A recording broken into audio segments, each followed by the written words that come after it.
the pressure is getting very, very hot at the top of the field.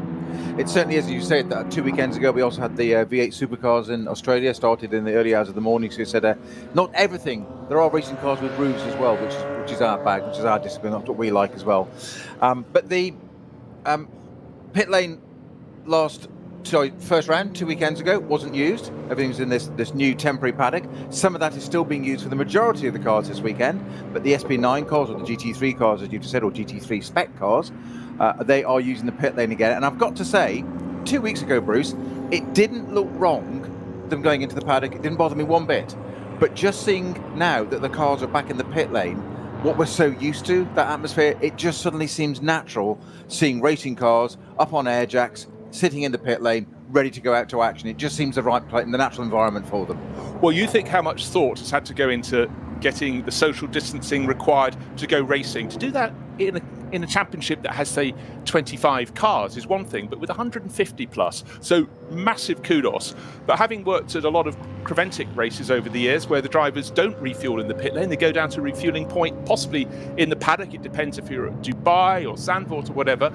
It doesn't matter. It's just how you do it. And intelligent thought, driving into the pit lane, going through Garage 1, going around the loop to find your awning in the paddock, and performing all right there. Obviously, we've got more cars this time than we did last time. These races, has the entry been as strong as it is this weekend at the top end? The Nürburgring 24 Hours, of course, not part of this series, but it's the race that all manufacturers in GT3 want to win. It's been a classic race for many years. It used to be touring cars, but of course things keep on changing. It's always had a sort of open book approach, but of all the classes around the world, and there will be readjustment, because let's face it, this pandemic is going to have huge economic outcomes. Not all predicted. Some people have done very well out of it. They're the lucky ones. A lot of us have, people all around the world have found it very tough indeed. We want to get back to working fully. We want to go back to racing fully. And you know what? I think the racing at the moment is a massive fillip for everyone, just to prove that life is getting back on track. Absolutely, couldn't agree more. Just you mentioned a few minutes ago the winning car from 2 weekends ago, the Valkenhorst BMW, new livery for it here. Now, I'm assuming that's a commercial. Well, going from a plain livery with no sponsorship to a sponsored livery with lots of colours on it, and Total written all down the side. Yes, but my superstitious side would be that it's won a race in that. Leave it alone, don't touch it. And it's like it's a different car. I know that sounds absolutely ridiculous, but the different car, it does make a difference. And that's just a bit of sort of psychology in my head of we've parked that car. It's exactly the same car. But what we haven't really discussed is the fact that the team that was first to the finish, the Hout Racing team, on its racing debut, largely you can blink or squint and you might think it's still Black Falcon Motorsport. Black Falcon still exists, but they're running cars lower down the order. They're more than likely, in fact, I think we bet your house on it, Peter, will be back next year at the very top level. But Hubert Hout has been with Black Falcon forever and a day. He's put his name on the team, and they very nearly had the sort of fairy tale win on their debut. This time, the best place of the HRT cars is in third place. Maro Engel, that name's familiar. He was the driver in that car that coulda, shoulda, didn't win. And alongside them on the second row, the second of the Hout Racing Team cars. There is a third one, actually, Hout Racing Team time. How can they not be blown away? And I particularly love it when you get drivers from the Antipodes and from the States who wouldn't ordinarily get a chance to race here and come across a play. And one thing John Hindhoff said when we were commentating on the digital NLS, he said looking at the sort of Twitter feed running alongside the action, if you're watching on YouTube or wherever, a lot of people go, I had no idea this was a real circuit. They thought the Nordschleife was a fantasy circuit. And let's face it, if you're thinking, let's go big, let's go bold, let's go crazy, this is the circuit you design. And the fact it's been here since the 1920s and you know, young people who probably weren't even motor racing fans but drifted into racing games. Can't really call them games anymore, but no, you know what I mean. No. I think it is phenomenal, and I think the fact that people can save up their pennies, their cents, their yen, whatever, come over and drive a road car around here. That is another twist that most circuits don't provide. When I said that, Peter rolled his eyes because it's not just a normal piece of tarmac. It certainly isn't. There is something quite exceptional about it. But you make an incredible point there, actually, about people thinking it's a fantasy circuit. No way could you propose this circuit now and get it through the authorities. Rather similar to Monaco. You wouldn't. It would never happen. It'd just be thrown out of court, laughed at, whatever. 170 plus corners, 14 plus mile lap through the Eiffel Mountains. I mean, it's absolutely incredible. And of course, it's two circuits because it's a European Grand Prix circuit and the old Nordschleife put together. They stopped running Grand Prix on it 40 years ago, 44 years ago. Yeah, exactly. For a reason. And even then, it was under stay of execution. Yeah, absolutely. But they still drove groups there and things like this, and there's this 24-hour event, and it's absolutely extraordinary. Just think about the 24-hour thing we said there a few moments ago about the logistics and whatever, and the mindset, not just of the team, to get involved in. And we're the beneficiaries watching from the sideline, getting to commentate on it, and I'm just feeling that excitement starting to rise. 155 cars split 3 ways. We have 3 separate grids, so we get 3 starts. 3 for the price of 1. How good is that? And of course, the first sequence of corners at the Nürburgring offers you space as you arrive, and then it narrows down. And the good ones, any good driver realizes you don't win a race at the first corner, but you tell that the GT3 runners, SP9 here, of course. Yes, I know, quite right. No, I was just going to say, we said this 2 weeks ago, the first round, didn't we? We built this whole thing of how much of a layoff they had going into this 4-hour race. All's going to be sensible, all going to be calm. You're going to win it at the first corner. And basically, as soon as the lights went out, we were proven completely wrong. Yeah, but they all had different ideas. And it all funneled into that first corner. And you and I on the edge of our seats just going, you've just had a layoff and you've got a 4-hour race and a whole season ahead of you starting in July. And just 10, 15 minutes ago, there are little bits of cloud around. But it's the Nordschleife. What do you expect? It gives us commentators something to think about. But it's the 60th ADAC Reinoldus-Langstreckenrennen. And it is a phenomenal grid, 155 cars. And Peter Snowden and me, Bruce Jones, are looking forward to covering all of this on RS3. 4 hours of racing, and we're going to enjoy it so much. You know what? Should we come back tomorrow and do it all over again? Why not? Are you free? Is your diary free? Mysteriously, as it happens. Clear the diary. Go on, do it. My holiday has been broken and I'm here, but it just looks epic. And whatever we enjoyed last time, it was a toe in the water, and it really, really worked. The quality of the entry at the front end, I will probably bang on about that quite a lot. It is phenomenal. This is about as good as it gets in terms of GT3 racing. You really, as you read down the entry list, you flick onto page 2, the top drivers just keep on coming. And that in itself is the accolade that the NLS is right at the top of its tree. And the circuit never fails to provide, never prevails to entertain. Just phenomenal. Well, I'm going to throw in my usual bit here as they're just starting to move away on their warm-up lap. You mentioned about which manufacturer dominates. Very much BMW at the moment, but lots of Mercedes up there. I'm going to throw something in here just for us at the beginning of this, Bruce. 4 hours to go, before we get to the start. I reckon this should be a Mercedes day, and it's Mercedes to lose it. How about that? Well, that was measured thought from me. That's the first time for quite a while. Or just shock of what I've just said. No, not at all, because what we saw time and time again, and I'll throw this in, the Mercedes seems to have a really good grunt as it comes out of the final corner. And one of the best places to overtake, one of the easiest places to pass, is turn 1. Almost the entirety of the Nordschleife lap, you've got to have your heart in your mouth. And the options are relatively limited. So if you can get the grunt past the pits, one of the widest overtaking places is down into turn 1. The BMWs we saw around the twisty bits would get it all back again, particularly the first third of a lap. We seem to notice it really closed in. But if you're staying close and you can get in the slipstream, and let's not underestimate the value of a toe down the Dottinger Höhe, that long run back to the final sequence of corners where passing can happen, but so can calamity. So you could well be right.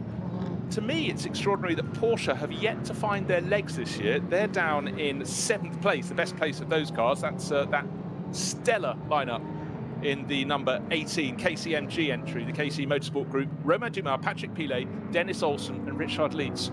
Greedy or what in picking from the fruit bowl? It is an extraordinary lineup. Just going back to what you said about the BMW versus Mercedes that we spotted 2 weeks ago. As you said, the BMW was a winning car, ultimately. Proof of the pudding. That's it there. Won the race, got the points. But it was the Mercedes that was consistently quicker over the lap. everywhere. We watched that, didn't we? There were bits where it ebbed and flowed. You said that first third of the lap, the BMW was that little bit quicker, but the Mercedes had that constant pace, and that's what it's that reliable pace. I'm not saying that the BMW is weak.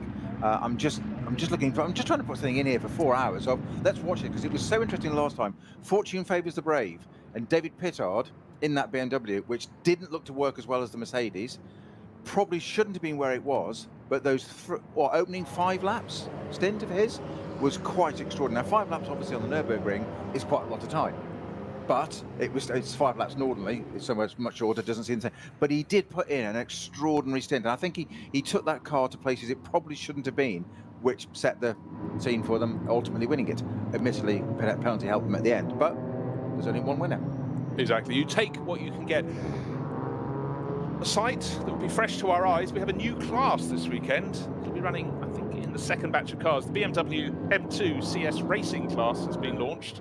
Only one taker so far. That's from Walkenhorst Motorsport, who cover all things BMW. And they've got Mario van Bolen and Sami Matti Trogan, a guy who's absolutely been a star in the digital NLS series, happens to work for a team called Williams. So a lot of these drivers who compete at the very top level in iRacing have been given jobs by Formula One teams, because they get on the sim and they're good enough drivers and they can just analyse the lot. Sami Matti's also got a rally programme. He competed last time out in the NLS, and now he's got this new car, the M2 CS, which is effectively the entry-level model for BMW M customer racing. And I'm sure that class will grow, because across the years, probably even the decades, there have been classes within the enormous array of classes in the NLS that BMW have had specifically for their cars. And for many, many moons up until this year, we've still got loads of them out there. We had the M240i Racing Cup cars. That's still really well supported. And you know what? If you're the TV director, you go, seriously, it's fallen a little quiet, quick, cut to the M240i class, because they're always nose to tail, and they're just magical. But lap after lap, corner after corner, and remember that last October, VLN 9, the last race of the season.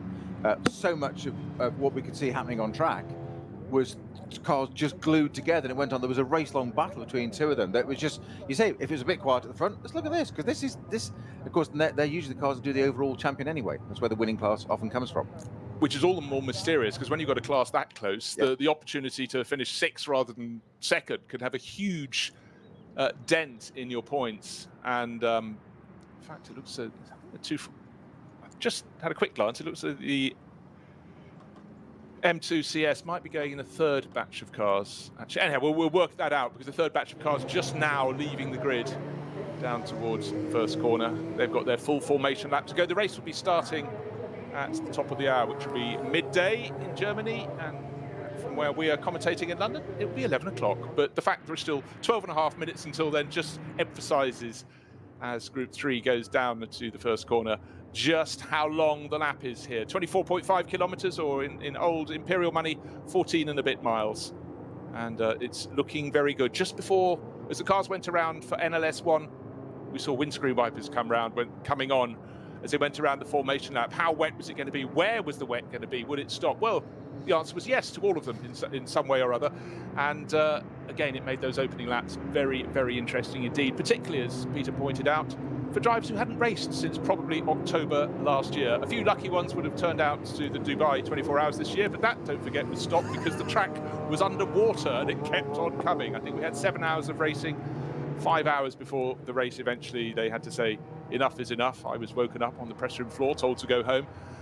I'm surprised you weren't waterlogged on the press room floor. It must have been no, it was coming, and I had to be at the high end, down by the windows, no chance. But for many, many drivers, they got back in, and I suppose, Peter, for you, it would be like this when you slot back into a racing car and suddenly you're doing what you're supposed to be doing. It all comes back. Well, hopefully, I'll tell you next month when that happens. But yes, hopefully that is the idea. There's the Manta, that is out on the grid. Just nice to see that out there. I know it's always there. A very, very popular car. Nice to see it out. I think it's all parts of racing drivers are naturally curious creatures at the best of times, and sometimes self-doubt, and you wonder this and you worry about that, etc., etc. Can I hear a noise? Can I not? Whatever. In reality, as we saw, exactly as we said a few minutes ago, those first 5 corners of this first race after how many months, and all that goes out the window, and it's as you say, fortune favours the brave, and away you go. People just get on with it. I think we've seen it in all disciplines. People can't help themselves, but it is great now. Nice bits of sunshine we can see on parts of the Eiffel Mountain now, lighting up the circuit. So light and shade, literally across the track there. So are we going to have? Is it going to go onto the Nordschleife now? This last batch of cars. Is there going to be some damp there, as we said? Where's it going to be? As Bruce has suggested so far, it could be one element. Quite literally, is the Grand Prix circuit is in full sunshine at the moment, and you could have half a mile away, which is very easy on this circuit, completely different conditions. Its own little microclimate, very similar to Spa. That does the same in the Ardennes Forest, not 60 miles away, roughly. And that is another one of the elements of this race.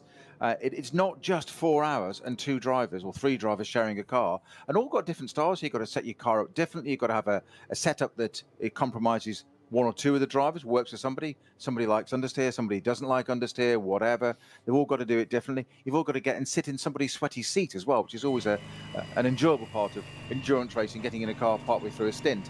And then the weather, just to add yet another layer, the weather. Then, as you said, you've got this variety of classes, and you've got such a speed differential. SP9 cars, top-end, full FIA spec GT3 cars, bristling with wings and anti-dive plane bits and aero parts, etc. And then we've got the M2s, the basic, as you said, BMW customer entry level competition cars. Very much a gentleman driver thing. Not much more than a road car, really, on with safety equipment added and some racing tyres. Not much more than that. Standard ECUs, that kind of thing, probably standard engines and whatever. Bit modified a bit for racing, but mostly safety orientated. And you've still got a GT3 car coming past you. You come over the brow and it's damp and there's a slow car on the way. You've got to make a decision quickly. Become a commentator. So there we have it. But as Peter was talking, I was watching just to show the spread of cars. The last ones have only just gone through Hatzenbach. That's in Group 3. The leading cars have now gone through Bergwerk, but they've still got a long way to go around this lap. But at the point where they were coming down from Versifen on the formation lap 2 weekends ago, that was the point at which we noticed the windscreen wipers just starting to go. We think, are they just playing with the switches? You pointed out that's the last thing you ever want to do. Because if there's any moisture on your screen, you are going to smear it. I had an MG once, an ancient thing, and I was driving along once, and it was so heavy, and I was going onto a slip road onto a motorway. I thought, gosh, I need my windscreens on full speed. And as I did that, the one in front of me just exited stage right, flew it to the side of the road, and I thought, right, I'm not touching it from here. And thereafter drove as fast as possible to get the I'm assuming it was an open-top MG, because your stature, you'd never get into an MG with a roof. No, plenty of headroom. So it must have had a sunroof at least then. It's a dry day. No, a sunroof always brings the roof line down. Anyone knows that, Peter? But let's just reiterate, here on RS3, this is the second round of the NLS. You've known it in the past as the VLN. It's the Nürburgring Langstrecken series, and a fabulous start 2 weekends ago. We proved we could go racing. We had 140 odd cars. We have 155 today, and it's not just the numbers that are growing, but it's the standard at the very, very front end of the field. 29 cars in the SP9 class, but it's not just the number, it's the quality of the entry, the caliber of the works drivers who are coming here to play. And certainly the non-works drivers are going to have to work their corner very hard indeed. But the NLS becoming ever more of a shop window, not just as people trying to get drives and work things out for the 24 hours at the Nürburgring later this year, but for drivers looking to move up and become works drivers. And certainly we saw some sticking up their hands last weekend to see if they can get a role with the top team. Smiles all around. Sunny day. We've got a couple of cars not yet around the circuit. They'll be making pit lane starts. And one of them, just trying to see the number. Is it number 4? Falcon Motorsports car, number 4. That's Martin Ragginger and Peter Dumbreck. Didn't qualify in the top 20. That is possibly a reason why they're... Talking about stellar names, Peter Dumbreck. I mean, come on. Peter Dumbreck has almost covered more rounds of the Nürburgring Nordschleife than almost any other driver. He's been competing here for just forever as his career. He's in his, just past his mid-40s now, but still such an expert. So many years competing with Falcon Motorsports.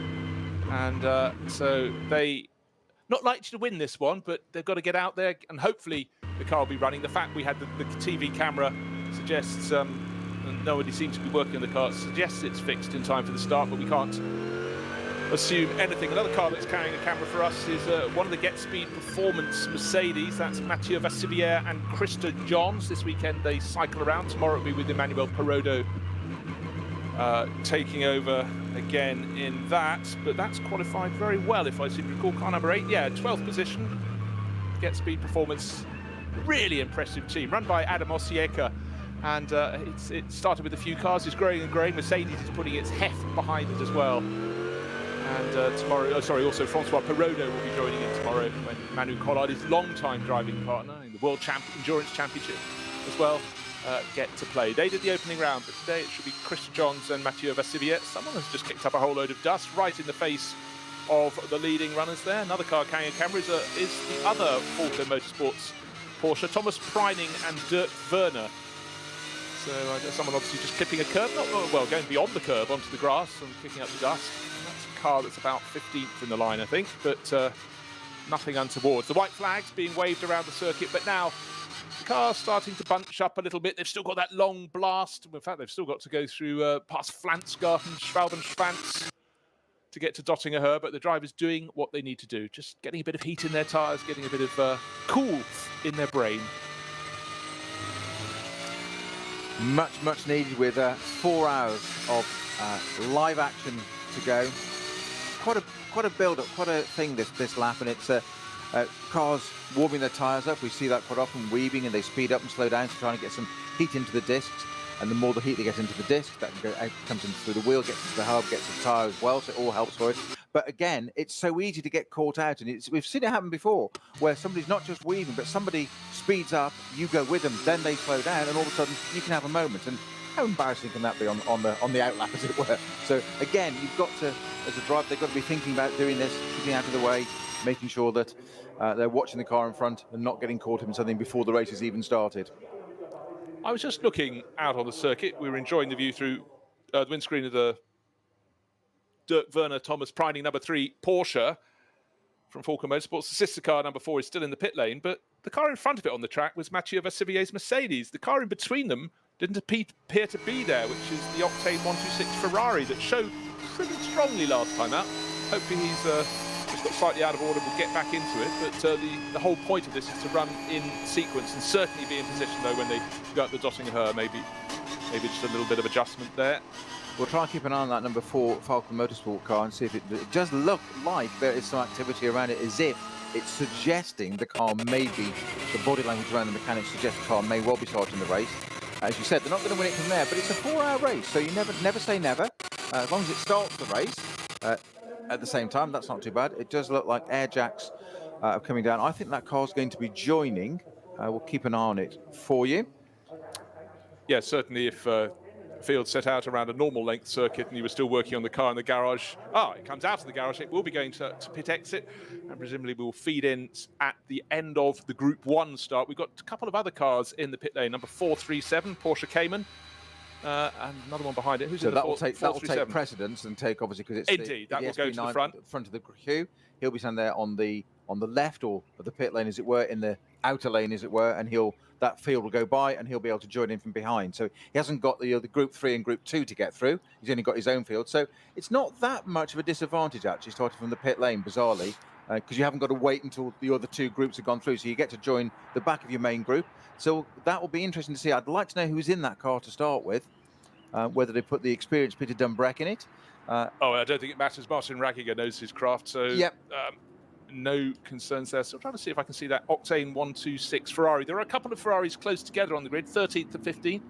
Octane 126 and the Racing 1 car. That was the 126 Ferrari that had the spin on the opening lap 2 weekends ago, wasn't it? And still came back through and got into 7th or 9th. It was second half of the top 10. Yeah. And again, now we have full sunshine as the Group 1 cars come down the Dottinger back towards those final sequence of corners. You've sort of done the hard work on the lap, but actually almost those final corners, the cars get into 2x2 formation. Yeah, the Octane 126 for, actually, is that tucked in behind? No, that's the yeah, it is. It's just running alongside now. Okay, good. He was running out of order. Now he's in position. So 2 BMWs on the front row, second row, all Mercedes, third row, Mercedes and Lamborghini. Good to see Conrad Motorsport back in the action. That's a car that always goes well and it always seems to come unstuck. Best of the Audis back down. In fact, Porsche in 9th place, best of the Porsches and best of the Audis in 10th place. The quality of this field, the breadth of this field as it comes to the final sequence of corners, looking to start this 4-hour race, and they've done it beautifully because it's 11:59. We go racing at 12, and conditions absolutely perfect. Who's going to have the punch? Who's going to get the jump at the start? We got the Schnitzer BMW on pole, the 34 Walk-on-Horse Motorsport car that won just 2 weekends ago, waiting for the lights to be flipped from red to green. In behind the 2 HRT, the Hout Racing Team Mercedes, one of them, the orange one, has gone straight into second place. The pole man has got the lead down towards the opening corner, and the BMW on the outside, the front row, may end up down in 4th position. The Lamborghini's hunting for position as well. So far, so clean. Down to turn 1, of course, it's wide on entrance, but then it narrows down a bit. The Conrad Lamborghini could even get into 3rd place, maybe even 2nd around the opening corner, but around the outside and taking the lead is the orange HRT car. That's the Hout Racing Team, normally known as Black Falcon, rebranded for 2020. And in behind, nice and clean, nice and tidy, like 2 weekends ago. Everyone's behaved through turn 1. The Lamborghini did get up into 3rd place, and the Rover Racing BMW up from not nowhere, up from 1, 2, 3, 4, 5, 8th position. Get Alexander Sims qualified that. It's mayhem as they come out of the Mercedes arena. Corners being cut left, right and centre, Peter. There's dust flying absolutely everywhere, so it's people using more than track limits all over the place. Again, exactly as 2 weeks ago, an incredible opening sequence of corners. We saw it coming over the start line. That even to say that Lamborghini nearly ran on the outside, tried to almost got pushed onto the grass, didn't quite make it, went from up to 3rd at one point, dropped down to 4th, back around the outside again. The BMW that's dropped down to 2nd place, but that Hout Mercedes is the car that it's thrown the gauntlet down exactly as they did 2 weekends ago on the opening round of this series. And they went on to that last lap leading it, as you said. They could have even won their debut race, but unfortunately just fell foul of that pit lane penalty. And the Falcon Horse Motorsport car won it 2 weekends ago. But it's very, very similar to 2 weeks ago. An extraordinary opening sequence of corners where, once again, we said, you know, fortune favours the brave and all that, and there should be a little bit of common sense, and they've got this race to do for 4 hours and 4 hours tomorrow, and you say the lights go off and it goes out the window and everyone just starts attacking one another. Grass, off-road, curbs, dust, runoff area, other bits of road. You said you doesn't matter. Use it. They have used it, and so we've had, you know, possibly more place changes. You get in a lot of races all race, a short 20-lap race, but good to see the number 4 Black Falcon Porsche got going and is already picking off the tail enders in that Group 1. So delayed, but it'll work its way forward. But again, at this point, it's easy to pick off the runners at the back of Group 1. Group 2 just waiting to come through the final sequence of corners. They will be making their starts right now. The 917 Porsche seems to be the car that's got the power down best, but as I say, that is almost overtaken. Is overtaken by another Porsche Cayman that was, I think, 3rd or 4th on the grid. Again, clean and tidy, but they're only now getting across the start-finish line. Green flags being waved. Beautiful sunny day, but certainly the car that looks like it's about to take the lead started 3rd or 4th in their qualifying order. Can it brake hard enough to hold position down into turn 1? The move is done because it ran very wide on the exit.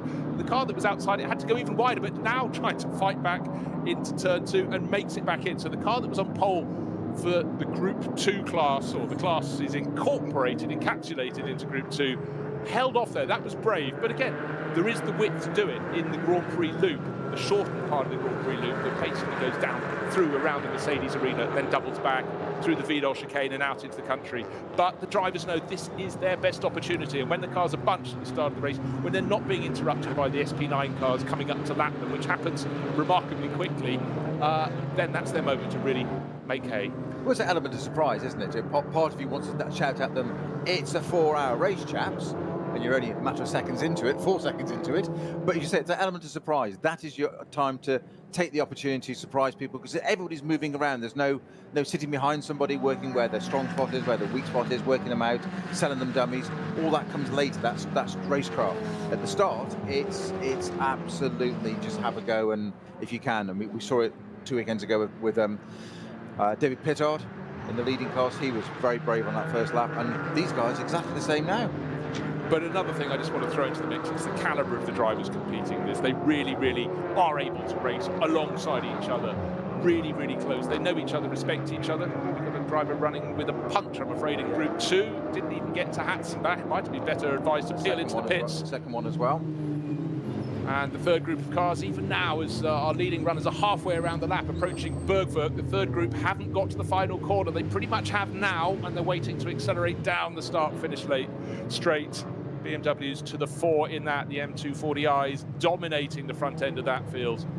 Waiting, bunching up, doing as they're told. We're sort of almost 5 minutes into the race, and only now do they get to make their starts. Again, just holding that anxious moment. You just want to get going, but no, you've got to read the start, and the pole starting car has got the hammer down. I said that last time, it was properly overtaken, but this time around the pole driver has the decency to keep in front.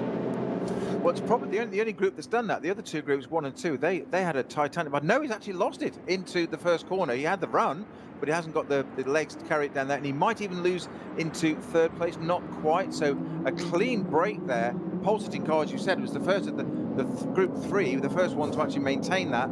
It seemed unchallenged, but just didn't seem to have the grunt down the pit straight there, and we can't quite see which car it was that's got ahead of him. But that pole position car being usurped into the first corner in the third group, and even making a bit of a getaway now to the point that we can't actually see where he's gone at the moment. He's actually that far ahead. So the group 3, this is probably one of the best groups out there on track in terms of just constant battles. It'll be like this all race long, we can guarantee. Oh, without a shadow of a doubt. And always when you look at this class, you've got the Pixum Adrenaline Motorsport cars, orange with the blue top, and sometimes you used to race reverse because they had so many cars entered in the field. And the strange thing is that they seem to be down in about 6th place. I'm so used to them being at the very front of that group. But as you say, it's 4 hours of racing. Keep it clean, keep it tidy, and just overtake everything around you. So all tidy and out the very front end. We haven't talked about them for a while as we look at Group 3 going away, but it seems that the number 16 Team HRT Mercedes got to the front and is still there as the field. We've got a little warning sign. Number 499 has had a moment, is off and remaining off. Can't see any images of that yet, but 499. Let me scroll down my list of 100. It's Kevin Sports and Racing in that, with Klaus Fassbender, Dirk Stegman and Kevin Walters. That's a Renault Megane. It's a Renault Megane going nowhere. And a few other moments. That's just on the exit of Hatzenbach for your reference. So loads of excitement there, but unfortunately not the excitement they were looking for. But number 16 still leading the way. Lost victory in the opening round by dint of not taking long enough at their final pit stop. The time penalty was added. It was very close on track anyhow, but that handed victory to the Walkenhorst Motorsport. Number 34 BMW, Mikkel Jensen and David Pittard. This time around, conditions fair. Last time, 2 weekends ago, there was a greasy track and rain in the air on the opening lap. No such problems today. The only problem is the sheer amount of traffic out there. It's very, very busy indeed. The drivers behaving beautifully at the moment. All fair and square, but certainly very strong start, and a few car lengths advantage over the pole starting BMW for the number 17 HRT. Sorry, the number 16 HRT Mercedes. The number 17 a little bit further down in that lead pack, but about a 5-6 car length advantage.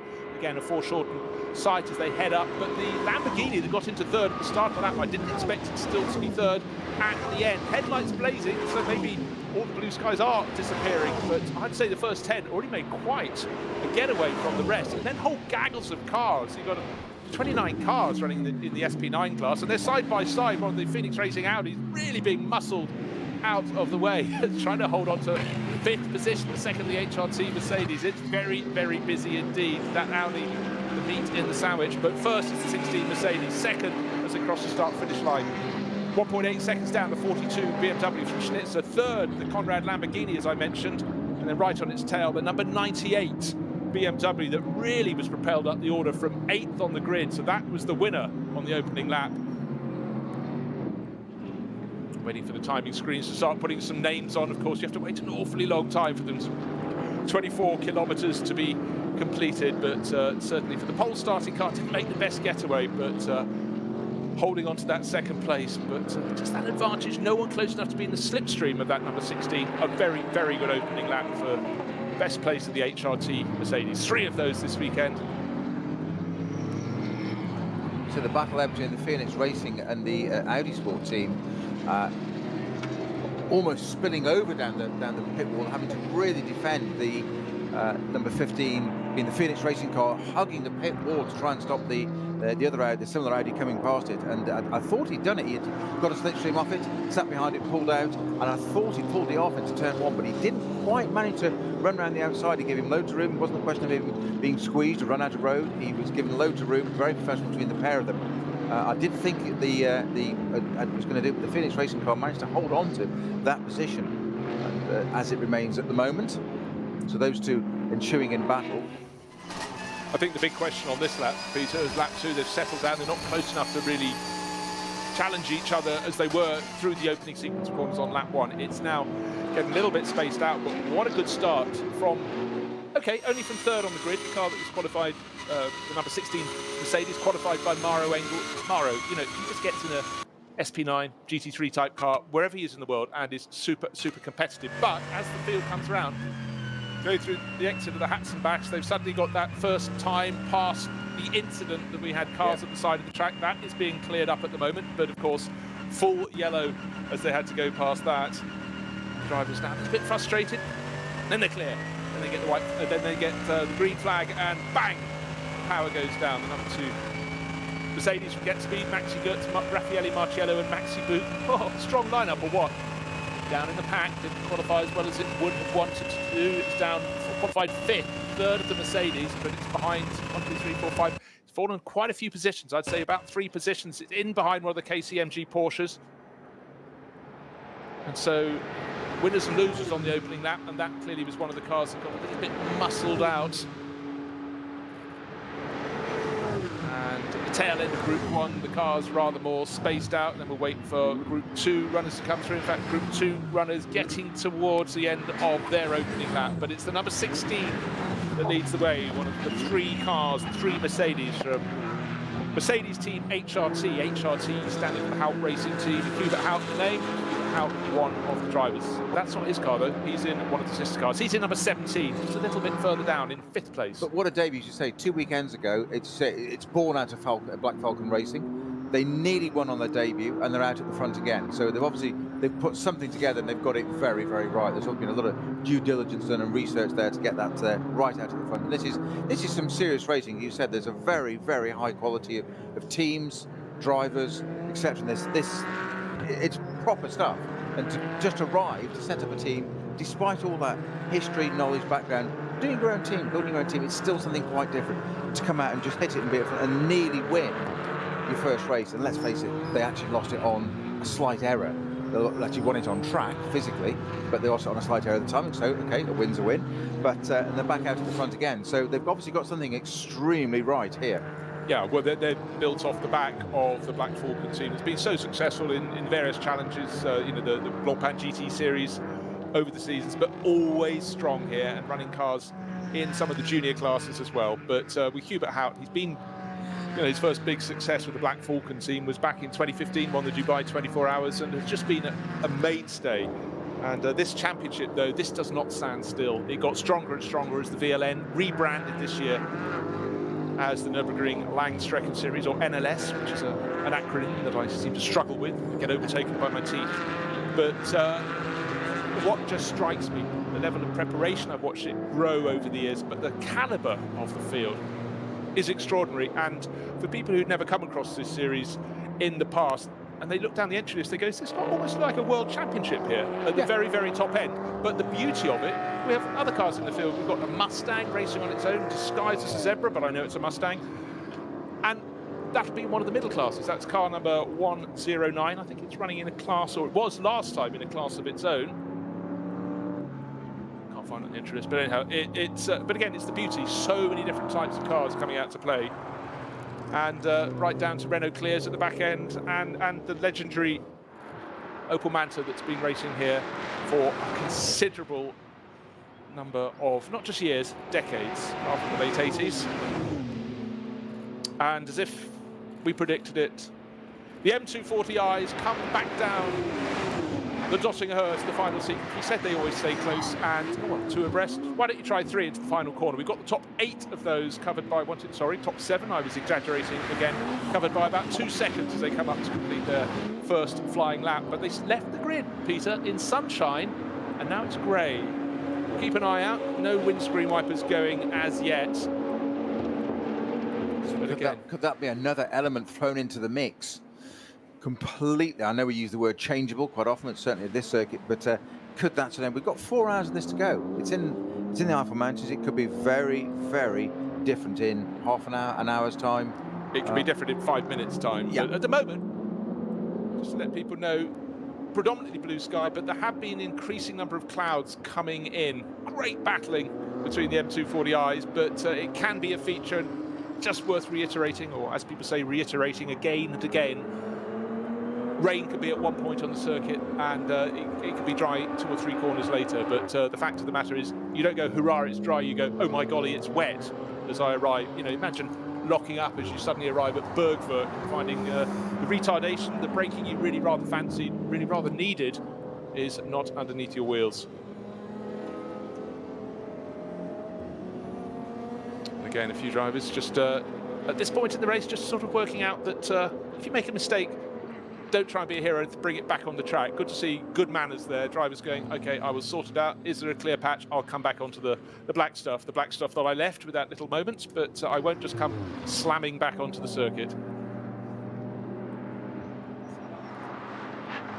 And again, just looking to see the race leaders there making tidy progress, and soon they will be they're very close to the tail end cars as they go down Dottingher. The number 16 leading the race, that's the HRT Mercedes, number 7 right in the mix as well.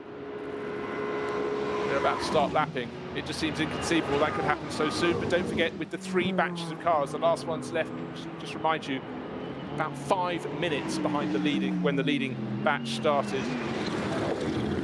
Change of position, the Conrad Lamborghini now up ahead of the Schnitzer BMW, so that should be up into 3rd place. The number 98 BMW making moves. The the first round winning car, 34 BMW, started on the outside of the front row, fell down to about 6th position, but is now all over the tail of arrival as they get up towards the end of the lap to Tiergarten, and the heavy braking for that final sequence of corners. I almost fancy there is rain in the air in the next couple of minutes. It just has gone dark so quickly. Always we look for the camera lens, and there's a splodge of rain on there. You really can feel it's in the air. The end of the open second lap, it's the number 16 Mercedes from HRT leading by, he's only gained half a second, but he's got a new car in second place, the Conrad Lamborghini, up into that second place, 2.3 seconds down, half a second ahead of the Schnitzer BMW, the Rover BMW, number 98 up into 4th place, the 911 Porsche to 5th, 34 BMW that won 2 weekends ago is in 6th, and then the number 8 and 2 Mercedes, therefore the Get Speed performance car shared by Mathieu Vassilière and Chris Johns is ahead of the sister car, also from Get Speed Performance, which is the Maxi Götz, Marciello and Book car. So very good running from the pair there, but already they're in traffic. Traffic provides opportunities, but they can give and they can take away. And certainly it's going to be a time to be careful, but particularly if rain starts to fall very soon indeed, because this is when they're picking off the slowest of the back markers. But actually, I suppose one good thing is the back markers they're reaching at the moment, the ones at the very back, aren't in gaggles. They're one at a time, so it does give more scope. But the last thing you want when you've got a driver on your tail is to find 3 cars in front of you have their own battle that you've got to try and negotiate. You make it sound easy. which it's not. It's exactly, that's the point. Single car, not having a battle, easy to pick off, or relatively easy to pick off. But as you say, that lower orders having their own battles, you come up behind them, or these cars come behind the leading cars, start to lap them straight away. You've got to just dispense with that and get on with it, but not compromise your race. That is one of the absolute tricks or key elements to this sort of racing, of such speed differentials between these top GT3 cars, and people that know the Nürburgring inside out, certainly even in the lower classes, they do it time and time and again. Opel Manta is an absolute classic example of, it's basically, if there's a race on at the Nürburgring, the Manta's in it. I think it could be in a motorbike race. It's obviously just a set rule, it has to be there. If there's a track action, it's there. Very experienced, but the speed differential, phenomenal. The scope is great, and I just see, in fact, I've just pulled up a different timing screen, and I just see that we've got a 3rd driver. We had 2 drivers down in that 2nd place Conrad Motorsport Lamborghini, but they're brought in a driver who knows Lamborghinis very well, Marco Mappelli. That's probably why it's gone up into second place. So we've got Luca Stoltz leading the way in the number 16 Hout Racing Team Mercedes. Second place, Marco Mappelli. Third place, I was going to say Herbert Tomczyk, but that would be a generation out. Let's call him Martin Tomczyk in the best of the BMWs. Number 42, that's Schnitzer Motorsports, qualified on pole position by Augusto Farfus. Alexander Sims in fourth, Mathieu Jaminet, super hot shot for Porsche in fifth, and Mikkel Jensen, one of the winning duo 2 weekends ago. Oh, doom and gloom from Bruce Jones, but it's sunny again. We look at the far side of the circuit. You just like a contrast, don't you? I do like a contrast, why wouldn't I? But it's also the cars look rather better when the sun is glinting off them, and it is just a beautiful part of the world, the Eiffel Forest. And just so much entertainment at every turn. But I must say, no wonder Marco, that number 7 Conrad car made such a feisty start. Got a very good run down to the first corner. I thought it might get third, then second, got up into third. But bear in mind, that started down, let me do my maths, in 6th position. That was tidy, but the fact he's managed to pick off the pole starting Schnitzer Motorsport BMW. We were talking before the race, you said it's Mercedes all the way. So far, so good, but we expected the BMWs to be there. We didn't really throw the Conrad car into the mix, but what I did say, Peter, is over the years it's often been top 6, thereabout, and then often you're about to write the results down, and suddenly it's had a problem, had an issue. But in terms of speed, particularly with Marco Mappelli at the wheel, it's being very, very impressive indeed. I said it was a Mercedes race to lose. That was the point. It's. I see a caveat. I like yes, that. I did say that. Just for clarification, we were just talking a few moments ago about the speed differentials and the experience of some of the lower class drivers that have still done, or lower category drivers, not class, sorry, lower categories, that have got much experience here. One of the Get Speed Mercedes coming through there, and one of the older BMWs, lower class categories, just indicating out of the way, so even making it clear for him that I've seen you, and that camaraderie, that works on the track. Just saying, I've seen you, I'll indicate to the way, doesn't change his speed or his line, it's just that you're aware, and that tells that car, provided he hasn't just caught the stalk and left it on, it's on there for lap after lap, and then that opens up another question then. As the faster car approaches, he thinks, I've seen that, that's great, he's seen me, I'll go through. What if he hasn't seen you, just not the indicator on, and all of a sudden, again, it can just go completely wrong. So it is, and this is going on all the time, as we said, 170 plus corners in one lap. They're lapping in, what was a lap speed last year, 2 weeks ago, to 8:07, I think was the fastest lap. So they're sort of doing the same speed as Grand Prix cars were doing 45 years ago now. Same sort of lap time. It is absolutely phenomenal. But you've got to be on your toes all the time. This place cannot relax, because it will bite, and it will have you. No, the scope is enormous, but it must be said the easiest place to be in this race is in the lead of the pack, and certainly for the driver leading the way around at the moment, for Luca Stoltz, who knows this circuit forward, backwards and sideways. He's pressing on, he's trying to gain every 10th of a second that he possibly can, but he's got all the experience here, but he hasn't got anybody chewing at his tail. 2.3 seconds clear of that Conrad Motorsport Lamborghini, going so well in the hands of Marco Mappelli, and he's really, really just relaxing into it. Luca just seems to spend almost every weekend of his racing life at the wheel of a racing car, at the wheel of a Mercedes, most notably in recent years. Why wouldn't you? Why wouldn't you? Exactly. Yeah. You only have to find another hobby. Exactly. Another way of spending a fortune of money. Yeah, he could do something cheaper. He could take up polo or other sports like that. I still fancy around the pit area that we're getting a little bit of, not quite rain, but it definitely feels as though it's in the air. We've still got 3 hours, 36 minutes there. I'm counting backwards from the end, like anybody involved in sports car racing. You can sense it, can't you? Yeah, you really, really can sense it. But again, the laps starting to be ticked off now. 2 laps completed, and the race leaders are thick in around the ranks, around the circuit, and they're getting involved in an awful lot of overtaking at the moment. Don't want to take too many risks. But then again, you can't back off. The gap was only 2.3 seconds from first to second place. That's from Luca Stoltz in the number 16 Mercedes from HRT, the team that so nearly won on its debut. And the slow zone at Lamborghini. Tiergarten. You can say that almost any lap of the race, really.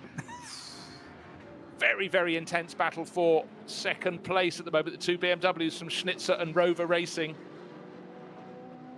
Martin Tomczyk, Alexander Sims tucked in behind the 911 Porsche, Mathieu Jaminet, then Mikkel Jensen. So 3 BMWs in that battle for effectively third position, nose to tail over the start-finish straight.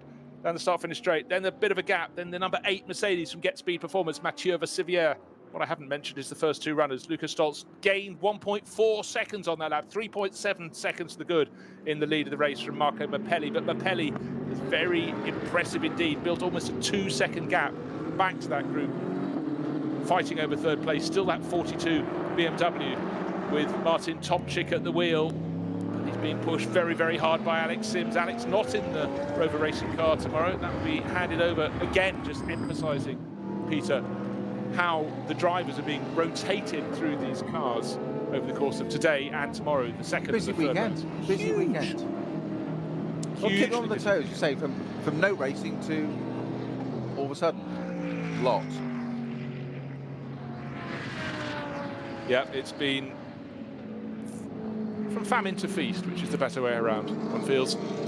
So Lucas Stoltz, 3.7 seconds in the lead, 2.8 seconds clear of Mappelli, who's 2.8 seconds clear of that battle between the BMWs. A little bit of traffic meeting the pair of them, of Tomczyk and Sims, as they turn left through the Nordkere to go onto the Nordschleife. But if they make a slip up, Mathieu Jaminet is there in the 911 Porsche from Manthey Racing.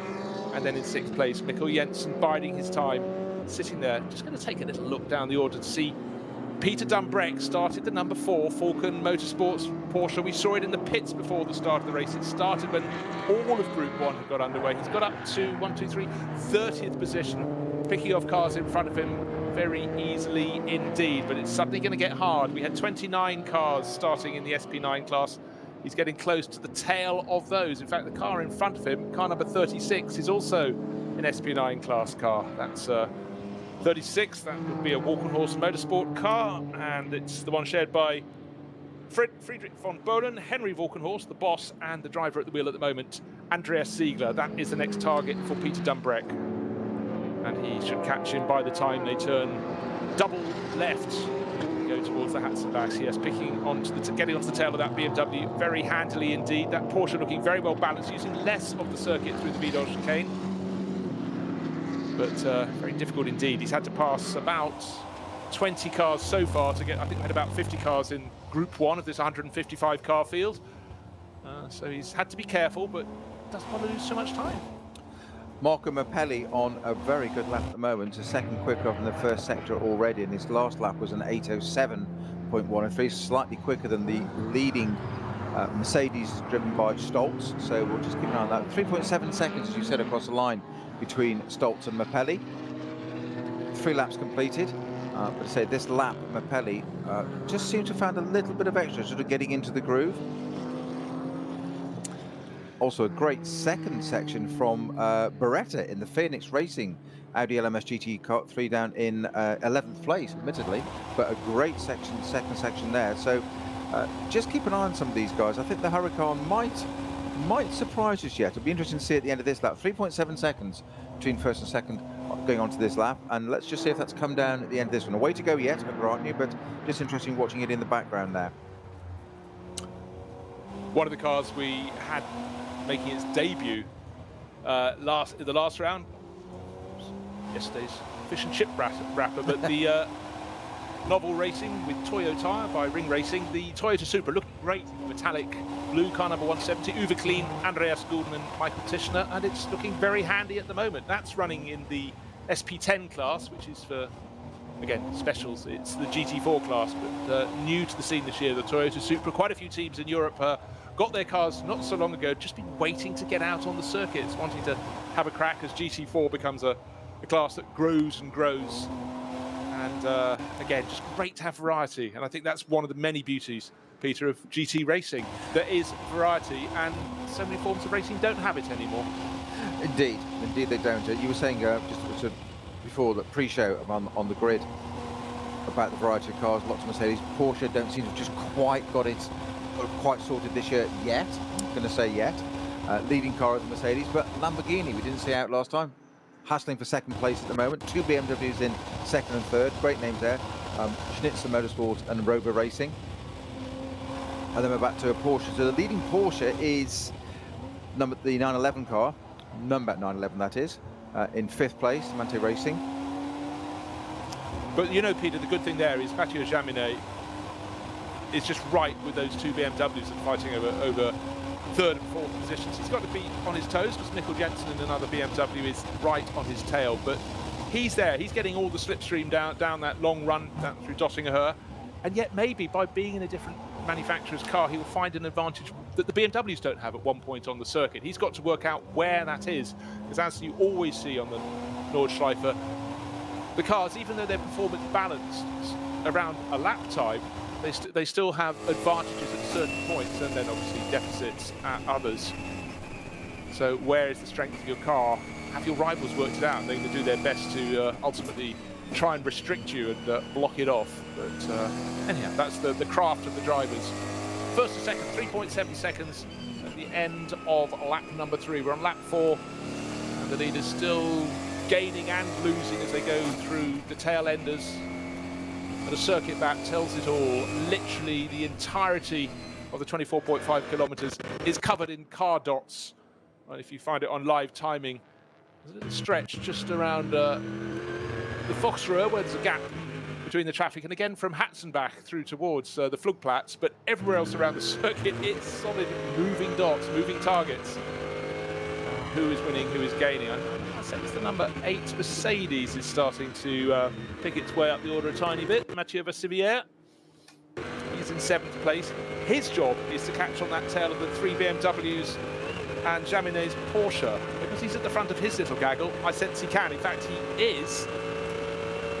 Just been treated to an bit of onboard footage, and I can see he's getting closer and closer to Mikkel Jensen. He's now about a second down. At the start of the lap, he was 3 seconds down, so that he has been favoured. And again, back-marking BMW from the M240i class, just delaying that group of cars in front of him. So now, Vassivière is less than a second off the tail of Mikkel Jensen. So he's worked it, the traffic's worked his way. He knows it can go the other way, but again, that's what we want, that group closing up. They're not yet towards a Dottingerhöhe, but that's where you want to be in the slipstream, to go up that lengthy straight. They've got a few tricky corners to come before they get there, of course. But the race leaders now through Galgenkopf onto that long drag back up towards the end of the lap. And you know what? The gap between first and second between Luca Stotz and Marco Mappelli was 3.7 seconds. Looks as though it's been halved.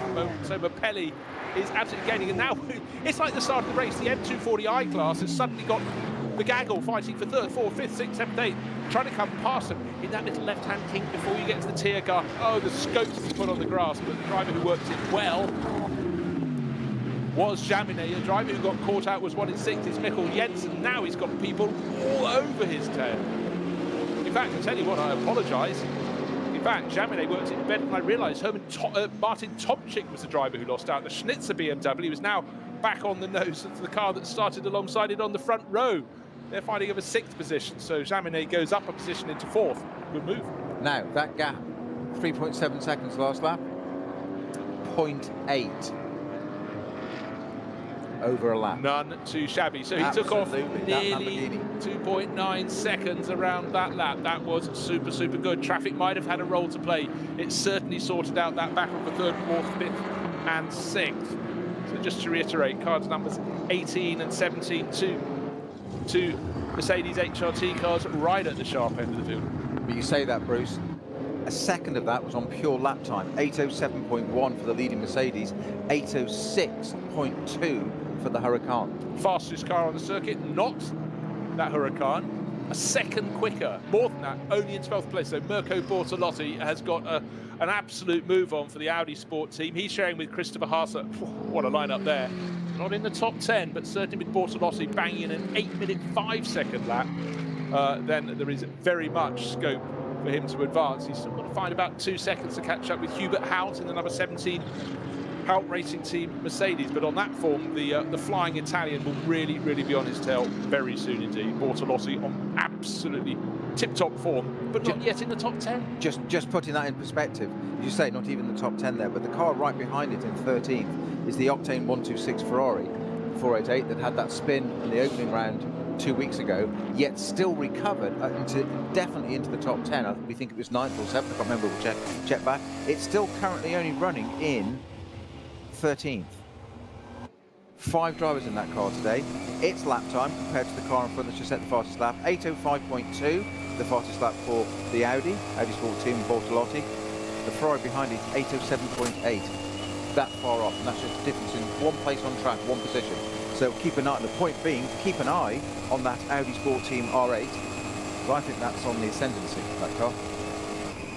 But it's so hard. I've just been looking down the timing screens. Patrick Assenheimer won 4 rounds here last year. He's only in 14th place. He's putting in lap times as quick as he can, but he's in traffic. He's got Simon Trummer to pick off in the aforementioned Octane 126 Ferrari. But, you know, when he's on tip-top form, which he almost invariably is in the Auto Arena Mercedes, Assenheimer should be close to the front. But you start down towards the tail of the pack, and we all know you get that elongating effect as the field strings out in front of you. You don't get first attack as you come up on the back markers. Now the back markers are everywhere.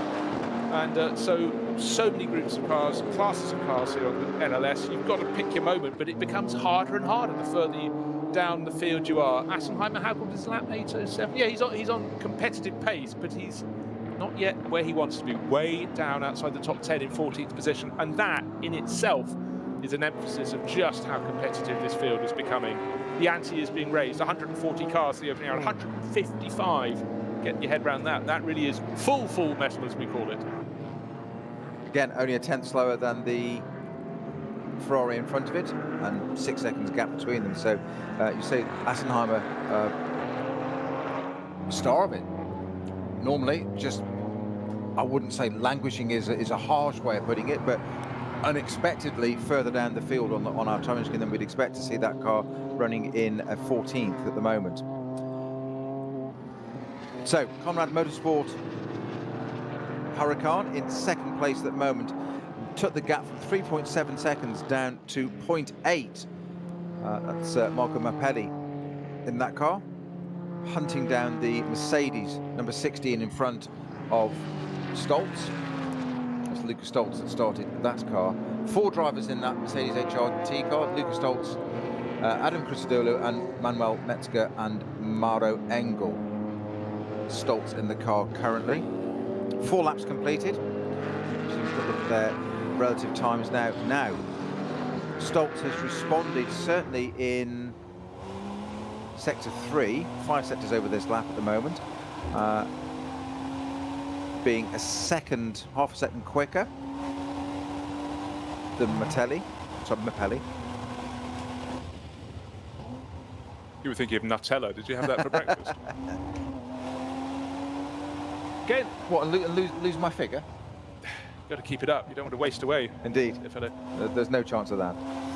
Just really impressed by the Toyota Supra. I mentioned it earlier. It made its debut here 2 weekends ago, and it's right at the sharp end of the SP10 battle. That's the GT4 class running. Allied Racing in the mix there with their number 718 Cayman. Mercedes also playing GT4. You know, it sometimes doesn't steal all the thunder, but it's always such a competitive class. And it's just really good to see that Toyota's landed in that class and is just going so strongly. So again, a good addition, and again, it just keeps on keeping things interesting, because let's face it, very few people turning up at the circuit or watching it around the world or listening around the world on RS3 don't have an interest in cars, and that's a car that we all looked at as Toyota announced it last year, but you want to see how does it go, or in the old-fashioned ways, what'll it do, mister? Well, as I said, sort of 20, 30 years ago, schoolboys used to ask, how fast will it go? Whereas nowadays they say, how much is it worth? And that's a sign of the times, how things have changed. Yes, I know, different frames of reference. But really the frame of reference I'm looking at the moment is this gap between first and second. How much is it coming down around this lap? It was 3.7 seconds a lap or so ago. Then it got to 0.874 of a second, the gap between Marco Mappelli and Lucas Stoltz, still leading the way after that strong start from the second row in the 16 Hout Racing Team Mercedes. But certainly he must having said about, 10 minutes ago, well, he's the one driver who can relax. Well, he can't relax now because he is being challenged from behind. Because when the gap was 3.7 seconds, that's enough to allow you to have a bit more scope when you're coming up to It's just a fabulous notion, driving around the Nürburgring in a GT3 car, and the word relax. It's got to be an oxymoron, surely. you can't possibly that. Relax and it will bite you. Oh, absolutely so. As you said, though, Bruce, was it really a question of traffic that was worked against Luke Stoltz in this case, and Marco Mappelli was to make hay while the sun shone? 3.7 down to 0.8 is quite a jump, albeit it's such a long lap. We have to keep reminding ourselves that it isn't just a 1.5 minute lap as we're sort of used to in most places as a sort of reference. It is an 8 minute lap here. So is that going to change? Is it traffic? And that can have such an effect on your position. And one thing we have to bear in mind is the lead duo just coming out onto the Dottinger, but in fact the gap has gone out because there's a car between them. It's about 2 seconds, I'd say, maybe 3 seconds even. As a much better run for Lukas Stoltz. And when you look at a circuit map, everything looks flat, but the straight is not flat. It definitely has a rise 2/3 the way along. Cars behind much closer together, but that battle for first and second place is going out, but they are going away from the opposition. Lamborghini still very impressive indeed, but very tidy through that final sequence of corners.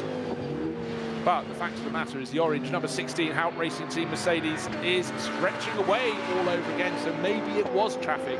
But the fact that the third place car is even a lot further behind by the looks of things. Let's see, just coming into view in the back of the start finish straight. It was 3.8 seconds for the leaders. It's gone back to what it was. Exactly. I'm looking to the gap back to Alexander Sims, who moved up into third place last time around, got to the head of that little group, but he's 14. He's 10 seconds down. He's on Mappelli and 14 seconds down on Sims. So the first two, actually to an unusual degree in an LLS event, stretching clear. It's very hard to gain an advantage in SP9.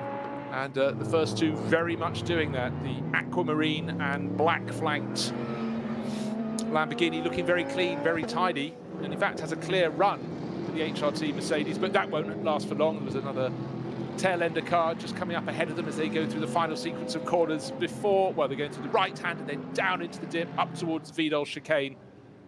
And already the backmarking car being picked off very easily by the race leader, Lukas Stoltz. But if there are gaps of clear track for them to enjoy, can the Lamborghini close in? I don't really think it can. I still think the Mercedes has got the legs. Lukas Stoltz doing a stormingly good job. But the weirdest thing of all, as I went through the Vidal chicane, the backmarking BMW being picked off by the Lamborghini, there wasn't a car in the background. It shows how far clear they got of Alexander Sims, but it also means that Sims is going to have a clear stretch of track to at least go off after those first two. But you must say, in terms of their pace, first two are going clear. Does that mean they're having a shorter first run, as we have to start thinking about that's tactics the next consideration, in the race? isn't it? Yes, exactly. Have you got to make your tyres last for 1, even 2 laps more if you're running at a slightly slower pace? There's a question. Just going back a little bit in time in GT racing, that second place Conrad Motorsport Lamborghini, strikingly reminiscent of the Vitaphone colours, the Maserati days, that aquamarine and black, very similar. The Michael Bartels, Andrea Bertolini. Exactly, yeah, the MC12s. They had a huge amount of success in the year in. Yeah, unfortunately, the Schnitzer BMW, the car that started on pole, is having a pit stop. Well, unfortunately, I was worried they're about to be pushed into the garages. Still trying to get used to the fact they're using the garages again. And the number 18 KCMG Porsche is also in. And bear in mind, that's only with 5 laps. That's one ahead of where I thought the first of the people would be coming in from SP9. So what we're seeing here is, Bruce, it's caught my eye as well. Number 3 Porsche back in the background as well. But the number 42 BMW that's just come into the pits there, as we said, like you, first glance, I thought it's being pushed into the garage. What they're doing is, I guess it's part of the social distancing and the new rules, we're using the pit lane for the first time. We didn't in LS1 2 weekends ago. What they're doing this time is pulling the car in parallel to the pits, putting the jacks under it, rotating it nearly 90 degrees, almost touring car style, and then working on the car, rather than it just stopping as it is parallel normally. That's what threw me as well. I thought, like you, oh, it's going back into the garage. It isn't. And that's where it's going to refuel. The refueling being brought out to it, into the pit lane. Yeah, and we've got one of the Falcon Motorsport Porsches is in as well. And just to confuse me, oh dear, number 694 BMW has decided It's lovely weather. Let's go to the beach, or let's beach the car. That's one of the team That's turn one. Aviasaur Turn Red one, Sport it's car gone off at turn 1. So classic case of out braking, one presumes. That's Evan Barrett's, who was at the wheel. It would Brett appear Lindsay and Kevin Walters. probably swapped end because it's been brought out forward, unless they've turned it round already. Although, oh, hang on, it might have. Yes, it's from its time walk through. We can see it's gone in and actually turned itself round and got. He's made a valiant effort to try and get that out of the gravel, as you say, but unfortunately, racing cars and gravel, they do have that phrase beached.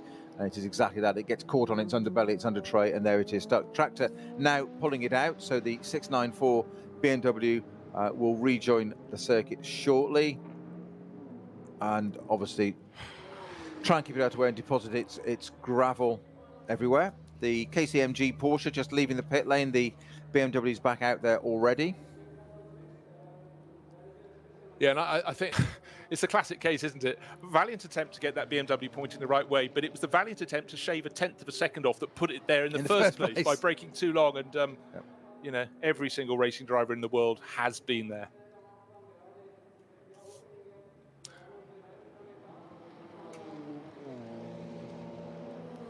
So we've reached the first round of pit stops, and certainly people taking very, very different tactics. The Schnitzer BMW started from pole position, has made its pit stop, car back out. You can already see the driver speaking to his crew, but you know, something we also have to get our head around, wearing a mask across nose and mouth as de rigueur. It's not a fashion statement, ladies and gentlemen. It's certainly not a fashion statement. Certainly not a fashion statement, but we have noticed a lot of the teams have got very natty branded facial wear this weekend, and again, no sponsor worth their salt will not have their name writ large across the driver's face, but the camera's swinging around, just looking to see. So Lucas Stoltz, 3.8 seconds to the good, but of course stretching his advantage all the time. But oh dear, I extolled the value of the new Toyota Supra from Ring Racing, but it's coming in with left rear tyre, half within the wheel arch and half without, flapping around. So that fierce battle in the SP10 class, unfortunately, has rather come undone. So could have been sorry, there doesn't appear to be any major bodywork damage. The tyre is, say, pretty well degraded there, but it's it doesn't look like it's done. He's brought it in nice and centrally. I don't know how far away from the pitch it's happened, but it looks like he can get in there. There doesn't seem to be any flailing bodywork and damage. Well, one presumes it wasn't flailing as he came down the Dotting Her, or would have lost an awful lot. And another blue and black car for a Toyota Lexus type style, limping in slowly through the final sequence of corners as well. That's car 135. Car number 135, fabulous livery. I think that's also from Novel Racing. Let's have a look. It's the Lexus RCF.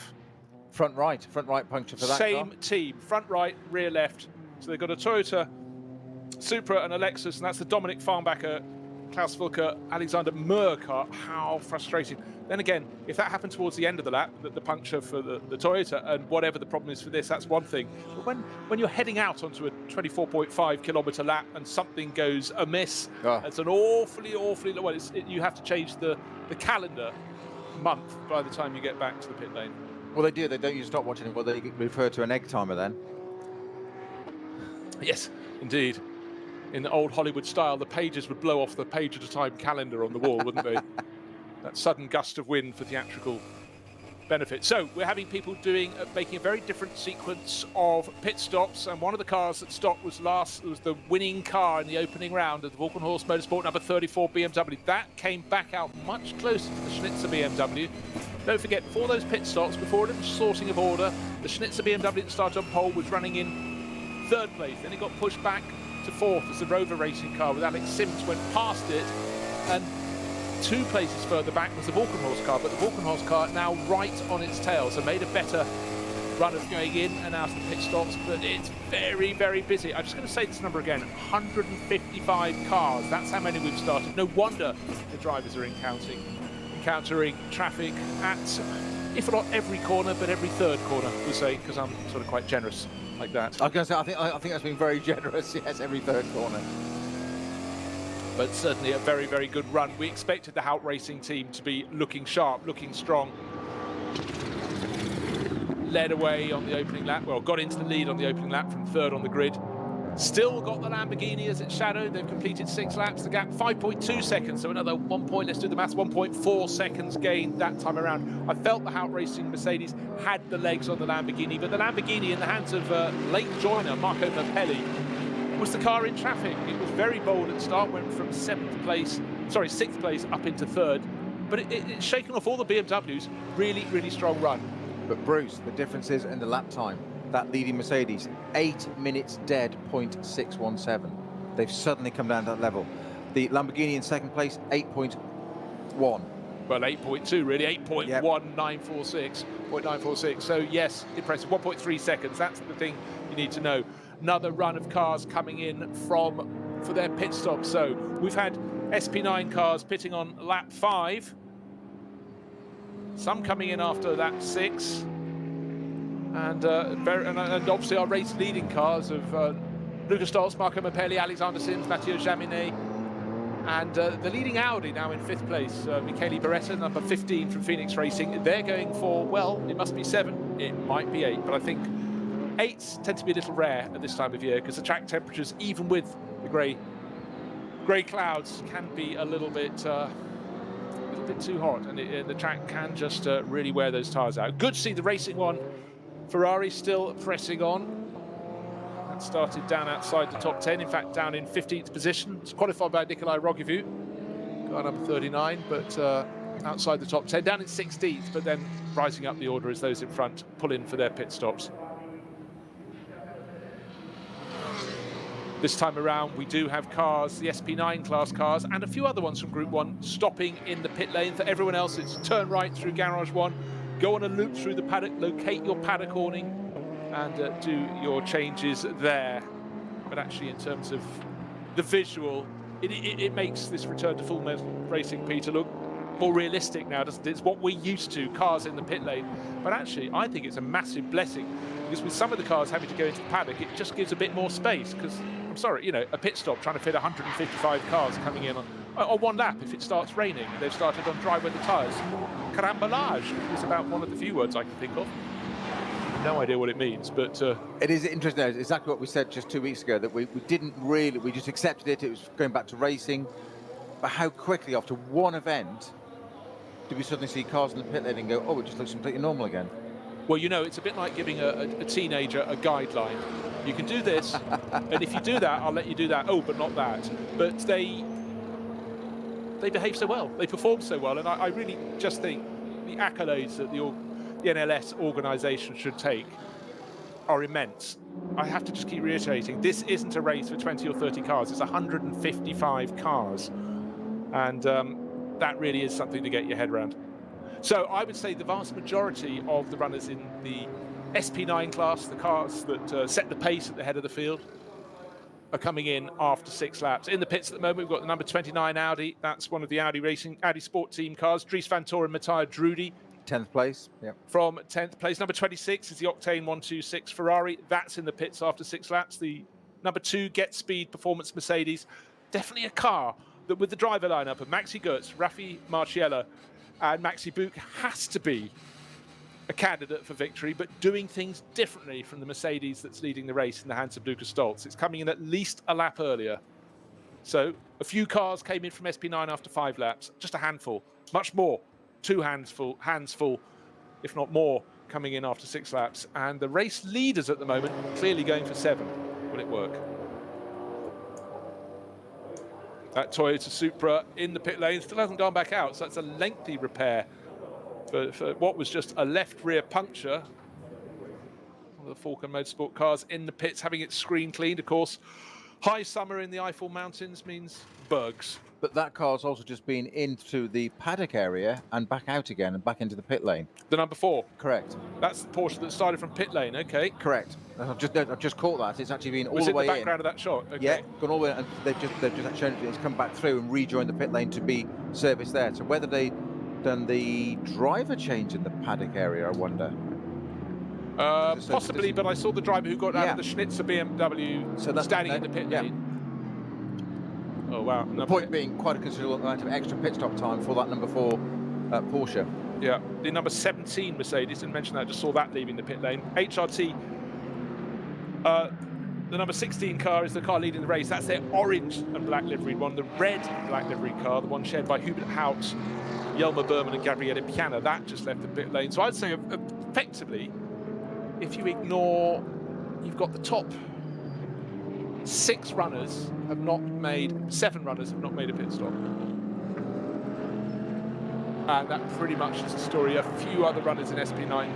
Again, if they've gone into the paddock, does that trip the timing beam? You know how cars come into the pit lane, they trip the timing beam if their pit garage is towards pit exit and don't. But what we can tell you is Lucas Stoltz, 5.2 seconds to the good. Marco Mappelli in his Lamborghini from Conrad Motorsport in that second place, but he's got 11 seconds as a buffer over Alexander Sims. Mathieu Jaminet, so let's just do the cars. Mercedes, Lamborghini, BMW, the best of the Porsches in 4th place in the hands of Mathieu Jaminet, but he at least is close to the tail. He's 2.3 seconds down on Alex Sims' BMW. Then Michele Beretta in an Audi, so top 5 positions, 5 manufacturers. Very, very impressive indeed. And in fact, I'm afraid I've just told you the wrong Mercedes has left the pit lane, because Hubert Hout, he's in a red Mercedes, but it's the brighter livery Mercedes. I suggest that's actually the number 2 car from Get Speed Performance that I just saw leaving the pits. Yes, indeed, that was one I listed as having a pit stop. So leading the way, and therefore most likely to come in after the full 7 laps around the Nordschleife, is that number 16 Hout Racing Team Mercedes. The sister car, number 17, is down in 6th place overall. Who else I just want to say at this point in the race? Running in 14th position, I always like to refer to 14th position, but I'm doing so with a reason. It's made a pit stop, but now into the race all over again, the Huber Motorsport car, and I want to mention it because it's driven by Lorenzo Rocco di Torre Padula, who gets my favourite name, but I don't want to say that when it just is quick from every angle, that name. He's sharing that car, the black Huber Motorsport Porsche, with Marco Holzer, who knows Porsches from every angle possible, and Patrick Kolb. So outside the top 10, but great to see some new names that are coming out to play. And of course, with a coach like, well, Patrick Kolb, fantastic, but Marco Holzer can really teach Lorenzo the twists and turns. Well, you could spend years learning them around the Nordschleife, Peter. Yeah, and still never know it properly. I think there are some exceptions. Some people know it extremely well, but it is an extraordinary circuit. Now, one of the sponsorship liveries I've spotted in one of the junior classes is the Schnitzel arm thing, and that was draped over some of the one of the Mercedes, the digital NLS series, and we got very excited, John and I, when we realised that Schnitzel arm is a sponsor of a fantastic local Schnitzel restaurant. You can't go to the Nordschleife and not have a Schnitzel. The worst thing was when we saw it every time, just when we were thinking lunch was due. Salivating. Well, I tell you what I am salivating about is the battle for 3rd place. It's suddenly really been joined. It's nearly 2.3 seconds, the deficit between Sims in 3rd place in his BMW, and he's diving into the pits because the first 2 have come in, and so Sims holds on to 3rd place into the pits, but Jaminet got to within a car length as they come in. So after 7 laps from the lead of the race, number 16 Mercedes comes in, the 7 Lamborghini tucks in behind, 3 seconds down. He closed 2 and a bit seconds back. Then Sims in the BMW comes in from 3rd, and Jaminet for 4th. In fact, of course, all of those 6 cars that fill the top 6 there coming in to make those stops. Right, we've got the answer to why the number 4 Falcon Motorsport car came out of what I call the paddock area. That is, of course, because of the coning system there. They're still coming in there. We had only seen them visuals. We'd only seen visuals of them in the pit lane leaving, so we hadn't seen where they entered. They're going in, they're going around doing the system we described, down the roundabout and back, and then the SP9 cars are able to continue round and rejoin the pit lane and have their car service on the other cars there in the outer paddock.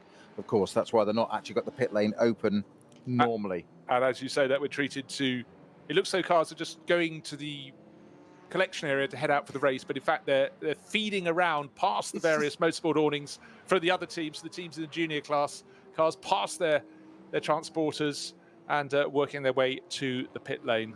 But again, it is the NLS, so as we see Audi R8 LMS, a BMW M6 going through a Mercedes AMG in the background, you've got a Clio. Renault Clio. Exactly. Or was it a Megane? Yeah, one of the cars sitting, but not all the teams get to play in the pit lane. Walkenhorst Motorsport also enters cars in other classes. In SP10, the GT4 class car, Ben Tuck, Dirk Tobias Wahl and Florian Weber, their car bedecked as the opening round winning car in Total livery. So you've got to be careful. You think it could be an M6, but it's an M4 tucked away in the paddock. But again, variety of manufacturers, front and back. Right, just having that change. Really good opening stint from Mathieu Jaminet in the car we love to call Grello. In fact, I think it's a trademark name.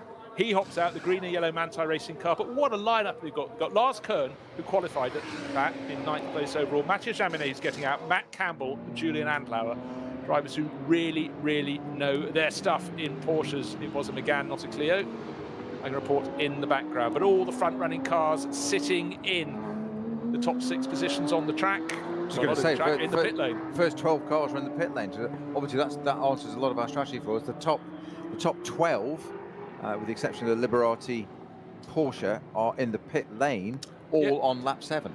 So they've all gone for the same strategy. Yeah. Well, I'm just waiting to see and try and work out if any of the others who pitted after 6 laps, and certainly those that pitted after 5, bear in mind the Schnitzer BMW that started on pole position, that is supposed to be pitting. That pitted after 5 laps. Very, very different tactic. Suddenly very crowded in the pits. I'm just waiting for that KCMG number 19 Porsche. But I think their pit garages are further up the pit lane towards pit in. Maybe that's why the Liberati car hasn't tripped the timing screens to go over for another lap. But again, long shots down the pit lane make it look very crowded. Not as crowded as we're accustomed, where all the cars make their pit stops in the pit lane. Certainly a big helping hand. So who's going to be quickest in the pits? Of course, it's all calibrated, but what we want to look for is which car is going to come back in front. Is it going to be the car, the number 16 HRT Mercedes that led the way in the hands of Maro Engel? Or will it be the Conrad Motorsport Lamborghini that started 6th, got up to 2nd place and really, really was right in on its tail? 3 seconds down, 3 seconds flat between them when they made that pit stop after just 7 laps, and they'll have felt it. We've now completed the first hour, 2 hours, 59 minutes remaining. The Rover Racing BMW that Alexander Sims brought in is now stopped. Not in the fast lane, it's waiting to serve time. No one around it. Peter, can you get your head around this one? Sitting towards pit exit, right across the nose, so it seems, the 16 HRT Mercedes. The pit stop has been completed. Now the Rover Racing mechanics are jogging back down to get it going, so something untoward. The lights are on. The number 16 HRT Mercedes pulls out past it, lights back on, goes back onto the circuit, but a problem for that Rover Racing car. Looks to all intents and purposes though it's waiting. Did they suddenly go, you can't leave the pits, you've not served minimum pit stop time? Everyone else back into the action. It looks as though actually the Manti Racing... It's going now. It's clear. Yeah, but what's happened is the Conrad Lamborghini, I was looking for that, has fallen back from 2nd place into possibly about 6th place. It's now getting towards pit exit, but the Manti Racing Porsche is back in the action. The Rover Racing BMW back in the action. I think that car was, the team just went, you've gone too soon. Stay, don't leave the pit lane. Absolutely. That's the only explanation I can think of as to why it got very quickly, jumped everybody else, got ahead of the car that came from 1st position, got down to pit exit, but just at the line before you'd actually go into the fast lane to go back out. The Rover Racing BMW came to a halt and stayed there, got back into the race, so keep an eye on that. But that's my only explanation for now. Well, let's face it, that's what did cost the Haupt Racing Mercedes the race 2 weekends ago, the first round. Too short a pit stop, so perhaps they've just been really keen about, learned from that and watched it and thought, okay, but it did look, as you say initially, as if there was something mechanical. Couldn't get the car going, but the lights were on, so there wasn't a power issue. It obviously got that, didn't say the engine was running, but it did look in the end like it was held, because the pace at which it left, it was anticipation, and all of a sudden it was the whole body language of the car was like, I'm off, we go. It wasn't a reset, let's go, control, delete, let's get getting out there. I think he's saying, because I think it was definitely held by the team. So that car back out on track now. Okay, now let me just have a little look down the order. Right, so the 16 Mercedes came in from the lead, 3 seconds to good with Manuel Metzger on board. Sorry, with Maro Engel on board. Manuel Metzger's taken over. Marco Mappelli has stayed on board the Conrad Lamborghini, but that was slow out of the pit lane. The car that looked to be taking the lead, but then was held at pit exit, started by Alexander Sims, the Rover Racing BMW, now in the hands of fellow British racer Nick Yeloli, and the 911 in 4th place, handed over, well, in fact, he's now in 3rd place because the Lamborghini is behind it, is to Julian Andlauer. So we've had the shuffling around, but a good opening run in the 911 where he stayed right in the mix.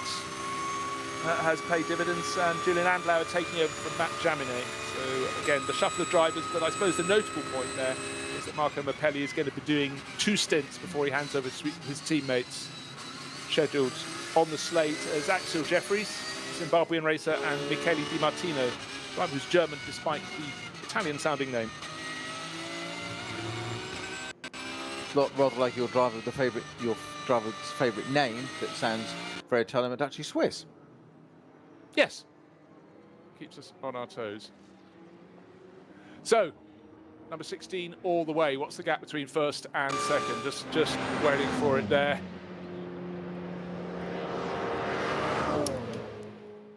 So now they've flipped it round. As soon as I mentioned Marco Mappelli doing a double stint, they changed it over to Michele Di Martino. I didn't think a double. Well, it could have been possible because you say Marco Mappelli was doing a perfectly good.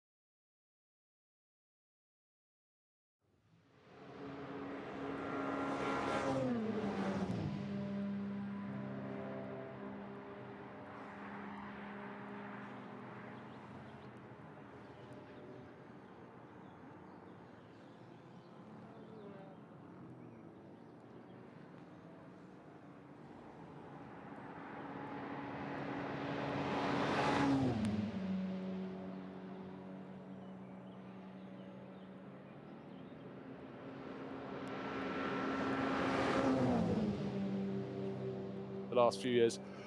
But we had the wonderful fact after the opening stint of the race, all the pit stops served. We had 5 different makes of car in the top 5 positions. It was Mercedes from Lamborghini, BMW, Porsche, and Audi. And just waiting to see as they shuffle back into the order, will they still be 5 manufacturers in the top 5 positions? But it's looking very, very strong, very tidy run indeed for the Hout Racing team with their number 16 entry. Their cars came in from 1st and 6th, just showing what a great job they had been doing. But the car that seemed to really lose out in the pit stops was the Conrad Motorsport Lamborghini. Don't forget, 3 seconds down on the race leading number 16 Hout Racing team Mercedes as they came into the pits after working the traffic well, giving absolutely everything he could in that car to try and stay close at least to number 16 Mercedes. But now seems to have shuffled its way back down the order. But the big problem, Peter, when you shuffle back down the order in this, is the fact you've now got suddenly, you lose 2 or 3 positions in the pits. Might not be a disaster, but it really is here, because trying to get back around an SP9 class car in your SP9 class car is very, very difficult here. Alles begann mit 2 Freunden und einer Vision. Unsere Initialen stehen für Qualität und Fortschritt. Wir schaffen den Technologietransfer von der Rennstrecke auf die Straße. Wir fertigen Gewindefahrwerke, Sportfedersätze, Stabilisatoren, Distanzscheiben und Gewindefedern zu 100% in Deutschland. Wir arbeiten mit Herzblut und Hingabe für diesen einen Moment. Wir sind Motorsport. Wir sind H&R.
looking magnificent. There are days I don't say that. Those are the days when you can't actually see the Nürburgring Nordschleife. There's mist, fog, snow, no strangers to this part of the world. But right now, in the middle of July, track conditions perfect, not just for 4 hours of racing today, but hopefully for 4 hours of racing tomorrow, because we've got this, the second round of the NLS today, and we do it all over again, starting at midday Central European time tomorrow. And certainly a lot of these drivers enjoying being back racing again is one thing, but they've got an eye on building up towards the Nürburgring 24 hours at the end of September. Different driver lineups, slightly different cars, and track time is king. So they're out there just loving the competition all over again. Vast number of these drivers, a huge proportion, particularly the pro racers, Peter, have been doing digital racing in the enforced downtime. But for them getting back, and I remember one of the drivers saying on his out lap when they tested ahead of NLS1, he just loved the feeling of the bumps under the cars, those little irregularities and things that feed into the many sort of sensory elements around a racing driver's body. You know, not just feedback through a steering wheel. Absolutely, and just seeing that the car that won the first round for us, Valkenhorst Motorsport BMW M6, has now got Mikkel Jensen on board. So David Pittard started that car 2 weeks ago, and he's obviously going in a bit later this time. So obviously a bit of a think about that. And he did that. We didn't think he was going to do that finishing stint. He did the opening and finishing stint, didn't he, in that first race, including winning it. So Mikkel Jensen in that car now. That car's currently running in 5th. Of course, we've got the whole order of the shakeout now because of the pits, but it's still there for the taking, isn't it? That car might do the double. You never know. Well, you know, I also think they felt he maybe rode his luck a bit on the opening lap last time around, and you don't, lightning doesn't always strike twice. Yep. Or maybe they just felt he had such a good time that he shouldn't do it. But let me just point out, the BMWs are leading the race. We talk of the 34 car, it's leading, but it came in on from a different sequence. It came in like the 42 Schnitzer BMW on the opening lap of the race. After 5 laps, they were the first cars to come in and make a pit stop. They are leading the race. Mikkel Jensen from Sheldon van der Linden. So the BMWs that started on the front row fell back down the order. In fact, particularly the 34 car lost ground in those early laps in the sort out, running a different tactic. But you know what? Walkenhorst really are students of the NLS and the Nordschleife, and I love it when people try different tactics. But bear in mind, it looks as though, well, not they got it wrong, they were just doing things differently, but they are leading their way around. We'll wait to see to the end of this, the 9th lap, how they come across the start-finish line. But really, in terms of those that are still running, we have a very different pattern. Of course, if you do a shorter pit stop, you've got to do longer runs. A shorter run to your first pit stop, you've got to do longer runs later in the race. And let's not forget that number 19, KCMG Porsche, they burst on the scene this weekend with 2 cars in this field. They ran 8 laps of their pit stop. Now Alex Imperatori is taken over from Eduardo Liberati. And so we will have this element of these cars all being slightly out of sync with each other until they match up towards the end of the race. And quite honestly, the only point you really should match up is at the very end of the race. And that's where the strategies come in, isn't it? Do you go brave and bold at the start and lay your marker down? That shows your card, shows your hand to every other team. Do you go cautious and see what happens? You go cautious, something happens on the opening stint, opening laps, whatever, and you still think, we should have gone brave. And you say there's no wrong way of doing it, but there are so many different ways and possibilities. And that's where you've got to really take in so many factors of what's happened before, what's the weather doing, who's around you, whatever, and it can just change so much. And it's a difficult one to work out that strategy. I think another element is if your cars have lost position in the opening laps of the race, and you suddenly think, well, we've got to do something different to make up.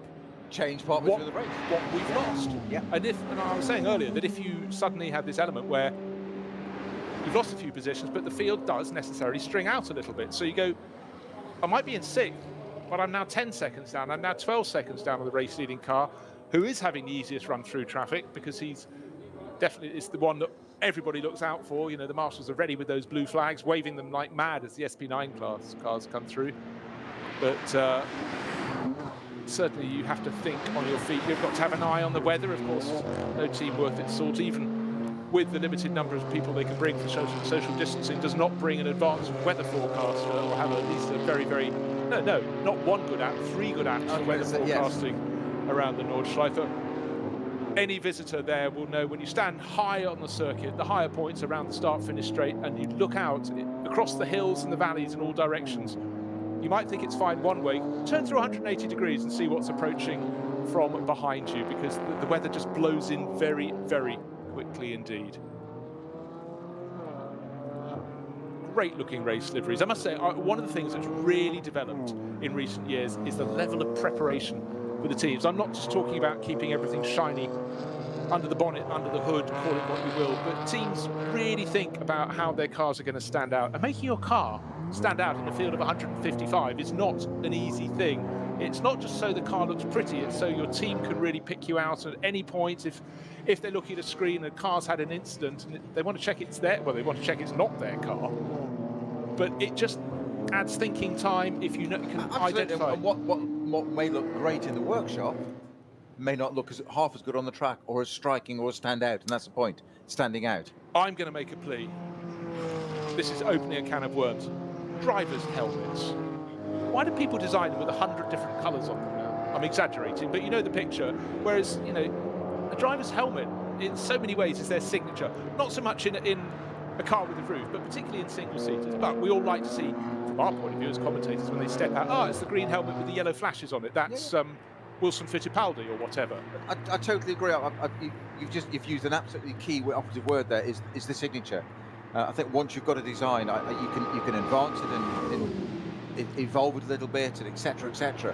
But I think once you've got that design, I've never quite understood this trend of a different helmet for a different Grand Prix to do this or do that, or whatever it may be, whatever the reasoning behind it may be. I've never quite got with it. I've always thought that, absolutely, as you just said there, signature. It's what you do. You know, back in the days, I know we're going to talk about this, but sort of, you know, the Graham Hill, Damon Hill, London Rowing Club colours. But it was so distinguishable. That's what it was. You just knew straight away. Obviously, open top cars. It's a psyche. And a lot of there's a lot of backstories as to why drivers choose the colours they did.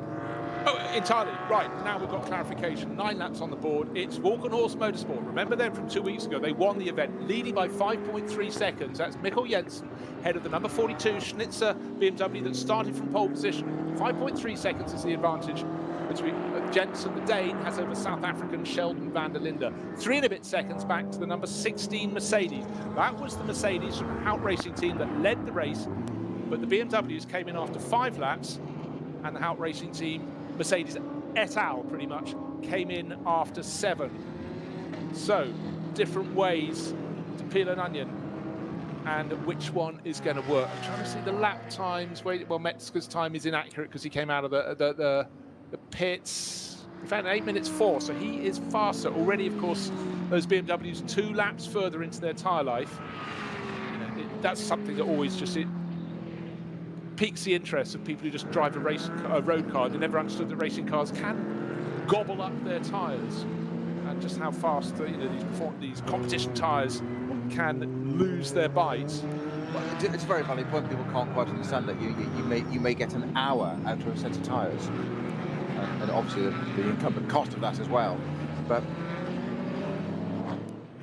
okay, the wear rate is phenomenal because of what they're doing. People, exactly. Trying to explain that to the layman in the street, like, well, I get 2 years out of my tyres. You get an hour. Yes. Like, well, yes, because that's what we're doing to the car. And you think about it that way, it's almost utterly incomprehensible. You sell it in some other. What do you mean you've got a washing machine? You can just use it once, just as one wash, and you throw it away. How mad is that? It's as daft as that, isn't it? It's what happens when you put them in a rental flat. Car number 19. Just amount of property, clearly. It was the one I wanted to see because, of course, that's one of the 2 KCMG Porsches. It was momentarily at the top of our timesheets because it ran for 8 laps for its pit stop, whereas a vast bunch of cars came in after 7 laps. It was started by Edoardo Liberati, now in the hands of Alex Imperatore. 2 very, very handy drivers, do a lot of their racing for KCMG, but just waiting for that to complete lap number 9, and he's not in the top 20. But then again, come the end of the race, that long opening stint could do them a massive, massive favour because, of course, their pit stops will be shorter thereafter. But he's still tumbling down the timing screen, waiting for it to complete that 9th lap. It's still just keeping me looking. It's down. This is 24th position. Still hasn't completed the lap. Trying to look at the It's going down the Dottinger Höhe, so it could be outside the top 25 in this race. That really was an interesting roll of the dice, but it will suddenly start working its way back up as the others start to make their main pit stops. But for the second round of pit stops, what will those two BMWs that are leading the race be doing? They did 5-lap opening stint. Will they jump to a 6, a 7? They know an 8 can be done, but at what cost? I would reckon 8 laps is 1 lap too many for a for a race tactic.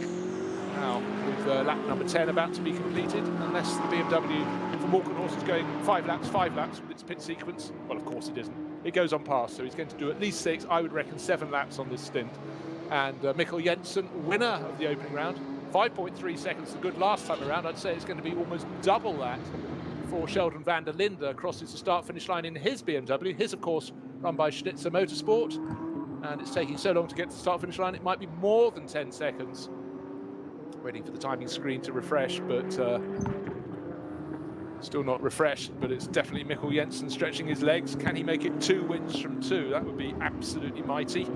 2 weekends ago, it was in a sort of metallic-ish French blue livery, and now it's 2 shades of blue, white and red, and Total livery. So looking fresh, looking clean, and looking quick, which is the most important thing. Of course, you've just made the amazing statement of can it make it 2 weekends in a row, because it's got 2 hours 30 minutes of this race to go yet. Just thought I'd just throw that in there. It's, yeah, a mere bagatelle. A mere 2 Grand Prix. 24 is the magic number, unless you are about to start a 24-hour race, when it's an accursed number. Indeed. Still waiting for the timing screen to refresh. Let's quickly flick to another timing screen. No, it's still listed as 5.3 seconds to the good, but that was the advantage last time that Mikkel Jensen had over Sheldon van der Linde. Certainly the visual as they came down the start-finish straight was very, very much in favour of an extension of that lead. But maybe in many ways the question was how much Manuel Metzger in the number 16 Hout Racing team Mercedes was going to be catching up with Sheldon van der Linde, third chasing after second. But the car that was third, was of course the car that went clear in the opening stint of the race. Showed the legs, looked very, very comfortable in the lead. We've got more waved yellow flags out around the circuit at Schwalbenschwanz, so that's, well, 80% of the way around the lap, the last sort of sequence of twisters before the cars get onto the Dottinger Höhe, the long run back to the start-finish line. Can't yet tell you who's had a tumble down there, but again, drivers desperately keen, particularly if you're in a close battle, to try and get into position, whatever class you're in, to get a tow down the start-finish straight. But again, some have been thwarted. It's car 307 that's causing the yellow flag at Schwalbenschwanz. Good eyes, thank you, Peter. Still which is the Seat Cupra, the Profi car team Halder. It's either Mike or Michel Halder in that car, or not in that car at the moment. Yes. Well, they've been racing past handful of years in the ADAC TCR series, and it's just you know, both enjoying success over the years in that category. I think the first time I saw that championship was at the Most Autodrome in the Czech Republic. Czech Republic, yeah. Have you been there? No. Very few people have. I was going to say, people should. I'm just going to say you're one of very few people that I know that's actually been there. So I don't regard it as a disgrace not having been there. Now, there is a link for a holiday. There is a link between the Nordschleife and Most, the Autodrome. Both circuits surrounded by trees with the castle overlooking them. And not a lot of people know that. Today's factoid. Yeah, it wasn't pre-planned, it was there, it was there. So, what is going to be the winning tactic today? Will it be the tactic the cars that started from the front row have taken, the M6s from Schnitzer and Walkenhorst Motorsport? Both did a 5-lap opening stint before changing rubber and drivers.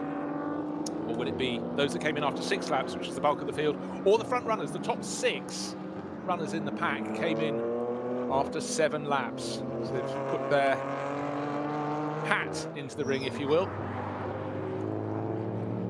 I think they've got the knowledge. Now, I was talking race liveries earlier. It seems unusual to many people that no car in the top category should have a number 1 on the door, but it always goes to the overall champion, and it's very seldom in the VLN or the NLS car from the top class. It's SP10, it's a GT4 class car, and it's most importantly the Pixum Team Adrenaline Motorsport crew, because it's got David Griesner and Yannick Fubrick, joint champions last year, showing their GT4 class car with Florian Naumann. Their car looks fantastic, not because it's got number 1 on the door, because it's a black and yellow livery, great stripes, diagonal stripes up the side of the car. As we were mentioning, a lot of thought goes into this. A lot of thoughts about getting the cars into the right place on the circuit. Much better lap for the chasing Schnitzer car. Sheldon van der Linde now looks like he's back down to about 5 seconds down on the Race Leading Walkenhorst car. Timing screen is just about to give up 4.799 seconds. That's what we call about 5 seconds. And so it was a better lap, yeah, but only by half a second. So in fact, the gap wasn't as much last time as I expected. Now, the car in third place, 7.5 seconds further back, Manuel Metzger. How was his pace compared to theirs? He lost 4 seconds on that lap. So just as I thought that orange HRT Mercedes would be closing in, seems to be going the other way. And the number 7, well, I said the Lamborghini was very slow in the pit stops, lost position. Seems to have lost behind the yellow Phoenix Audi, so it's lost about 6, 7, 8 positions in that first run of pit stops. In fact, it's got 3 Audis right in front of him. Of course, as we all know, the Audi and the Lamborghini under the skin, pretty much the same car, but the Lamborghini very quick. Michele Di Martino onto the start-finish straight. Looks as though he's going to gain at least 1 position. Lamborghini tucked in behind the yellow Phoenix Racing Audi.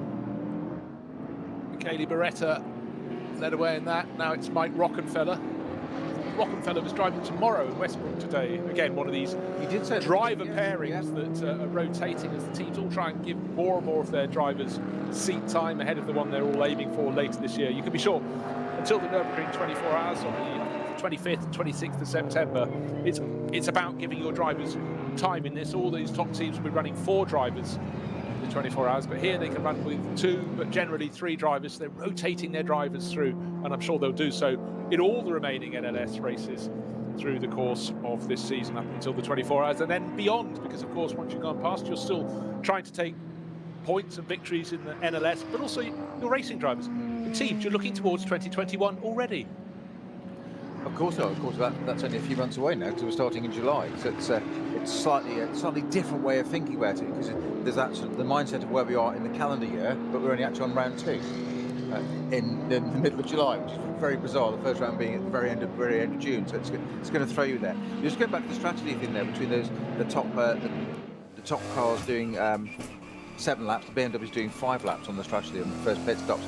Of course, it takes into account here that that's 2 laps different is nearly 20 minutes. It's 50 kilometres. Exactly. It's a huge difference for you to sit there for those strategists in the pits who are saying about how to decide how to make this call. Where do you do it? 1 lap or 2 lap difference. It's that agonising. It's not around again in a minute and a half's time. There's that agonising, having made the right decision. You see somebody else making a net gain as you think, because your chap's still halfway around the circuit. And it just adds yet another dimension of, did we do the right thing? We've said we'd go a lap longer or a lap shorter, and it's suddenly, that's 10 minutes of race time. And so much can happen in a matter of corner, never mind 10 minutes. Quite 8 minutes, I know it is, but... And inimitable start, just Peter said that, one of the camera cars, the 155 Black Falcon, Porsche suddenly was faced with just a wall of dust. So a gang of the cars in front of him, one of them had kicked up the dirt, and then you never know when the dust is that thick in your face. Is the car facing backwards in the track or just at the side? And again, it's so narrow, but the drivers have to read any potential hazard, because so many accidents on the Nordschleife. You get someone from another battle joining a completely different battle, or the sort of outfall from that. But again, drivers need to have that caution. First or second, it looks a better lap than the Walkenhorst car. Where's the Schnitzer car? Again, that long run through Dottingher, you can lose them when they go into the dip, into the compression, but it certainly looks like another good lap from Jensen. Will Jensen, the Flying Dane, coming up to complete lap number 11. He was 4.8 seconds the good last time around. Lester was, no, he's not diving for the pit, so he's going to make it, he'll be in after 11, no, that'll be 12 laps. So they'll be doing a 5 and then a 7, which is what I suggested, waiting for that timing screen beam to be broken, but much better lap for Jensen.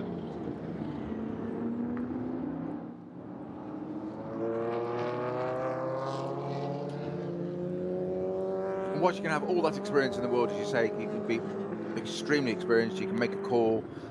The more experience you have, the easier it is to make that call. But you say there's also an awful lot of luck in this as well. That what you say, that wall of dust. Do you lift and cause a problem? Do you stay flat and go through it and then collect something partway through, whether it be a piece of debris or something, or you end up on the grass? And it's that sometimes it is unfortunately down to luck. You can have as many permutations as you like and as much experience, and it can just be down to luck or bad luck, the way the cars literally pan out in front of you. Well, the current instance is, to me, one of the hardest parts of the circuit, the Flanksgarden sequence, where one corner just, actually this is describing the ring, isn't it? One corner goes bang, bang, bang into the next few. But at that point, it's one of the fastest sequences on the circuit that doesn't have notable straights. In fact, what is a notable straight here? We've got about 2, effectively, the Dottinger. And of course, I'd say as you lead the Hatzenbachs and go towards Schwedenkreuz, a third of the way around the lap, that's when you can actually not relax, but you don't have a corner coming up at you straight away. And that slow zone at Flanskog's now been upgraded to a code 60. Okay. Now, again, this is a factor that can really affect if you're a front-running car and you get through before the code 60 is through. You've gone through at a bated pace, but knocked back down to 60, and it's night and day if you're on the wrong side of an incident like that. Night and day. Now, the car involved in that, car that is creating that, is our SP6 car. There's only 2 in the class. That's the 202 Porsche GT3 Cup, 911 GT3 Cup of Rent to Drive Familiar Racing.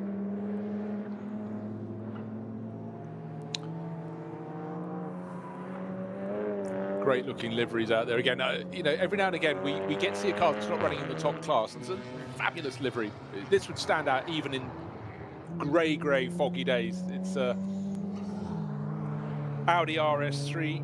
So which I'm sure we'll have later in the year. Oh yeah, you feel it's Danish pair, Christian Jepsen and Jan Sorensen.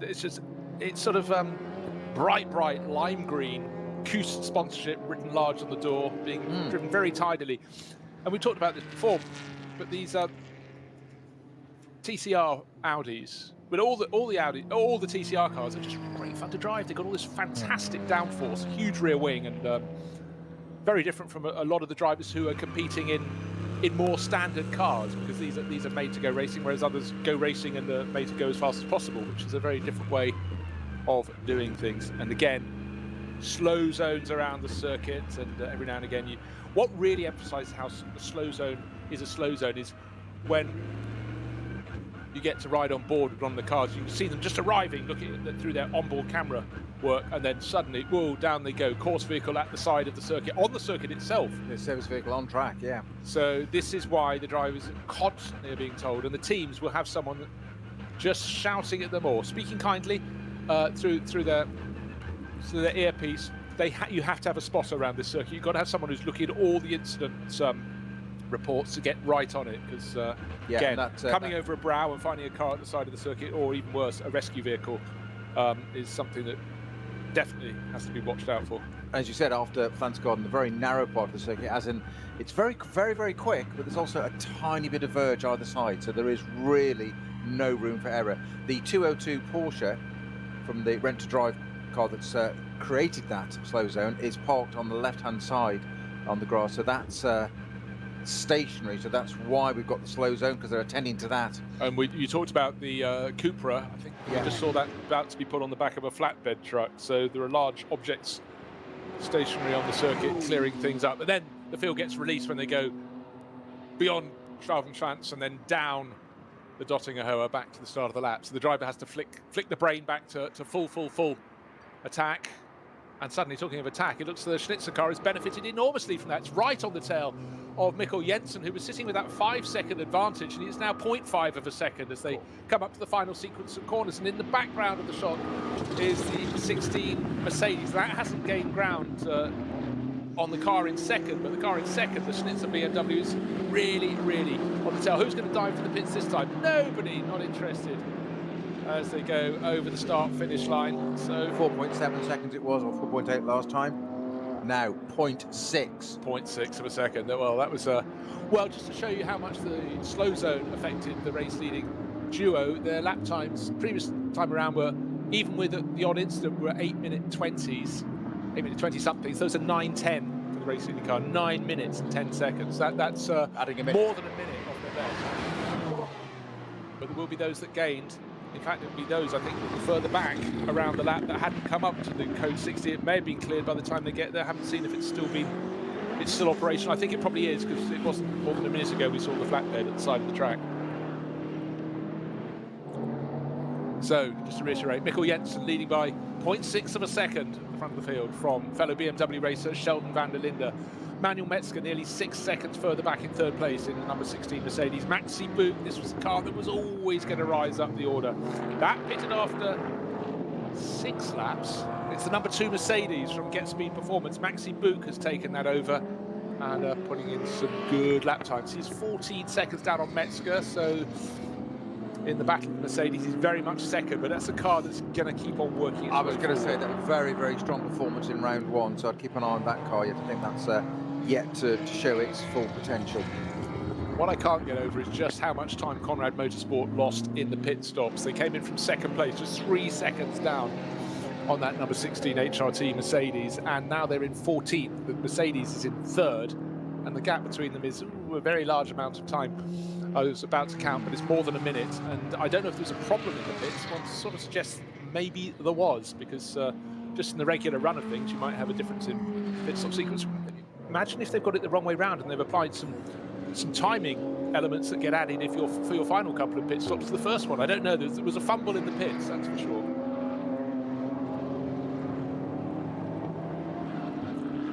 So looking good for BMW, but here's the caveat.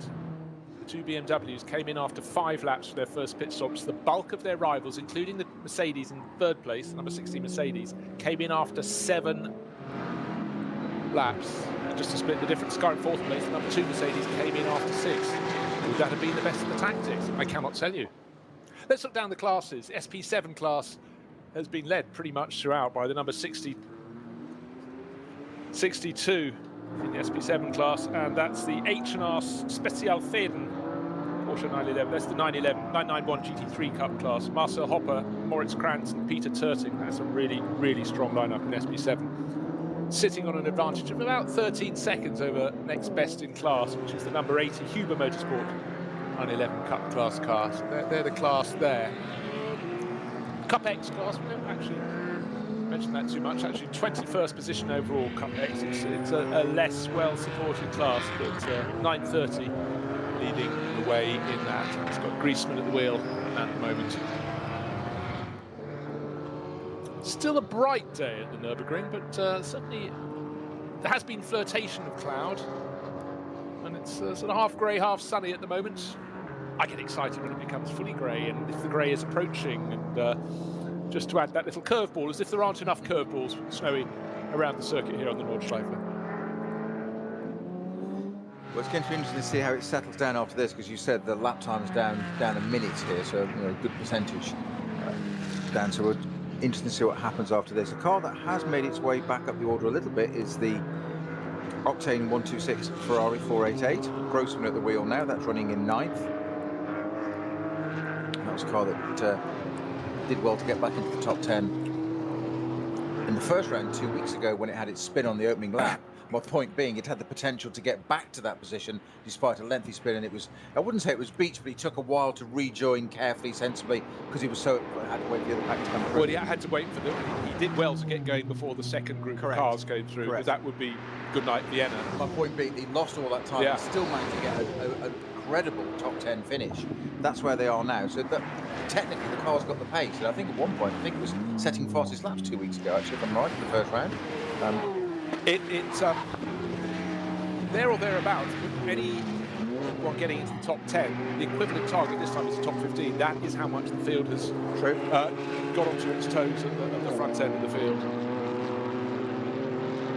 So, BMW from BMW. Well, we had a BMW winning the opening round, and one of those, that particular one, car 34, is leading the way. But the Mercedes are coming. They had a different sequence in their pit stops.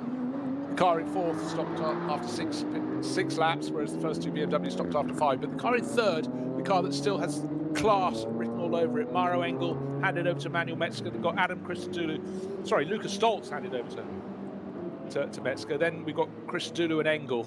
How strong is that lineup? So you have to say the team is strong, the driver lineup is strong.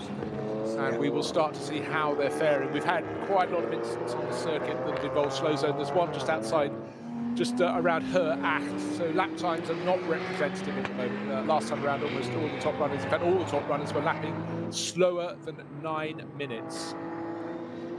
At their very best, the fastest lap of the race, 8 minutes, almost dead. 8 minutes, 00.617 seconds.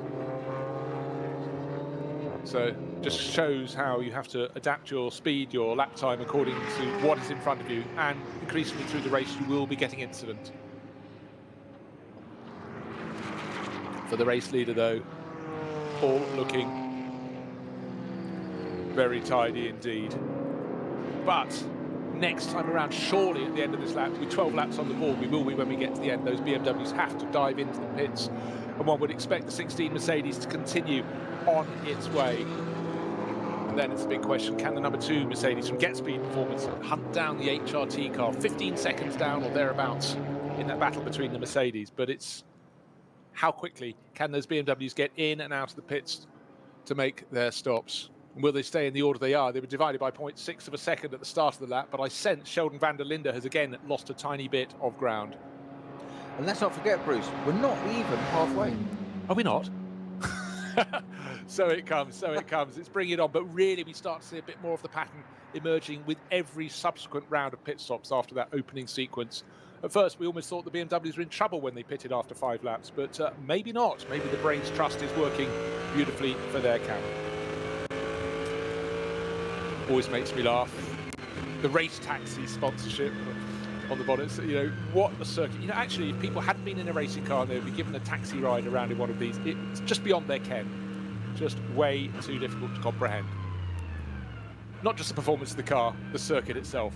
Bang, down into another slow zone, and then waiting for the signal. Green flags are shown, and the cars then get going again. Not in a race taxi round, but just around the Nordschleife. It is the most magnificent circuit in the world.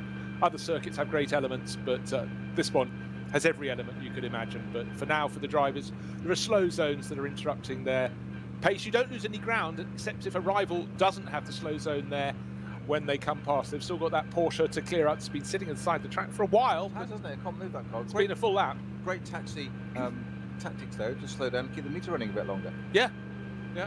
Don't spill your kebab on the seat. So, BMW's first and second. Her act has got, in fact, we've got some around Flansgarten on. We've got a long sequence as well of slow zones. So it's quick, slow, just trying to see if anywhere else in the circuit. No, it's basically her act in the long run after Flansgarten, just waiting for the flatbeds to remove. They've removed one of the cars. They're waiting for another between her act and Wipperman, and then this code 60 zone is clear, but her act comes at you quick and fast after you've left the carousel, and just you think I did rather well around the carousel. You can come around that fast right-hander, and it can be very, very difficult indeed. So the drivers will be thinking about their lunch at this point. In the race, those are lucky to be in the pit lane. Our race sausages have just turned up, so all is well. We've got a flatbed pulling, in fact, towing one of the cars that took a tumble. I think that's the Seat Cupra. No, it is the Cupra that's she's pulled the Seat badge off, because they're called Cupras now, aren't they? Yes. Their racing arm. And waiting to see if those BMWs leading first and second in the race will come into the pits, but no. Number 34. Oh, sorry, is that the M4 version? No, that's number 30. That's the race leader going on to. He did 5 laps. He's done 12 laps, so that means he's doing a 5, then an 8. Well. We only saw a couple of the SP9 class cars do an 8-lap opening stint, but going on to lap 13 is the race leader, Mikkel Jensen. 10.5 seconds, but he's doubled his lead over the chasing Schnitzer car of Sheldon van der Linde. I didn't even see it.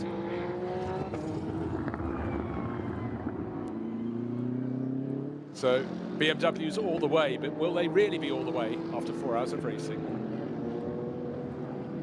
Let us see. I really did expect those BMWs to dive in to make a pit stop with 12 laps completed, having done 5 in the first stint. But for now, They continue leading their way around, but the good news for Walkenhorst is they've doubled their advantage to 10 seconds over the chasing car from Schnitzer Motorsport. And Mikkel Jensen pressing on in the lead of the race. He's picking his way through back markers. Really good stint. He shared the race-winning car 2 weeks ago in the opening round with David Pittard.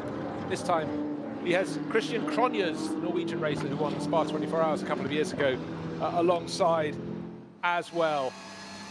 But again, the field continues to be bunched up at various points on the circuit. Her Acta Wippermann still with the code 60, still with a white Porsche that only now is about to be towed away or possibly put onto the flatbed. So it could be another lap time. These drivers have to slow right down. But in the bits in between the slow zones, it's still flat out racing. So can Sheldon van der Linde close down the advantage on Mikkel Jensen? But looking at the timing screen, it's an important bit of information. It was van der Linde we saw lost 5 seconds, but the car behind is closing. That's Manuel Metzger in the number 16 HRT Mercedes. He is gaining handover fist. So I think van der Linde may have been caught out by those slow zones. I can't see any reason otherwise why he'd have lost so much time. But it could have been other drivers maybe being too slow in the slow zones. You did say only a few minutes ago that the BMWs are at the front, but the Mercedes are coming.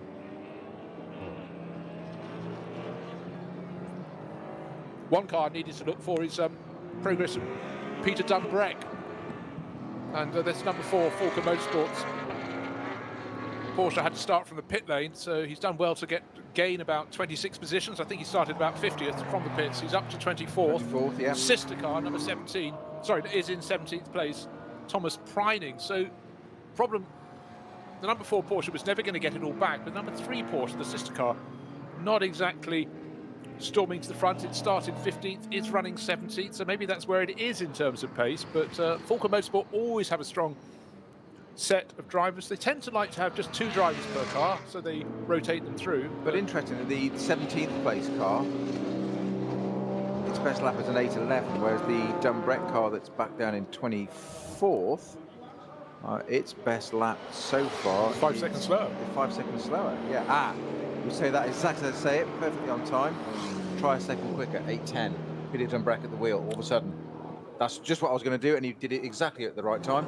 8:10. There we go. Oh. And we've got another problem in the Grand Prix loop. We've got a Renault Clio is quite a short car to start with, but it's going to be even shorter down at turn 1. Nose at number 614, the Overbeck Clio is facing backwards. It's hit the back of something, but it's only just off the edge of the circuit. So just as they're starting to clear up some of the slow zones, suddenly we've got a problem down at turn 1. So really unfortunate bit of debris down there as well. He said it looks like he's running into the back of something. Yeah. He can't have hit anything and bounced back from there, so it looks like he's run into the back of something, just caught his braking zone the wrong way and just tapped somebody else by the look of it. Yeah, but it's unusual when you're in one of the slowest cars in the field to outbrake yourself and hit the back of one of the quicker ones. Just a thought, but I know it can happen. One could have maybe just gone around the outside of him, done its braking, where the lighter Clio maybe didn't need to brake quite as soon, but so already course rescue vehicles down there looking to clean it up. It's still Walkenhorst Motorsport, 10.5 seconds to good, surely this time. End of lap number 13. We're going to see that one diving into the pit lane. Come on, yes it is. So good stint there from Mikkel Jensen. Write that down, he was 10.5 seconds clear of the fellow BMW, albeit from the Schnitzer camp of Sheldon van der Linde. Sheldon seemed to have a bit of a problem on that previous lap, and again the laborious process as anyone visiting the pits comes in, slows right down as they'd have to, but then turns into the paddock, dives around the back, and then emerge if you're in an SP9 class car back into the pit lane to stop in front of your crew. A lot of the others in the junior classes complete their pit stops back in the paddock and then emerge back into the pit lane. But to help us see what's happening as the Cupra fell into my own trap there, as Michel Halder standing behind the car, checking it out. She shares that with brother Michael. The car is back, but alas, on a flatbed. And again, instruction from the team through her mobile phone. She's suggesting perhaps maybe that light should be taken elsewhere, but wants to get it running. Hopefully that will it'll be good to have it back in the race, but we can play again tomorrow.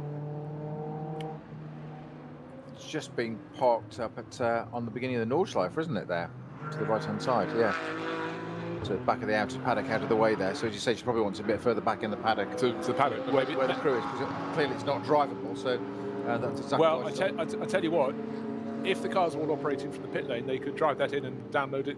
But because they've got the in and out through the paddock, maybe there is no scope for them to be dropped in front of their trucks. And in fact, thinking about it, where their trucks are parked with their awnings, there is a concrete barrier between them and the in and out run through the paddock. So they can't just drop it there. There's nowhere for them to take that car off. So, well, if that's the sort of consequence of social distancing, the fact we're racing is it's something you have to accept. Well, it's the first time we've seen it, haven't we? Yeah. So still a slow zone from towards the end of the lap from Flansgarden. Goes for about the next 6 or 7 corners. The one at turn 1 should be relatively easy to rescue. The Renault Clio that's battered front and back. So the Total liveried Walkenhorst car is in. Well, in fact, 2 Total liveried car, because there's 36 car Henry Walkenhorst shares with Andreas Ziegler. And there's a driver who's got out, just did a sequence of hand signals that suggested all is fine with the world. When you see a driver thump the roof of the car, you think that's normally when they're blaming the car for something, but that was the complete opposite. It was a driver going, yes, we're back racing. Well done, old girl. Stuffed it. No. Yes. So that was good to see. So Walkenhorst leading the race in the pits, and the sister car also in the pits, so orchestrated. But just bear in mind, that's after 13 laps. 5 laps, then 8 laps. We saw from a couple of the SP9 runners that an 8-lap stint was possible. In fact, maybe they're all helped because day isn't as hot as it has been. It was in the opening round when the rain cleared away. Maybe there's a bit more tyre life. But here we are, very nearly at the halfway point in this 4-hour race. And it's BMW leading the way, but with a different tactic to the bulk of its rivals. We'll see how this unravels, but really these long, slow zones won't be helping a lot of the drivers. It's very, very hard to call. We've now got the yellow flag at the start finish. We know what that's for the car off at turn 1. So an overtaking opportunity denied there. Walkenhorst up and through. This is car number 34 diving into the pit. So what? Otherwise he'd have gone onto that into that zone, but of course he's now dived into the pitch as well. So the car I called in was the wrong Walkenhorst car. That just clarified that. I time the screens are frozen, and I was just thinking, surely.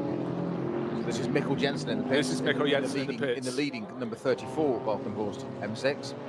Okay, and the Schnitzer car is in as well. It was much closer. My big concern was I couldn't see the Schnitzer car, but the lead had gone out to 10 seconds.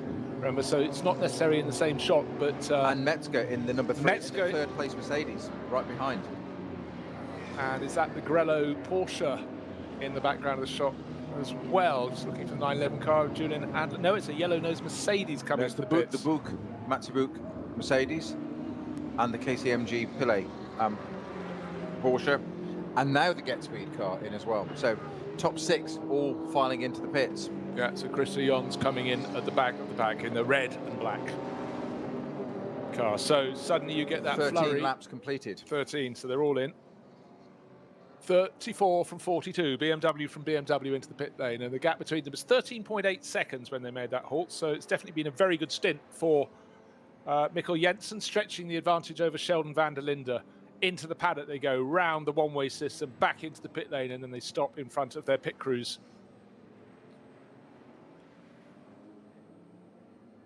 But really, the progress of that number 2 car, I think, is something that's worth paying attention to. The Get Speed performance car, Maxi Boot, good stint for him.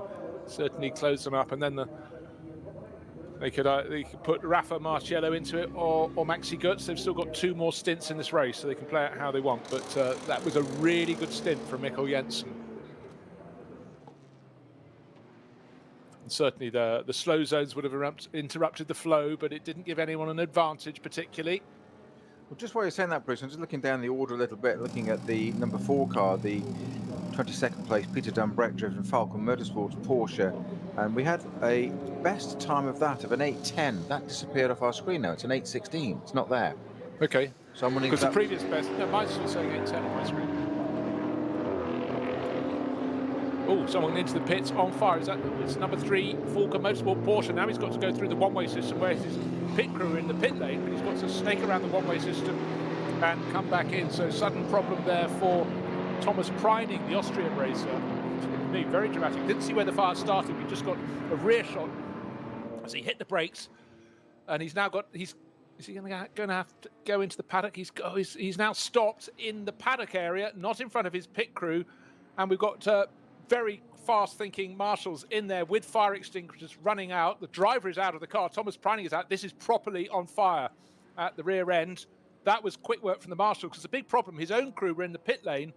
So well done to that fire marshal, who probably thought, I'm just going to have a quiet day in the paddock watching the cars go past. But he was primed and ready. And for Thomas Preining, well, it's not been a great day for Falcon Motorsports, we were saying, but that was a tidy bit of work. We didn't see where the fire started, but I think big pat on the back for that fire marshal. Very quickly out. The back of the aquamarine and blue Falcon Motorsport Porsche covered in extinguishant and charred bodywork. That really went up very quickly indeed, but quick work to get that out. I don't know if it was what came loose under the cover at the tail, but it's certainly their afternoon's work's over. They've got their car cleaned up for tomorrow. Just going back to those Porsche times. I've got the 810 attributed to the KCMG Imperiati-driven car. You're right. Not Dunbrack. Yes. Yeah. Or did we look at the wrong place? We looked at it at the same time. So 816 is the best. Rear end of that Porsche, a little bit. It's quite hard to tell if it's melted, but certainly very, very darkened and charred at the back. So for Thomas Preining, running outside, it was about 15th, 16th place, wasn't he? So not in the mix. And it actually went pop. The car went pop as he got up to the Tiergarten, the final sequence of corners that come onto the start-finish straight, presenting the cars behind with a wall of smoke. So really in the space from it going pop to getting into the pit lane, that was about 30 seconds. Well, they've got all night. What's the problem? They'll start till midday tomorrow. It's fine. We've got 2 hours spare. Haven't even done the last half of the race. Ever the optimist, hey? Yeah. So, Walkenhorst Motorsport BMW coming back into the race. I'll just double check it's 34, not 36. That's the car that is number 34 coming back in. The Rover Racing BMW not far behind. And the number 2 Get Speed Mercedes, the bright yellow car, has closed in. So it looked like a slower pit stop for the 34 BMW, a faster pit stop for the number 98 car that had been run by Nick Yaloli. Don't forget that was the car that reported to pit exit rather sooner than it should have done in the the end of the opening stint. Now, yellow flag down at turn 1 as the Clio is recovered, and then as the cars go towards turn 2, they're suddenly released, and you just see the sheer brutal grunt power of an SP9 class car as the BMW, the number Rover Racing car, number 98, and in behind the number 2 Mercedes just got on the throttle, and you see them punch as they accelerated forward. Still listed as Nick Yaloli, British racer, in the Rover car, but quite often the timing screen takes a second or two to confirm who is really in the car. Has to be the change. We saw that when it looked as though Marco Mappelli had stayed on board the number 7 Lamborghini. Do you remember when that was in second place? It's now down in 13th position. Michele Di Martino probably coming in to make a pit stop. Still listed as only having done the 1.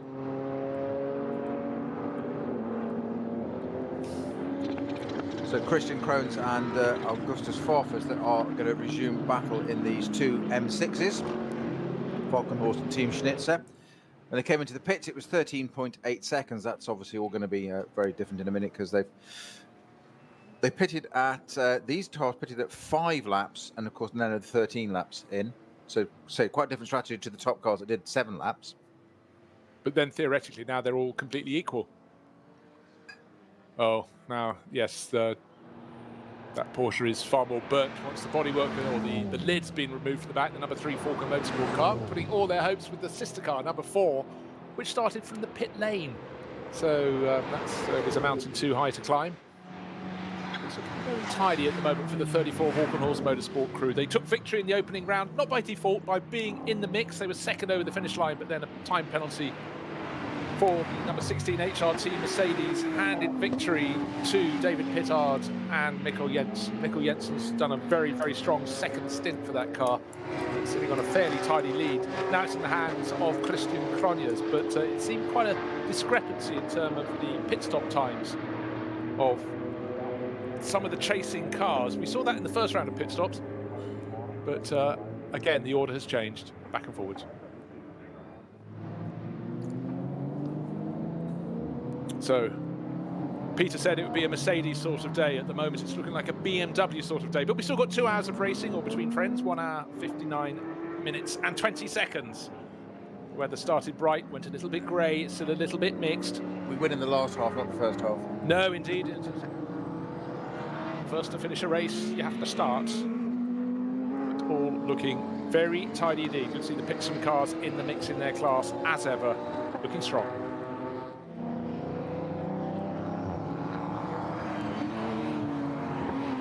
Who is going to win today? It's a question we asked at the start. We didn't know the answer. That's the beauty of SP9 Racing, of any class of racing. Alles begann mit 2 Freunden und einer Vision. Unsere Initialen stehen für Qualität und Fortschritt. Wir schaffen den Technologietransfer von der Rennstrecke auf die Straße. Wir fertigen Gewindefahrwerke, Sportfedersätze, Stabilisatoren, Distanzscheiben und Gewindefedern. Zu 100% in Deutschland. Wir arbeiten mit Herzblut und Hingabe für diesen einen Moment. Wir sind Motorsport. Wir sind H&R.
But as we know, that doesn't mean it's the end of the race. That's the point at which it can be waved, after which it can be waved at the leading car. But so many races, even after 4 hours here on the Nordschleife in the NLS, have been settled according to who gets through the final sequence of corners first on that final lap. Today, it's a mix between 2 BMWs that pitted much earlier than their rivals. Now they've all come in, the front-running cars, and they're pretty much on an equal footage, but they're being chased down by two very, very quick Mercedes. Can anybody else, any other manufacturers, get in on the mix? Well, we will see, but I think the only thing that's going to change the order overall between those top 4 cars is the arrival of rain. But with a long shot towards the village of Nürburgring, I can see the castle in the background. Therefore, rain isn't going to be with us for at least 15 minutes. And just to point out, of course, reiterate, we are only just over into the second half of the race. So there's still an hour and 54 to go. A long, long way. But yet again, gaggles of cars, and here's a great gaggle. The first 3 now nose to tail, all but nose to tail, unless that's the second. No, it's the 34 BMW has been caught hand over fist by the 98 BMW. So Rover Racing in behind Walkenhorst Motorsport, but in third place now, the bright yellow Get Speed Performance Mercedes. Side by side down the start-finish straight. The car that I really fancy to win the race is this number 2, bright yellow Race Taxi Mercedes, down the inside of one BMW, down the inside of another. Job done, but no, you've got to do the braking, got to do the turning. They managed that through turn 1. That was a great, great bit of racing. It was a stunning manoeuvre down the inside there. Like you said, I thought he was going to have the overshoot and just run well, but he actually controlled it beautifully at mid-corner and just ran them wide and held the 2 BMWs behind him to get the manoeuvre done. He is taking a different line in each time. I've noticed that. Really quite different to those 2 BMWs right behind him. But that's I've got to say, that's caught them napping. Or not caught them napping, caught them by surprise. I think he'd get one of them, didn't think he'd get the 2 of them, and I didn't think he'd pull it off, and he did. This is my motion of I'm winding the clock back. Before the start of the race, we talked about the run the Mercedes has coming onto the start-finish straight, showed it beautifully. A driver we haven't mentioned, that number 2 car, because they keep changing the driver lineup. Fabian Schiller, who's a long-time runner with Team Get Speed, is on board. He took that over from Maxi Buch. So we'll see who gets in for the final stint. Will it be Rafa Marciello, or has he been replaced in the lineup, or likewise Maxi Goetz? But really, really punchy bit of driving there from Fabian, and that's a bit greedy, isn't it? Really, we said before it's about doing your overtaking in the Grand Prix loop, or part of the Grand Prix loop that's being used. He didn't even really bother waiting very long, and he's got the Schnitzer BMW in behind as well. So he's got 3 BMWs in front behind him. That was a really, really fantastic manoeuvre there. So great job by Fabian Schiller in the number 2 Mercedes. Augusto Farfus, who put the car on pole position, back on board the Schnitzer BMW. Of course, many different ways of doing this race, but it's starting to settle down. And we'll wait to see. We haven't had a period where we've had clear track for a very long time. There've been slow zones. Now we want to see what they can do, and hopefully we can have clear running where we can start to see who can really put the competitive times in. But I guess the only guide is your relative pace to those around you rather than the ultimate pace overall, because that's a treat we don't often get treated to.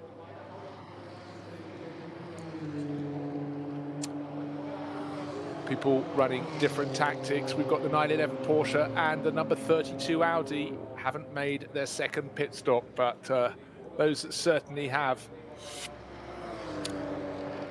it's suddenly tightened up for what is effectively the overall lead battle. And BMW, I didn't fancy they'd still be there at the finish. I really thought it was going to be a Mercedes sort of day. We're nowhere near the finish, of course, but what we're seeing is the Mercedes, they are a-coming, and most certainly that Get Speed Performance, the bright yellow and black liveried entry with Fabian Schiller at the wheel, making its way forward all the time. But that was a very much sort of showing your style, what we want to say, for Fabian Schiller there. Young racer. Style. Yeah, he's 23 years old, and I remember when I first saw him race a handful of years ago, he had sort of a baby face, but he's now more hard-edged, and certainly in the car, looking very, very strident indeed.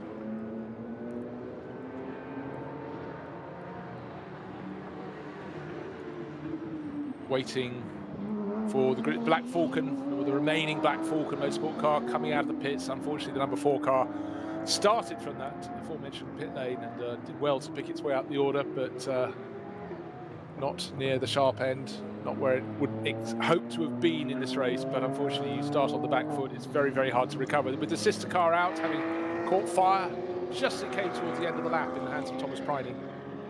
No hope to be had. I like the way you said just so casually, you said this would be full of excitement, and I said, the sister car having caught fire, as if it's quite a normal thing. It's not normal. We've covered it. Cars are not supposed to catch fire. Well, it's something that caught the Austrians' attention. One would have Really, hoped. you'd have thought, wouldn't you? Yeah, that would work. Only one working headlight on the sister car, so maybe there are various little niggly problems there for the Falco Motorsport team. I think on a scale of perspective, one working headlight compared to the whole engine being on fire, I think I'd go with the headlight. Yeah, I think you'd say, can I have the number 4 car next time around? Yeah. And that does mean put number 4 on the door of the car with the... But of course, the other car will be better tomorrow. It's got a new engine in it. It'll be out tomorrow. What do you reckon? I think you could have a point there, the old racer's eye. They'll work their magic. We know what these chaps are like in the background. They'll never say never if they can't. They don't have to. Quite a lot of dust out on the circuit, which I suppose we've had quite a few cars going off, but again, that's another little issue that can front up to the drivers. But and particularly when you're racing very, very close to a rival or a back marker, and you go past them, and suddenly you're on the dusty outside line. And don't forget that little battle that Fabian Schiller has moved to the front of, who's very tight indeed with Farfus, Yuloli and Cronjes. They don't want to be going a little bit onto a wider line than they would normally do. You find that dust sitting there on the circuit. It's generally fine if you're on the straight, but around the corners, as we can see, drivers are cutting corners here and there. And certainly at probably about 3 or 4 points of the track where we've had these incidents, you're quite likely to find dust on the circuit, and they can't get anyone on the circuit to clean it up at any point in this race. Of course, with 155 cars having started this race, there's going to be someone coming around the corner at pretty much every moment. So you've got to just spot where the dust is and stay off it. The track continues just to provide this most wonderful, wonderful element. What a great place to go racing. So many opportunities to thrill, to entertain, but also drivers all know trip up, and the clear lap at any point in the race is something that is just manna from heaven. The chance of a clear lap on a lap lift, as we say, manna from heaven is highly unlikely. Waiting for our timing screens to shake out, because we've got some cars in the pits. Now that does, at the moment, just put the Di Montino-driven Conrad Motorsport Lamborghini Huracan back up into third at the moment. It's in the pit, but it's just there for a minute. But it's just there for you, Bruce. I know you're fond of that car. Yeah, and I expect it to go forward at the start, but not to move from 6th up into 3rd and then work its way into 2nd. Just have to reiterate, that was a brilliant opening. They just paid it off the pit stop, didn't it? Yeah, well, it was a visual in terms of it just lots of other cars that came in behind it to the pit stop emerged not just in front of it, but some way in front of it. So I don't know if there was a blunder, but it certainly dropped them back down. But we'll wait to see who takes it over, if it'll be Axel Jeffries getting in next, or if they put Marco Mappelli back in for stint number 3. I think they'd put Jeffries and then Mappelli for that final sprint to the finish.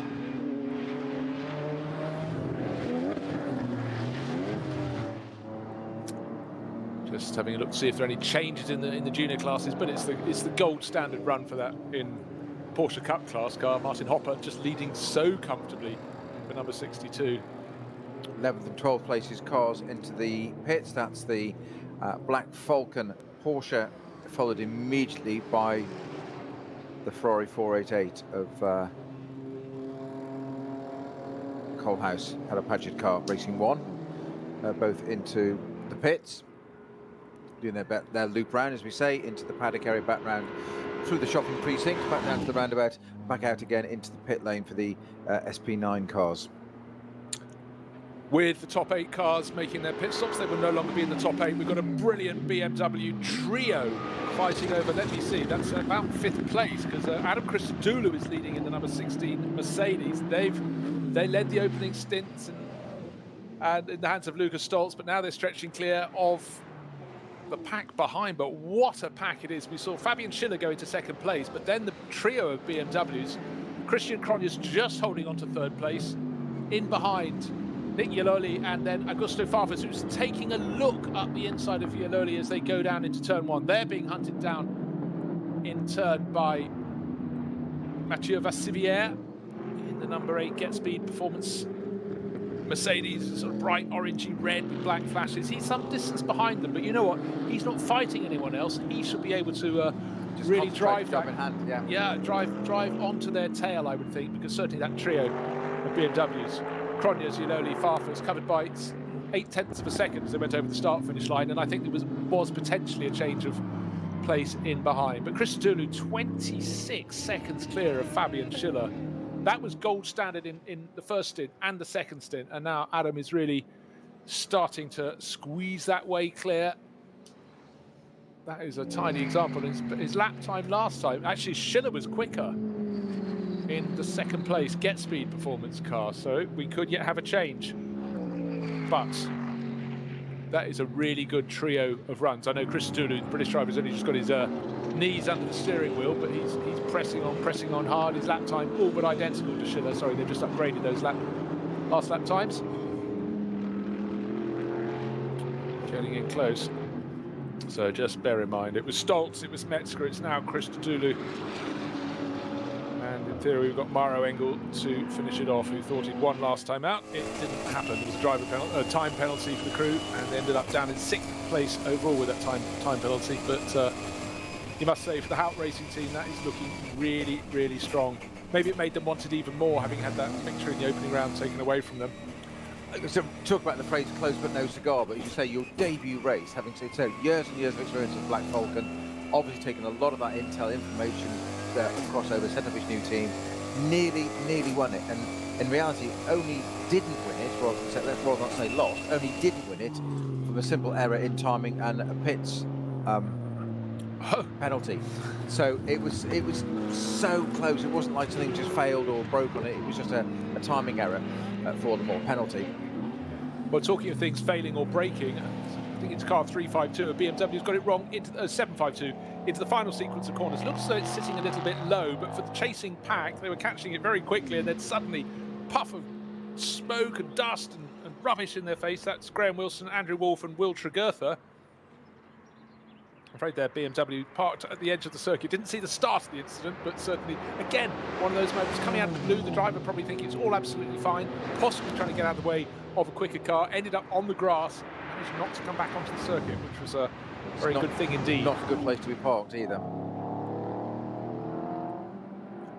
Still drivers in and out of the pits, but just looking to see the next lap time from Adam Christodoulou. He's got that 26-second advantage. That is the magic of getting a really well-balanced driver lineup. Not many making any mistakes in the pits, but that really has come to them. I think it might come down this time around. We'll see if Fabian Schiller, who was marginally quicker last time around, can start to close that gap. But 26 seconds to the good with just over 100 minutes in the race remaining. That is very, very tidy, and they're on very, very similar pit sequences now. So incident is guaranteed, and into that final sequence of corners, it's code 60, while 752 is towed away, I think. I can't quite tell. The car looks like it's sitting a little low at the front, but that could be just because it's on the grass that isn't as level as the track. Wheel marks before the corner. And that was a little Opel getting it wrong before the corner, sweeping across the front of another BMW, and I fancy 752 is...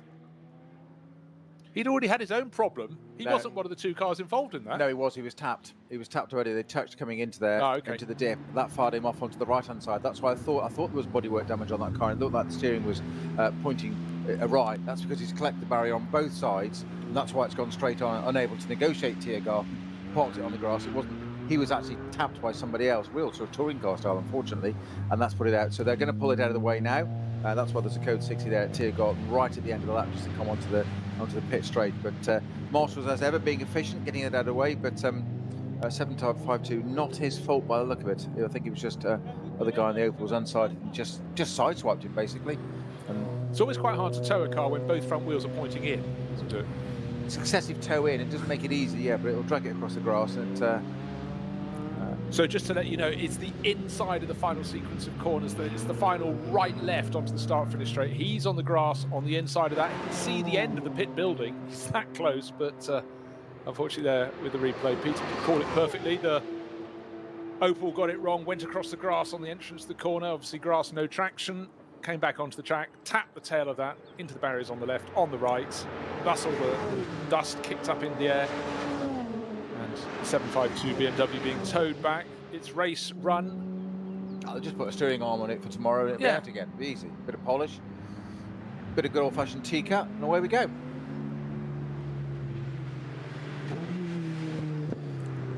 So code 60 area is very much a feature around the Nordschleife, but it's the very sensible way of dealing with these issues. Don't put a safety car out. Clear the incident as soon as you can. And if you're a driver, just hope the code 60 is cleared after the rival you're chasing has been through it and you're approaching it. Then you can gain handfuls of seconds. But people are going to need to gain hands, lots of seconds in hand, because these incidents can come at any moment. But 26 seconds to the good, that was a really big advantage for Adam Christodoulou ahead of Fabian Schiller. In the V4 class, it's 7:07 from 7:01. It's quite nice to see standings from time to time. So the 7:07 crew is Florian Quant, Stefan Köppler and Oliver Frisser in their BMW 325i. That's a production class car, and they're sitting on an advantage, not even 1.5 seconds. So the 7:01 is running them close. That's one of the Pixum team adrenaline cars. That's Christopher Rink, Danny Brink and Lyson. I still love Rink and Brink. They're such a good pairing, aren't they? And that's a BMW that's looking rather smarter than the 752 had become a short while ago. Plenty of runners still going well in that V4 production class. Neat and tidy. So still the slow zone in that final sequence of corners. Vast majority of the front runners have run through. Vast majority of the teams have now run through. If they've got a 3-driver crew, third driver in may put one driver back in for the 4th and final stint, or the driver who's doing the 3rd stint will stay through to the finish. But it's all been very tidy indeed. The team that lost ground in the pits most notably was the Conrad Motorsport crew. Axel Jeffries, the driver based in the Middle East, who comes from Zimbabwe, has got into the car, but that was started by Marco Mappelli. Michele Di Martino took it over. But now with the green flags waved, but then the grouping in 2nd, 3rd and 4th, just suddenly hitting the slow zone, reaching the slow zone, and as they got to that final sequence of corners, the car has now been cleared. So anyone else just further back behind them is going to gain a handful of seconds. They had to really hit the brakes before that sequence of corners. Those behind will gain time. Looks as though I think it's the Schnitzer car has been hit up the backside. I need a rear view. It looks as though the Schnitzer number 42 BMW has got a tap at the rear, unless it's an inaccurate vision on my part. It might be the race livery, but take a look if you will, Peter. The number 42 started on pole. No, I tell you what, it's the flash of the colour, the blue flash across the back. It made it look as though that had been tapped up the rear. Bear in mind, that's been in tight traffic with the fellow BMWs for a handful of laps. That wouldn't have been the most ridiculous suggestion in the world, but it is actually just the blue diagonal flash across the back. As the cars went into that final sequence of corners, I sensed there could be a little bit of bodywork repair required. Admittedly, if the damage is there, nothing inside is damaged, it's just cosmetic, but it is actually just cosmetic because the cosmetics are the race livery, if you follow my drift. But they've stayed very close indeed to the number 2 Mercedes, Fabian Schiller, but Schiller is not gaining as much on Adam Christodoulou as he would have wanted. He's taken the lead down from 26 to 25 seconds, but Schiller looking handy in that he can keep those behind him, Cronjes and Farfus, but not handy in terms of cutting back the advantage of the Hout Racing team. 25 seconds to the good. That is phenomenal at this level of racing in the NLS. So deprived victory in the opening round of the championship. Come back 2 weeks later, now with 1 hour and 36 minutes remaining until the checkered flag could be shown. That's the earliest point at which it could be shown. It could be shown 8 minutes later if they just go over the start-finish line before the 4 hours are complete. That is a very, very tidy advantage for Christodoulou and the number 16 Mercedes team. What was it you said about an hour or so ago? The Mercedes are coming. And you weren't wrong. We did predict they might be stronger in the second half of this race with that consistency over a lap of just that race pace. BMW it was to the fore at the moment, so it swapped around literally almost exactly as, I'm not going to say half time, I know it's in the wrong game, but the halfway point of this race, it was BMW, a brace of those, then a brace of Mercedes. That's now switched around. We have Adam Christodoulou in the HRT car leading, second place Schiller in his Mercedes, and then we have not one but two, a trio of M6 Mercedes, Falkenhorst Motorsport, Schnitzer and Rover racing cars with Krohns, Farfus and Yelli in those positions, 2, 3, 4 and 5. Mercedes is that's then also in 6th position, Vassiver in the Get Speed car. Drudy in the Audi Sport Team R8. Olsen in the first of the Porsches in 9th, and Kern in the other multi-racing Porsche rounding out the top 10. Harter in the Audi Sport rounding out the top 10. So yeah. Porsche's 8th and 9th. A little bit way down. You said sort of pre-show, didn't you, that you were just a little bit surprised after the first round that Porsche hadn't really shown their card just yet at the normal sort of pace, and they're still, you'd expect them to be most definitely in the top 10, really the top half of the top 10, really looking for wins. To be 8th and 9th, surprising. We still got a way to go, as you say, an hour and a half to go.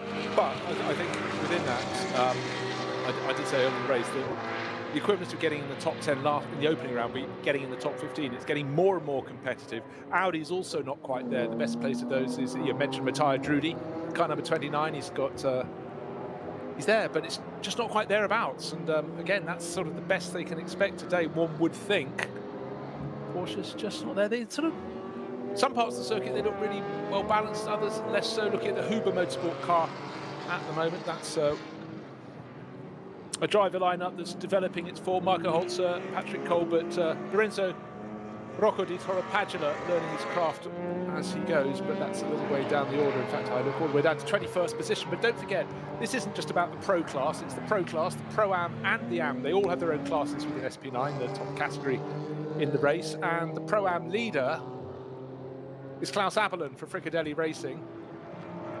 And then in second place in that class is the number 25 Porsche from Huber Racing with Patrick Kolb at the wheel at the moment, just 10 seconds down, or just under 10 seconds down, so they're in the hunt. Leading SP9 Am is car number 39, Kohler at the wheel at the moment. That is Stefan Kohler, who's sharing with Nikolai Rogivu, and it's a Ferrari, and Christian Kohlhaas, that's a Ferrari leading the Am class. So, battles within battles, but that's very much the story of the NLS. Peter, it's getting darker. Just said it's raining at Monza, but it looks like it could be raining any moment now at the Nürburgring. Certainly. Well, you've been anticipating it almost from race beginning, and I do it at every race. At the Nürburgring. No. I said with correctness as well. Some of those shots that we saw of the pit lane at the beginning before we went sort of live into the race, it did look that way. It looked overcast. There were bits, there were sunny patches, but it did look like it was overcast. The circuit is definitely changing now. The sky is going a darker hue, and who knows? This could add in a whole different mix in this final hour and a half. We suddenly throw in some rain as well. We had a bit of dampness in the opening stint of the first round. We've not really seen full rain yet. Looks nice and sunny at one part here. This is more like the Grand Prix loop. That looks all absolutely fine for the moment. But when we get out into the woods, out to the forest, Adenauer, well, that area, very, very different. If it starts to rain now, this could turn the race around, absolutely turn it on its head. Yeah, the view back down Dottinghur to the start of the long straight back to the pits, that is looking dark, very dark indeed, and the wind is blowing hard from the Nordschleife back to the paddock. See the flags in the paddock really oscillating around on their flagpoles, so something is definitely coming. It's always, you have to look for the wind at the Nordschleife. Oh, in the background it's dark, but actually not for, oh god, here we go. You think it's coming, and then there's blue sky over beyond Schraubenschwanz, but you need a camera in all 360 degrees to see what is coming. For now, we'll take dry, but I do think the teams mightn't lock their rain tyres away just yet. As you say, these are the conditions that the word changeable was made for. Yes, yes. So let's just reiterate, Adam Christodoulou leading for the Hout Racing team by a stonking margin, 25.7 seconds at the start of this lap. Fabian Schiller marginally faster in second place overall, but he's only just under 2 seconds ahead of the charging BMWs with Christian Cronjes, Augusto Favas and Nick Yeloli, and then another Mercedes, number 8 from Get Speed Motorsport, Mathieu Vassivière, who's sharing with Christa Johns. They sort of alternate. One does the first stint, one does the second, one does the third, etc. Luca Drudy, better the Audis in behind, but really Drudy is another 18 seconds down on Vassivière, so 6 seconds cover third place. Christian Cronjes, Augusto Farfus, Nick Yeloli and Vassivière. They are the ones that could change And I do sense that Schiller, having passed them into second place in that bright yellow Mercedes, Peter, is going to be able to get away from them and try his everything to chase after the leading car, the other car that is shining for Mercedes today. That number 2 entry with Fabian Schiller, who we saw come onto the start-finish straight, third place in a group behind 2 BMWs, and he passed not 1, but 2 before he got to turn 1. So he absolutely maximised his moment. And I think he's safe from pressure from behind. He did, but I'm going to throw another variable in here. I reckon that Falcon Horse Motorsport car is not done yet. If these conditions do change, we might be surprised. We'll keep an eye on that car. Peter likes to just put a little one out there every now and Well, again. You could be right. I'm just looking at differences, look at the gaps. So, looking at the gap now from second to third, what was it last lap? Second to third was 1.9 seconds. It's come down to half a second, but Schiller was slower than all the cars around it in second place. His was the one I thought would be starting to make moves, but suddenly Chris Dooley picks up the pace. 8 minutes 4 seconds. That's quick. 8 minutes 4.6 at this point in the race. That's good. We're chasing BMWs in third and fourth. 8 minute 5, 8 minute 5. Farfus had a good lap as well. Yeah. Whereas Schiller was an 8 minute 7. We know traffic can get in the way a little bit. Nick Iannoli just falling off the tail of that trio of BMWs. He's in fifth, but he was an 8 minute 7. So again, so could it be that the BMWs are coming back? No, just because you said it a couple of minutes ago. So like a child saying, could I be getting some sweets soon?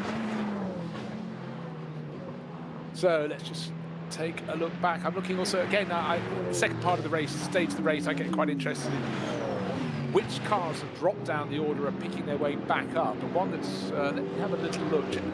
Jeffries is pushing very hard indeed in the Conrad Motorsport Lamborghini, but he's outside the top 10. In fact, Jeffries down in 14th place. Is that about to change? He's being challenged by one of the Phoenix Racing Audis. He's down into 15th, and the Phoenix car. Oh, is it going to complete the move down the outside? Get some braking done, why not? Car number 15, that's Kim Lewis-Schramm. He gets to see the escape road at turn 1 and rejoins again. Peter, the turn 1 at the Nürburgring offers so many lines in, so many lines out, but so many times somebody who's gone in a little bit tight pushes all the way to the exit. And if you're on the outside, you're beyond the exit. To an extent, that happened to Kim Lewis-Schramm in that bright yellow Phoenix Audi just there. It did exactly as you were reading it. Get the braking done, and he hasn't. He's in the escape road. As you say, or running certainly not quite in, but very, very wide, and therefore not gaining any advantage or position whatsoever in that. So. No good. Oh, we'll just see somebody pulling off out of the way in front of the Lamborghini there.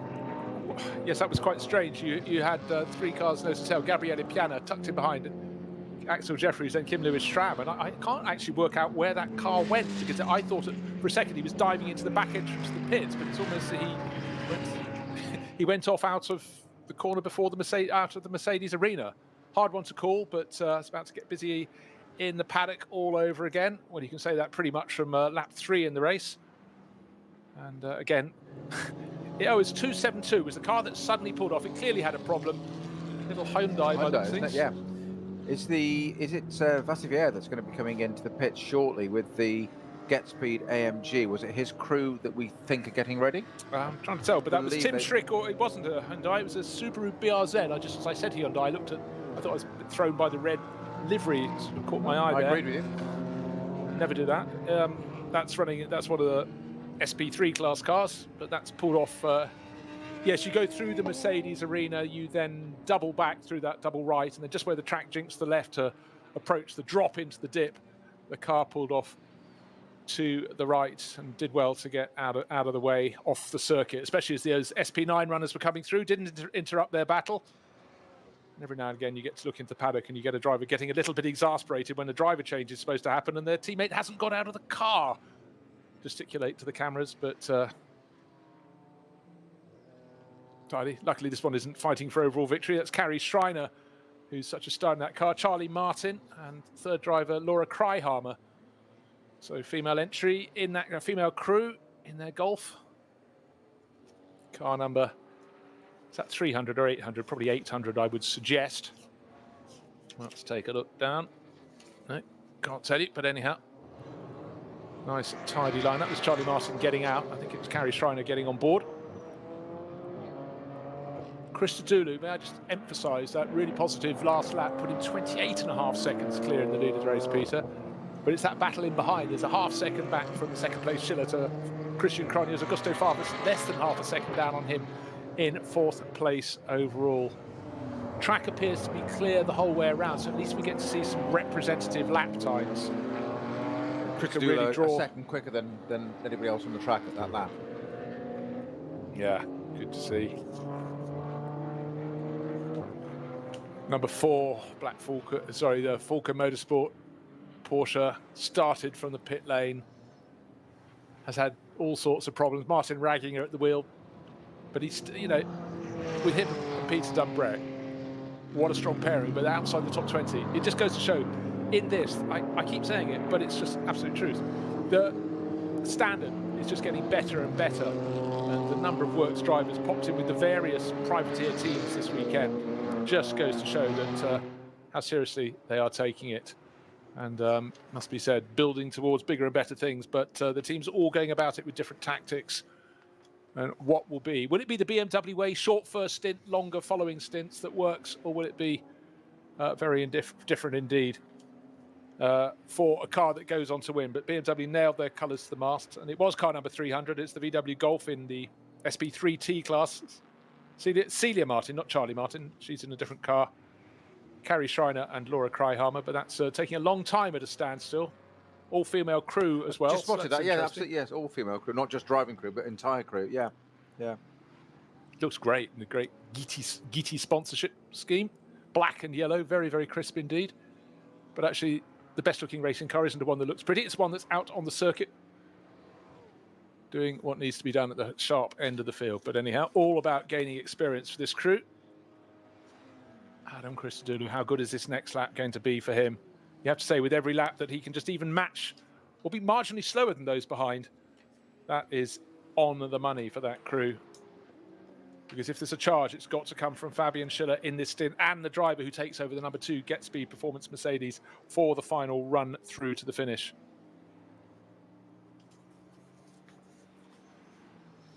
Looking to see if there's any drama.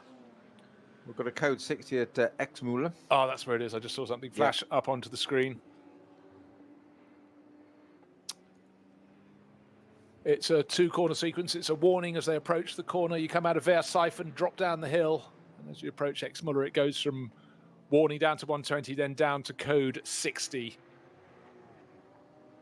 And again, we'll wait to see what is out there on the circuit and if it's going to be out there for long. Race leader 28.5 seconds to good. It's Mercedes, BMW, and Vassivier in another Mercedes for Get Speed Performance in 6th place overall. Luca Druni still waving the flag for Audi, but he's got lots of pressure. There's the best of the Porsches tucked in behind as well. That is Dennis Olsen, Norwegian racer, looking for glory. But another lap about to go on the board for Adam Christodoulou. That is 18 laps completed. He was 28.5 seconds to good. The British driver coming down towards turn 1. No one in front of him. No back markers to negotiate for a few more corners. So for the Hout Racing team, made their race debut 2 weekends ago. First to the finish, but didn't get the maximum points. A time penalty for not observing minimum pit stop time has pushed them down to 6th place overall. So waiting to see if it will be Fabian Schiller who comes through in 2nd place over the start-finish line with 1 hour and 21 minutes remaining, or will the BMWs have fought back? Christian Cronjes and Augusto Favas, the Norwegian and the Brazilian, pushing very hard indeed. It is still Schiller. He's now 30.8 seconds down, just 0.1 of a second clear of Christian Cronjes, and just half a second behind him is Augusto Favas. Nick Yaloli gained a little bit of time in the 3rd of those BMWs in 5th place, but very, very tight for 2nd place at the moment. Schiller holding on in the Get Speed Performance Mercedes, but instead of taking chunks out of Christodoulou's time, he's now back right in the hands of the BMW Chargers. 2nd, 3rd and 4th almost nose to tail. In fact, through the Mercedes arena, quite fitting, the Mercedes has gained a tiny bit of an advantage, but he's still less than a second clear in this battle for 2nd place. Cronjes bouncing over the curbs in his M6, trying everything to get back onto his tail, but of course the place everyone wants to be on the tail of another driver is coming out of Galgenkopf onto the Dottinger Hohe, that long run, try and get a slipstream, stay in the toe. But where we see the Mercedes normally strike, it's there behind, coming onto the start-finish straight. They seem to get the power down better to accelerate down to turn one, the easiest place at which to make a pass. But right now, Cronje is doing all he can to stay on the tail. Quite understeery there from Fabian Schiller. So maybe tyres, maybe he pushed very hard very soon. Maybe he's now starting to wish there was a little more life in those tyres. But again, we commented 2 weeks ago about the Mercedes looks really well balanced. The BMW, around the twistier bits, seems a bit of a handful, but certainly right there you see Christian Cronje was getting it very right indeed. Certainly is, and as you rightly said, the Mercedes just looks balanced all the way around the lap. Nothing seems to unsettle that car whatsoever. The BMWs do look like they've got a little bit of an advantage coming back again there, though. Schiller is under a lot of pressure now from Christian Cronje in the third place car, 34 Vulcan Motorsport car, Vulcan Motorsport car. Just looking at the slow zone at the X-Müller has been upgraded to a code 60.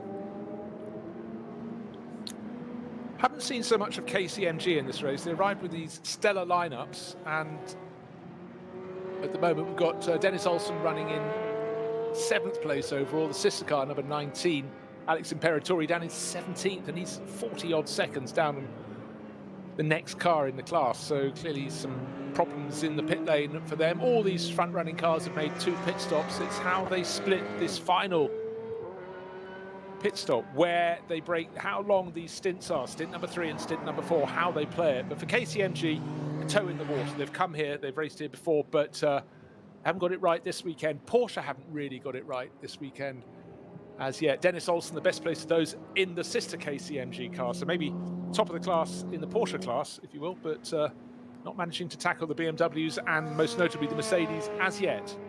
It's almost as if we've sort of settled down for a little bit now. We've got to that sort of 3/4 sort of distance, haven't we? And it's sort of like, well, 2/3. I think we could almost have 40 minutes there before something really starts to shape out, how we're going to see the final bit of it. Let's face it, 2 weekends ago, it was exactly that down to the last lap. It was, and what has to be understood, of course, is the fact that there are sliding scales for the amount of time you need to spend at a standstill, minimum time. It's not at a standstill from pit in to pit out. And the earlier you make your final pit stop, the longer your final pit stop has to be, ranging from an hour and 9 minutes before the end of the race, which is coming up soon, where you'd have to be at a standstill for 357 seconds. Let's call it 6 minutes between friends. Yeah. Down to if you come in with a minute to go, which would be a bit of a rare tactic, it's only 178, so 2 minutes 18 seconds. So big difference. Slow zones on the circuit could undo all of these gobbets of time you can get by making your pit stop later and later. Someone has put their car on the side. Another car, just trying to pick out where is that on the circuit. It's just the bottom of the hill before the carousel. You get to the Caracciola corner to go up to the carousel, and someone has put their car on the side, and another car is at the side of the circuit, albeit on 4 wheels.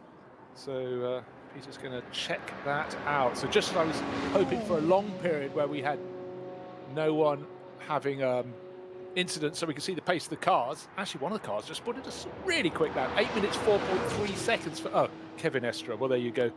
Kevin, never knowingly slow in a car. If there's a man who wants to attack, that is the fellow. I've always thought some of his moves, famously here a couple of times, he's on the grass, overtaking the grass down the Dottinger Hohe. Then here, Kevin's in one of the Fricadelli racing cars, sharing with Michael Christensen and Felipe Fernandez-Lazer. All of them know the ring very well. He's down outside the top 10 in 11th place overall, but quickest driver last time around. But we've got that slow zone around the Caracciola carousel.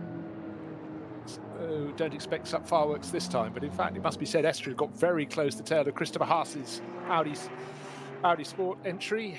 That's holding down 10th place, 0.3 of a second between them last time around, but definitely the pace 3 seconds quicker was the chasing Kevin Estra. So French racer really got his tail up. In turn, I think they could easily catch the 911, if you will, of Lars Kern, who's holding down line for 3 cars, covered by 3 seconds.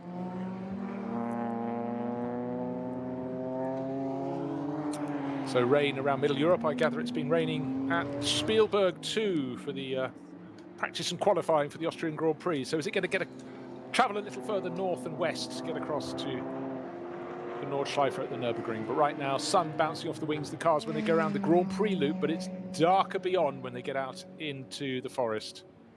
So conditions fair for now, particularly fair if you're the Hout Racing team and your name is Adam Christodoulou, because you're leading by 30 seconds.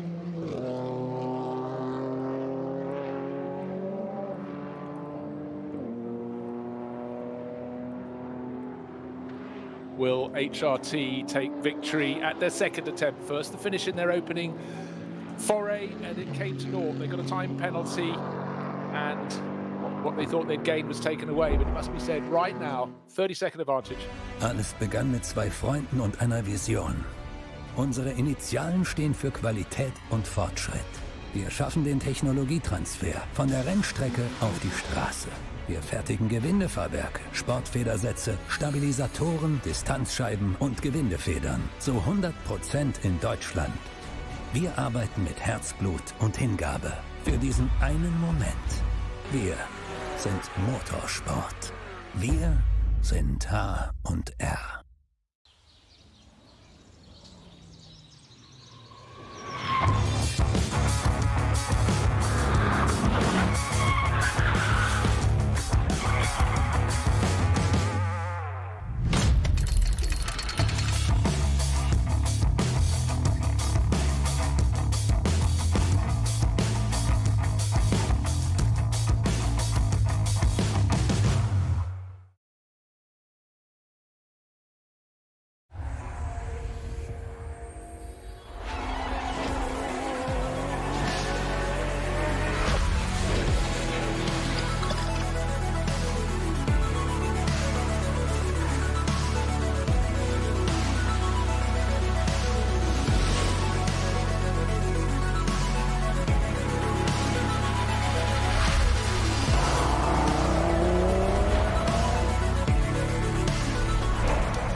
.911 is in the mix, in the running, but it's not even in the top 10. I'm talking of Manthey Racing, a team that, particularly with their Grello car, a couple of years ago could do no wrong in the NLS, or the VLN as it was then. However, this time around, the target has moved. Now it's back fighting with the Audis. 2 years ago it was fighting with the Audis, but that was for victory. Now they're fighting to get into the top 10. They've got Ferraris with them as well. How times change. It's all about BMWs and Mercedes at the moment at the front end of the field. Just reinforces what you said, the quality, depth of the quality. Who'd have thought you could say Manthey Racing not in the top 10? Not something that rolls off the tongue you'd expect to say normally, but you say that just proves the depth and quality for this race, because everybody's gearing up for, as we said at the beginning before the show, before the race starts, it's all about the Nürburgring 24 hour. The big race. This is what this is. It's a real test for this now. So that's what today's going to bring out. What's tomorrow going to bring? We've still got an hour and 10 minutes of today's race to go, though. The second round of 2020 NLS. It seems odd to be saying that in the middle of July. Second round of it, but that's where we are. Christodoulou it is that's leading in the HRT Mercedes. Second is Schiller in the team GetSpeed Mercedes. So it's Mercedes 1, 2 at the front, but the BMWs are behind. But here is a massive but. The advantage is now 42 seconds. There must have been a slow zone that hit Schiller. He was 11 seconds slower that lap than Adam Christodoulou, thus the advantage gain. But he was 8 seconds quicker than those behind. So Christian Cronjes, remember, started lap 1.15 of a second down on Schiller in that battle for second place. He's now 9.6 seconds down. So I said that slow zones could, if you can get past and then those behind get caught, you're laughing. Right now, Fabian Schiller is laughing, but not as much as he would like to, because he's also shed a lot of time to I was going to say the race-winning car.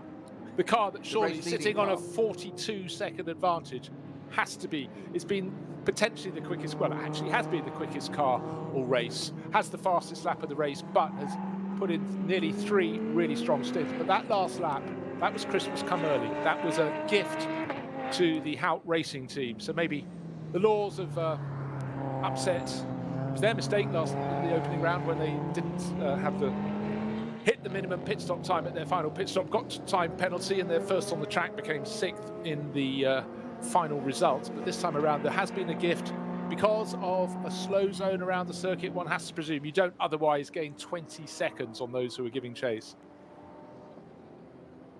So Christodoulou, I'm just going to go through those numbers again. Adam Christodoulou, number 16 Mercedes for Hout Racing Team, 42 seconds clear of the number 2 Mercedes from GetSpeed Performance. Fabian Schiller, who started this third stint really strongly, overtaking the BMWs. They were still with him, right on his tail, at least 2 of them, until last lap, but then he suddenly found an advantage, probably down to a slow zone, and he stretched his advantage to 9.6 seconds. Then the next 3 cars, Cronjes, Farfus, Yuloli, all in BMWs, covered by just 6.65 of a second.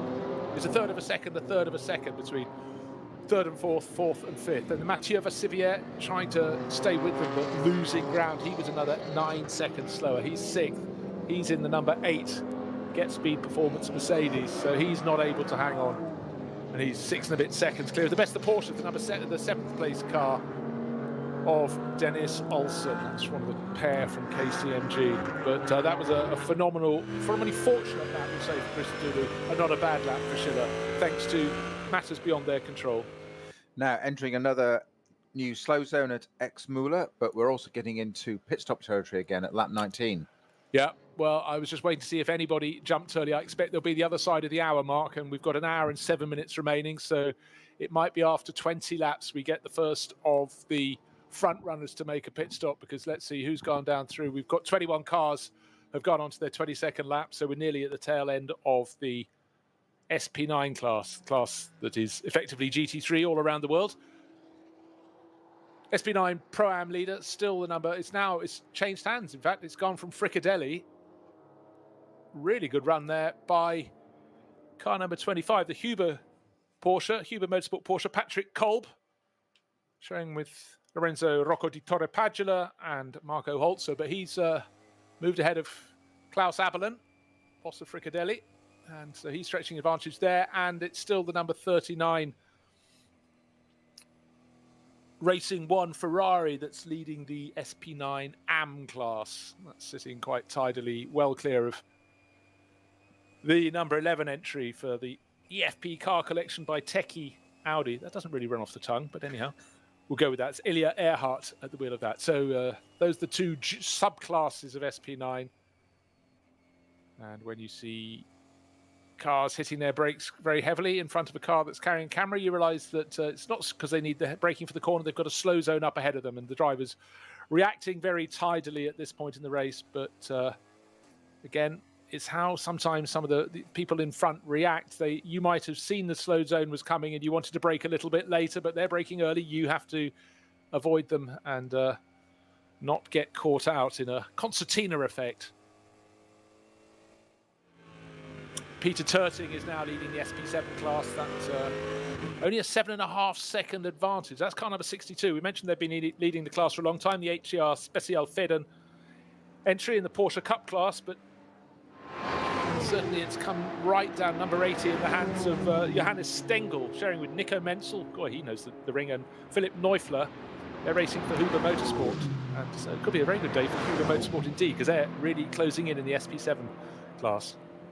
Pavel Lefterov, the Bulgarian racer, he's leading SP10, but he's got half a minute's advantage over the car that was leading before, the number 1 entry, now in the hands of Florian Naumann, shared with Griesner and Fubrick, the multiple champions in what was the VLN. Right now, Pavel Lefterov have done the same number of pit stops, so it's all fair and square, but it's the 169 that's leading that class now, SP10. That's the FK Performance BMW. Christian Connerth, Nico Otto, and Pavel Lefterov.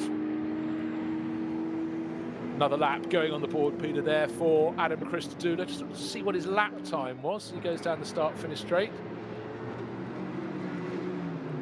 8 minutes 55. That just goes to prove. You see, you could go, how has he suddenly gone 30 seconds slower than his previous lap? That is because there are slow zones. Fastest lap of the race still belongs to that number 16 Mercedes. 8 minutes 00.617 seconds. There we are, 54.5 seconds slower. Goes to prove, but well, we'll see what sort of lap time Fabian Schiller can do, but one presumes he too will have been delayed by the slow zones. But again, it's full headlights on as the cars start to leave the Grand Prix loop. So there is something in the air. It's a question of what, when, and whether. Quite literally. Yes, yes. See what I accidentally did there. Right, 47 seconds to the good. So he gained another 5 seconds over Fabian Schiller. So quick through the areas of incident. Just over an hour to go in this round 2 of the NLS. Of course, the championship should have started early in the season. Didn't get underway until 2 weeks ago, right at the end of June. But you know what, we're enjoying it so much, we thought we'd have one again tomorrow as well. Get up to 3 rounds by the time we get to the middle of July. For so many of these drivers, it's just the sort of distraction they want as we work our way out of the pandemic, and again incidents out on the circuit, and again the driver's very accustomed to seeing safety vehicles warning. Someone has put muck all over the circuit at Exmüller. Possibly a bit of, would you say there was a bit of the quick dry there, put down on some spilt oil? It looked very orangey, as if it was, you know, too orange to be the dirt there that's gone onto the circuit. It did. Go down to Adenauer, yeah. So clear the zone at Exmühl. Yes, track clear now, green flag at Exmühl. So we're back to full racing with almost exactly an hour to go, an hour and 2 minutes. So we are going to head into pit stop territory quite shortly. These cars having completed, the front running cars, all on 20 laps completed. Well, what we had was a lot of drivers doing, some drivers, the BMWs, leading BMWs, that started in the front row doing 5 laps and then 8 laps. And 8 laps off 13, on to 13 means lap 21. They should be coming in if they've done another 8 lap stint. They've passed the pits after lap 20, so one has to assume the vast majority of our runners are going to come in. But just get this, 47-second advantage between first and second. That is the sort of advantage you might get if someone had a very, very different tactic when they came out after their first pit stop. But we not at this point in the race. We also saw the Lamborghini that was running as high as second, wasn't it, earlier on? The Conrad Motorsports car, that's now running down in 15th. They had an issue at the pit stop, and we don't know what that was yet, but it certainly lost them that position from second all the way down to currently 15th. Okay, various people have taken a different tactic. Three of the runners have come in after 20 laps. Matthias Drudy, son of Luca, came in from 8th place in his Audi. That's car number 29. Kevin Estre was 11th, has just reported in the number 31 Fricadelli Porsche, and Alex Imperatori, the second of the 2 KCMG Porsche, has also come in. But of the rivals, they have continued. So only 3 of that top 20 group of SB9 cars have come in with 20 laps. Give them a nice empty pit lane. You know what, though? Might be a bad idea. There are still slow zones out on the circuit. Maybe they're also hoping those will be cleared, or maybe simply they didn't have an option. They'd already got to the end of an 8-lap stint, whereas the vast majority of the front runners, this is their 8th lap in this stint. And 8 seems to be the maximum number of laps that you can really sensibly eke out of your fuel load, but more importantly, out of your tyre life. But of course, your tyre life is saved enormously if you've got lots of slow zones.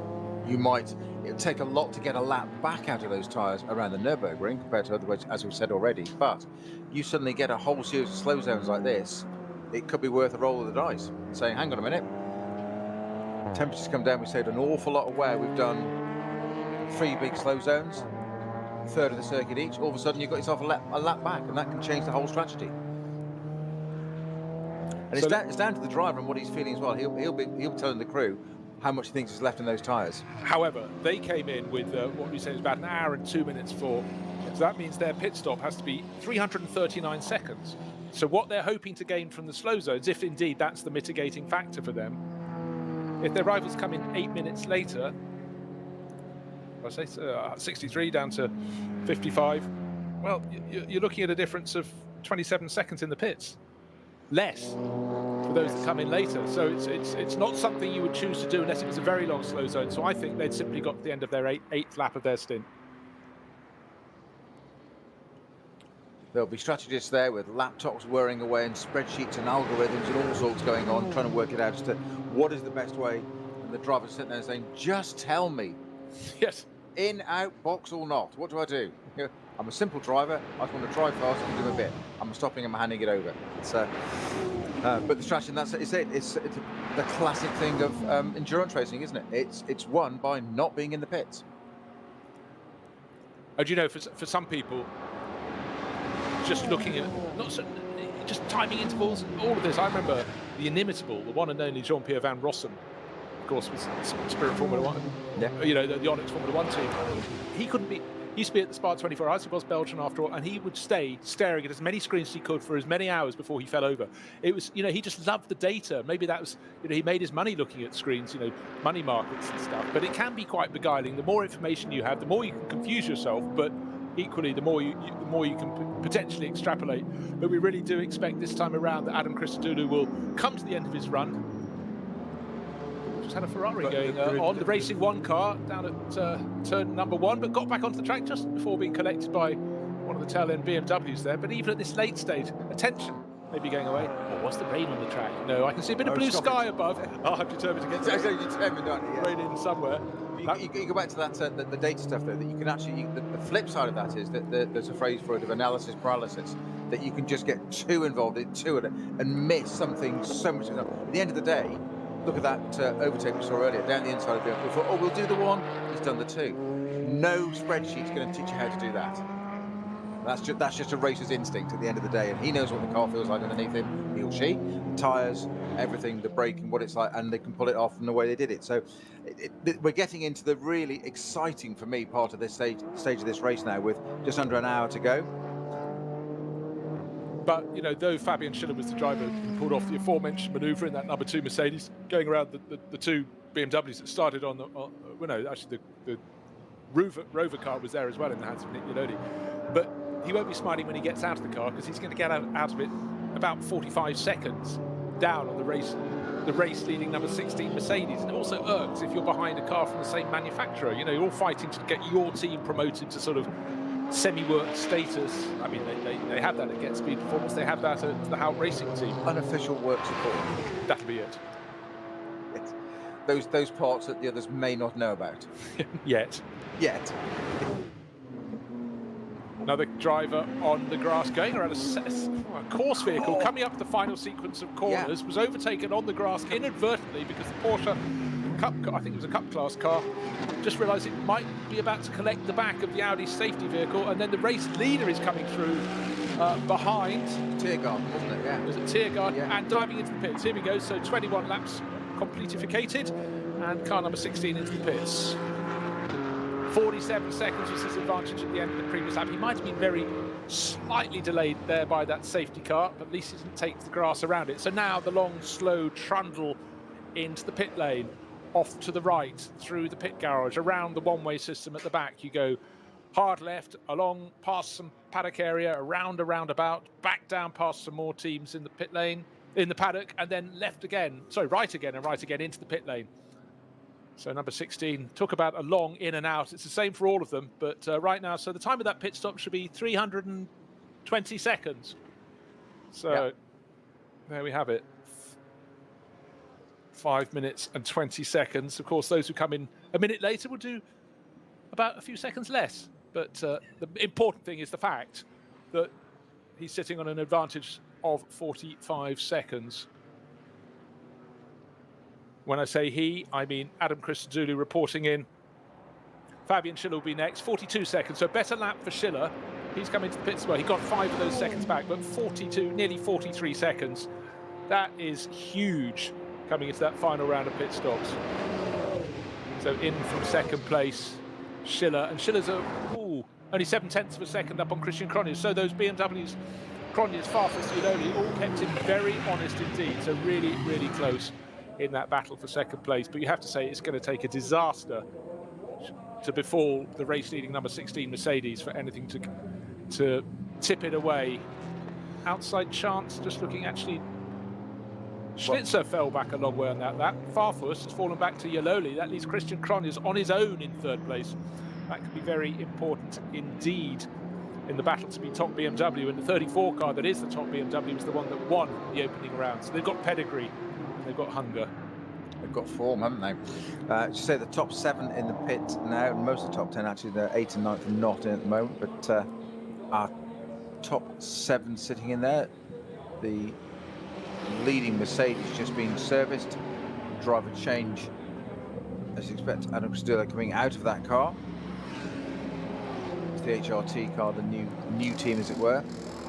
Nearly won on their debut 2 weeks ago, but were, I think, your word was correct, of deprived in terms of not the technicality. The facts are facts, and Valkenhorst were there to take it and take the win. But it was a penalty for an incorrect timing error in the pit lane. So it happens. That's what happens, unfortunately. But I'm sure they're out to avenge that today. Just interesting. Look, of course, sitting on an advantage of 40x seconds when it came into the pits, the number 16 HRT Mercedes pulled in quite a gentle, accurate approach to its pit stop. Then suddenly around its nose, some 40 seconds later, came Fabian Schiller in the bright yellow Get Speed Mercedes. He's trying to gain any 1/10 of a second back. He did have to sort of go around its nose because the Get Speed Performance garage is closer towards pit exit, but it really was a difference of anything I can get back, I've got to get back, whereas no risk at all for Adam Christodoulou. Didn't have the pressure. Sorely their race to lose. But as we've seen, Peter, over the course of the first 3 hours of this event, there can be incident, and we just saw that scramble 2 laps ago where the slow zones really hit those in slightly in second place, but third, fourth, fifth, etc.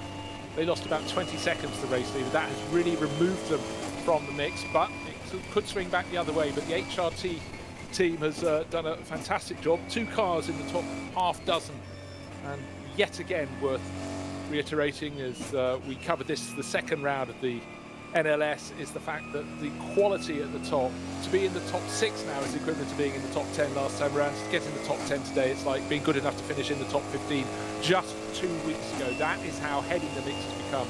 That is how the quality, the calibre of the teams and the drivers has gone up and up, and it's going to ratchet up with every further round through the remainder of this season, as we really, even though we're in mid-July, just get our teeth into the race. So the final pit stop completed for the number 16 Mercedes, and it's Mauro Engel. They've got him out of the dark cupboard at the back of the garage, popped him into the car, and to be honest, Mauro, this will be such a luxury position for you to be in, because you like a battle, but you're sitting on a really, really tidy advantage. This is what you're saying about that element of the pit stop there, the two difference, the 2 cars there. And it's that you've got that 42 seconds. 43 seconds, 42.8, 43 seconds advantage. Somebody like Engel, so experienced, almost laconic, just get in the car and whatever. But do you become calm or do you become complacent? And that's when things happen. So the other team suddenly appeared at the nose, loads of activity, totally different dynamic about the whole pit stop. And it's suddenly like, whoa. And then it sets people off thinking, well, why are they being so quick? We've got a 42 second. We've only got 42 seconds. 42 seconds around the Nordschleife is nothing.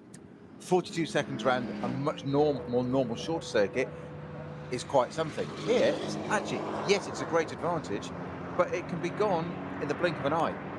And that's it. You lose it all at a pit stop, and all of a sudden, we've got 50 minutes to go, and it's a very, very different complexion for the rest of the race. Well, you've got effectively 7 laps, so you could shed 6 seconds a lap. Yeah. But as we've seen, a slow zone in the wrong place can catch you, and it can wipe that. But I still feel in head-to-head racing, the number 16 Mercedes that got into the lead on the opening lap, having started from the second row, from third place on the grid,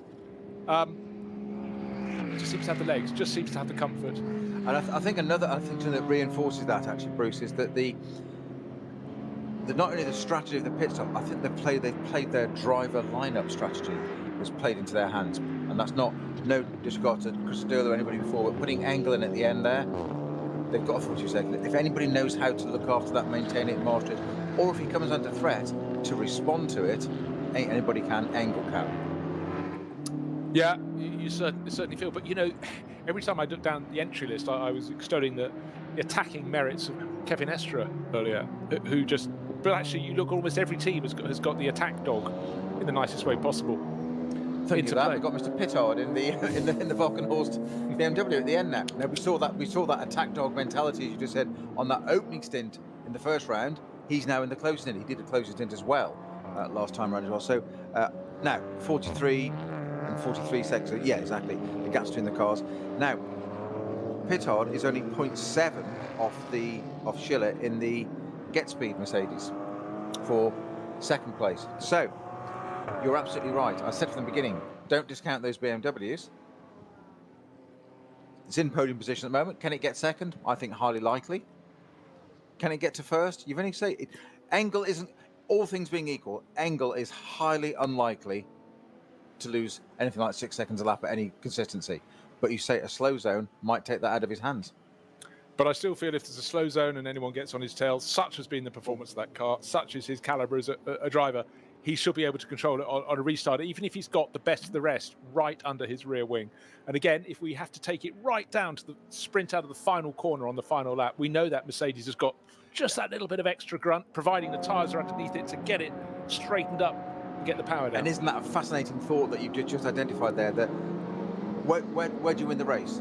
On the finish line at the checkered flag. Where's that car its strongest? We've seen that, but you've been saying it all show long. Those Mercedes just get that grunt off that little Tiergarten onto the back straight, and they're there, and they can deliver. We saw them do that, set up those runs into turn one. It could be as close as that. Let's face it, 2 weekends ago, we're talking potentially being the Valkenhorst car again, the front. It was those two that crossed the line fractions of time apart. We might have a replay of it, but it might be the other way around this time. We'll see. It's attacking dog Pittard going to show his true colours in the last stint.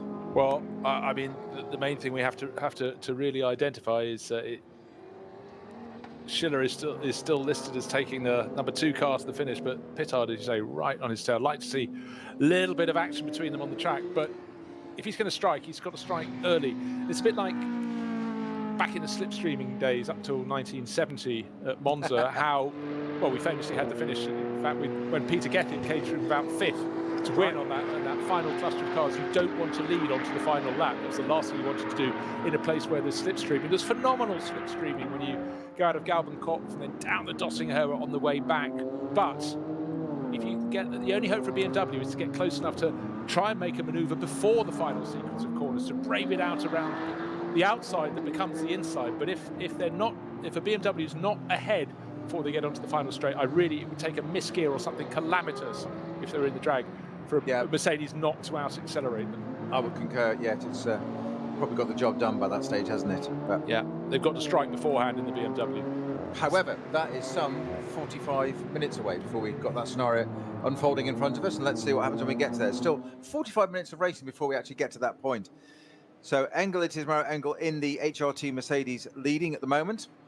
42.8 second advantage they had. Obviously, we've got to wait for this lap to come around and see our timing schemes settle out after the pit stop. But Schiller in the similar car, but from Team Get Speed, is in second place. 0.7 behind when they left the pits was David Pittard in the Valkenhorst Motorsport BMW, the car that won the opening round 2 weeks ago. 3 BMWs we have in a row. Farfus in the Schnitzer car behind Pittard. That's being in 4th place, and the Rover Racing Sims driving that car in the top 5. So 2 Mercedes from 3 BMWs round out the top 5. Yeah, just trying to see where the moves may come from. I believe those Audis have done an extra lap for Christopher Haase. Of course, he's famously very, very light on his tyres, but they will come in to make their pit stops. But chasing Manthey car, but Porsche just not quite been at the races, and Audis likewise no. But all those front runners, I mean, the number we just have to consider is that 43 second advantage that Maro Engel had to play with. It's just extraordinary in modern motor racing in the NLS to have that much of an advantage. We've had 6 cars covered by 10 seconds at the end of rounds in the past, but you'd have to say that for the Hout Racing team, they have done absolutely everything right, and for the rivals, they don't even look as though they've got rain to give them an opportunity to maybe close back in or hit the track in a way that surprises the race leader, because there's more brightness than there was 20 minutes ago. At no point is the track being entirely in the shade, but gosh, again, whenever you get to look, if you're lucky enough at the race action around the Nordschleife, someone is going to be doing something that suddenly upsets the order. We very nearly had the Manthey Racing Porsche given a tweak and knocked out of line. Collected. It was so tricky, and that was Lars Kern right over the tail of Christopher Haase. They're running 1st and 2nd, but they owe us that 3rd pit stop, and then once they've shifted out of the way, and the best of the rest is indeed the car in 7th place overall, Maro Engel, that will go back into the lead of the race. 42.8 seconds was his advantage before the pit stops. Doesn't matter if it's come down a bit, because the clock's counting down. We've got 43.5 minutes remaining. The clock is very much the friend of the Hout Racing team to take their first victory in this, their inaugural season. It was an 11th hour move when Black Falcon decided it wasn't going to compete in the top class for the deal to go across the Hout Racing team. A lot of the personnel did as well. Sean-Peter Breslin is running the Enterprise, as he did the Black Falcon crew. Black Falcon still competing through this year, but in the junior classes of the NLS, and it will come back with a full programme in SP9 next year. Having a hiatus. So just waiting. Sorry, go. I was going to say we're just waiting to see what the gap is, as the cars that were leading this race, who owe us a pit stop, peel off into the pits, waiting for the beam to be broken. When we get, well, we've still got cars very close indeed in what will be sort of 3rd, 4th, 5th and 6th positions. Baumann and Stippler have dived in to make their pit stops. Another well, we haven't talked too much about the number 6 HRT car. That's the Auto Areno car that Dirk Muller and Dominic Baumann are sharing with Patrick Assenheimer. But that was, when we looked, Peter, it was about 15th place. So yes, that's risen up, but it's going to fall down again with that final pit stop. But as you said, 15th place now is almost equivalent to the top 10 2 weeks ago, such as the depth of quality and change in just the entry level in 2 weeks. But, of course, anyone making a pit stop now, a lap after the others, will serve less time at a standstill. But for such is the way the field has been strung out through the excellence of the Hout Racing team, one just feels that ain't going to be enough to haul it back in, because they're not 25 seconds down or whatever, or 12 seconds down. They are minutes down on the race leading car, those that are making a very late pit stop. So approaching the final 40 minutes of this, the 2nd round of the NLS for 2020. New name, you're used to it as the VLN in the past. Now very much the NLS, the Nürburgring Langstrecken series. And today, it looks like the team that made its race debut 2 weeks ago is going to head off with victory, because sitting on a tidy advantage is Maro Engel, who's taken over for the final stint. And the car he shared with Lukas Stolz, who went first, Manuel Metzger, who took the 2nd stint, Adam Christodoulou in 3rd, now German racer, but living in Monaco for some long time now. Maro Engel leading the way, and with a tidy cushion. We'll tell you what it is when he gets to the end of this next lap. But I'll tell you what it is, it's 26 seconds, so lot of time gained. His pit stop was always going to be a little bit longer than Fabian Schiller, because Schiller came in marginally later. But right now, caution is the byword. Pick off cars in front of you as and when. Don't take risks. That's the story for Mario Engel. But Fabian Schiller in for a double stint. It's stint number 3. He's now doing the 4th and final stint. Showing that car with Maxi Book is pushing towards the finish, but it's a mountain for him to climb. I'm afraid we've got a faller. Car number 50 has retired from the SP9 class. That's the Team Equipe Vitesse Audi. Arno Klaassen, Rudy Adams and Michael Heimrich. Can't see any damage on the car. The driver's still on board, but being pushed in a rather languid, languorous way back into the paddock. Poor mechanics having to push the car with driver on board as well. As you say, somebody's got to steer it, I guess, haven't they? Yes. We would get the heavy one. Yes. So the sun is bursting through all over again. It's promised. It was the threat of rain for about 2 hours of this race. It just kept staying away. Yes, it was a terrible tease. Right now, the run to the finish, 40 minutes until that checkered flag could be shown at the earliest incident. After 4 hours of racing, we've got nearly 3.5 of those hours done. It's been a masterclass for Haut Racing Team. Hubert Haut won't be in the winning car, but his car at the moment is running in what will effectively be 6th position, I believe, when the final runners have made that last pit stop. A few cars at the top of the timing screens. Car number 473 might look good from the back, and that's being winched back in, but doesn't look very good from the front. Oh, and the back is rubbish too. The rear, that I was thinking, as we can see the front end of that car, it's brought in, it must have biffed the front, but right rear wheel definitely at an angle. The rear windscreen has popped out, the rear wing has been ripped off the 473 Cayman.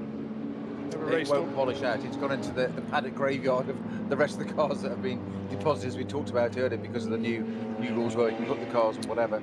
I have a sneaking feeling that's the car that we saw on its side, because looking at the panel damage front and rear, everything's a little bit sort of crinkle cut.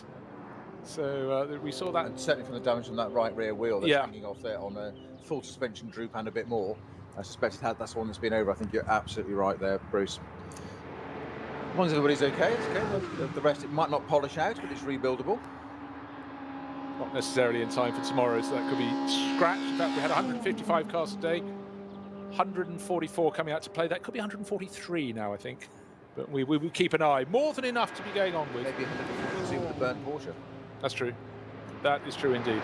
So, fine conditions, but only particularly fine if you're the Haut Racing Team. Deprived victory in the opening round 2 weeks ago. Sitting pretty today. The gap has come down in the gap we're looking at between Engel and Fabian Schiller. Went from 48 seconds to I think it was about 26 seconds. And we're waiting to go around lap number 23. People have run different tactics, as always in this. Car number 32, Christian Haase, top of the timesheet still. But the car that's led all the way, effectively, is car number 16, the number 16 Mercedes. The Grello Porsche dives into the pit lane. That's Lars Kern. He was second on the track, so in fact it's pretty unusual that car 32 is did that dive for the pits as well? Oh, that dived in as well. Sorry, I was just realised I was looking at the techie Audi. So the red and black Audi that was in the lead of the race, in the lead no more. Christian Haas dives into the pit. Christopher Haas dives into the pits, followed by Lars Kern. And in behind as well, Gabriele Piana, I think, is that coming in? Correct. Just wait and see. Car number 17, that dives in as well. That's from Haut Racing. That's Hubert Haut's car. And the Conrad Lamborghini and the SRAM Phoenix Racing Audi in the pit as well. So we should be shaking out into the final bit of order now for our final 36 minute last half hour. This time these guys get settled out back onto the track and last 30 odd minutes. So a different way of doing things. Of course, their pit stop will be shorter than the pit stop served 2 laps ago by our race leader, but it's going to be nowhere near enough, because the advantage he had over second place alone was enough for him to have made that pit stop 2 laps earlier. Peter's doing the maths. What's the minimum pit stop time now? If we counted at 37 minutes, I don't know if it's... Yeah, let's go for that. 273 seconds stationary. Okay, whereas if they come in, I think it was at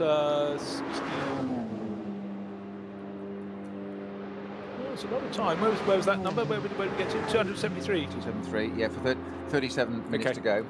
273. Add another minute to that, and he had more than that advantage. The HRT Mercedes now halfway down the Döttinger will be able to sweep by.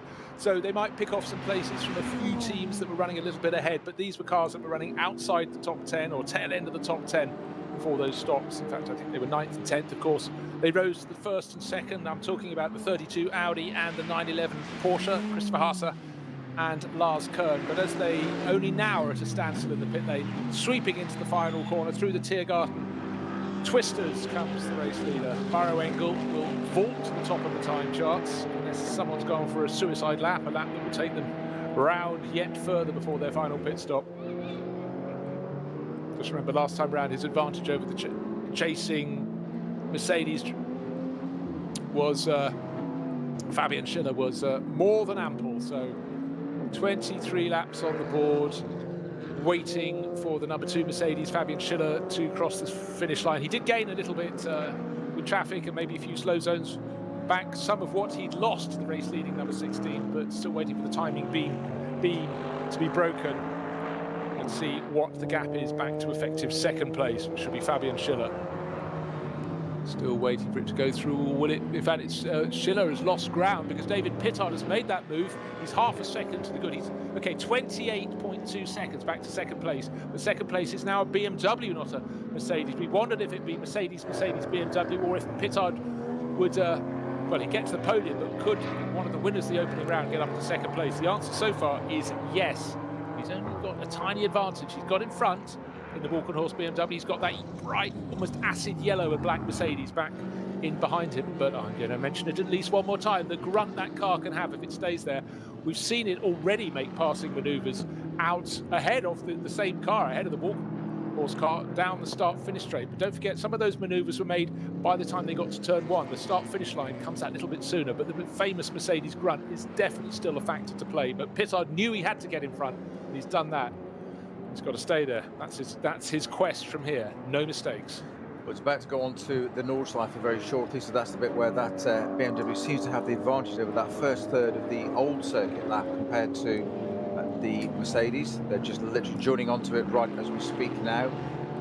Held up a little bit there to Pittard traffic, and that has helped him there where he has that advantage, that first third of the Nordschleife lap.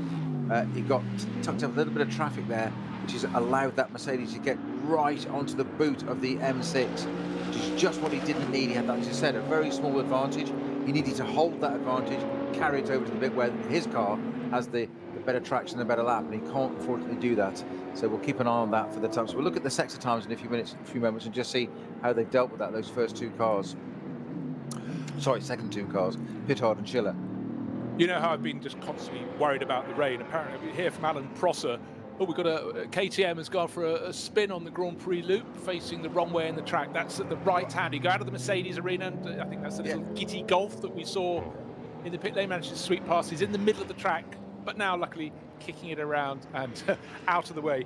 But just, you know, we said it was rain. I said it was raining at Monza, also at the Red Bull Ring, or the at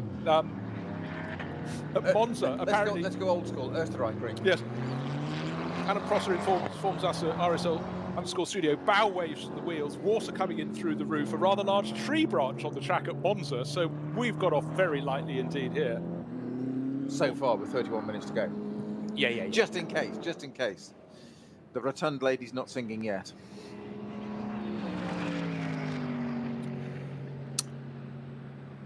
So looking very, very good indeed. If you're HRT, Hubert Hout, he won't mind if his car doesn't win. Of course, he's racer on, he wants it to, but that's the car he's in. I'm talking about the sister car. And right now, that's making great strides towards the end of this race. Mauro Engel, car number 16, 28 seconds to the good. We've got 31 minutes on the clock. And the spinning KTM makes it into the pit lane from the back entrance. That's the number 929 entry. We had 3 cars entered by Teichmann Racing last time round. In fact, this one is, the middle of those, by Bax and Jens, they're always racing that, and Mike Ronnefarth has joined them this time around. Plenty of action out on the track between a pair of Audis. Vincent Kolb in the mix there, challenging one of the Phoenix Racing Audis as well. So Audi's just not been in the hunt this time around. One sort of feels that Mercedes and BMW have really stolen an advantage, because even last year it was super close with the Audis right at the front of the field fighting with the Porsches, but the Mercedes came on strong. Mercedes are really on strong. But what's happened now is the BMWs have found their form. And that's why we've got Pittard going up into second place overall. This year it's looking very good indeed for BMW. I still think Mercedes has got the ultimate pace, but the fact that particularly the Vulcan Horse Motorsport BMW can keep them honest and keep up close is very promising indeed for them. Be interesting to see what David Pittard can do. 28-second advantage. It was 42. That's just a matter of the pit stops at the end there. So we'll just see how that pans out. I have to concur with Bruce that it's highly unlikely that gap can be narrowed in the term. Even if he does, the age-old adage of motorsport, catching is one thing and passing is another. And Mario Engel, if anybody is qualified to. And we've got rain on the screen. I don't know if it's come from Monza. Has he just sprayed the screen? No, he just sprayed it. I think it's a dead bug. Bug? Well, he's got a lot of them. They're all streaking up the street. No, I think it's that time of year. It's not rain. No, okay. Not yet, anyway. I know you're hoping for it. Goes with your narrative. You're desperate for the rain. No, it's just that it seemed fairly uniform across the screen, but maybe he's just not differentiated between the bugs.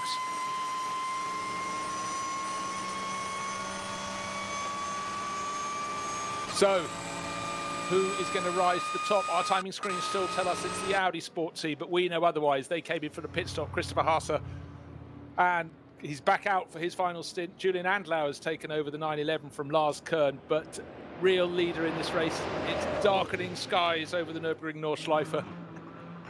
But we know the car that is effectively at the front of the field will be Mauro Engel in that number 16 Mercedes.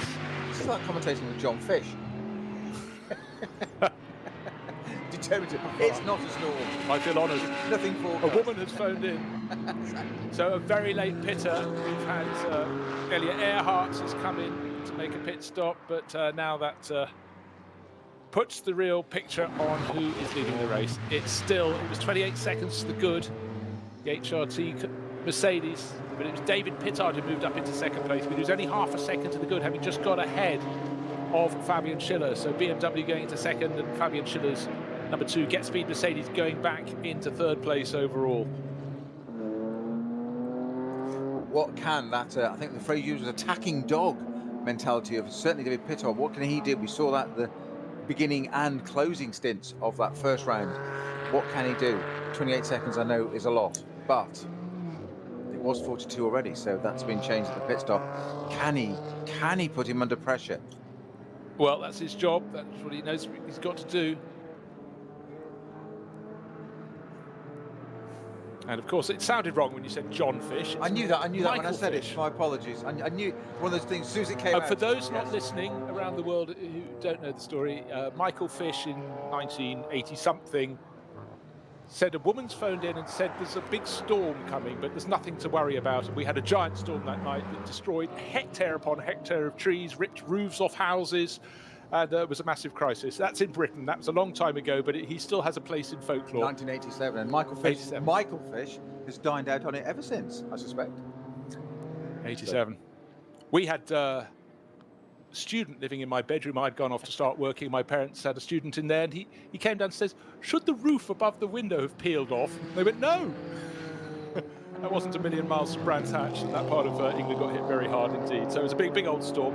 I flew out of the country the following day, and it was like someone had got a box of those giant matchsticks used for lighting barbecues and just sprinkled them, but in all directions. It wasn't like they all blew in one way. You had so many flurries and wind blowing through vortices and hitting, some hit 300 kph. You are a wasted talent in some of your descriptions. I'm a wasted talent.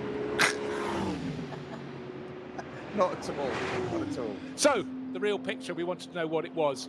Mauro Engel now leads, has effectively that 16 car. It has been in the lead race since the run to the first corner. Number 16 leading away, 32 seconds now to the good, but Schiller's got back ahead of Pittard, so it was half a second to the good, the BMW last time around. Now it's 0.3 of a second down. There's a battle that we want to get the cameras on. Third place is Pittard, as I said. Farfus is another 7 seconds back. in 5th place overall. So it's BMW's 3rd, 4th and 5th. It's Rover Racing and it's fastest in 4th. Krista Johns in the number 8. Against Speed Performance. Mercedes holds down 6th, but who is close? They're the only ones that have completed 24 laps. Next one over 24 laps is the best of the Porsches, the Romain Dumas in a Porsche. That seems to fit. 911, but he's getting busy. He's got a challenge right in behind the Fricadelli car with Julian Andlauer. Sorry, Andlauer's it's Kevin Estre in the Fricadelli car, 8th and 9th. And, I said about attack dogs. I was actually mentioning Kevin Estre to start with.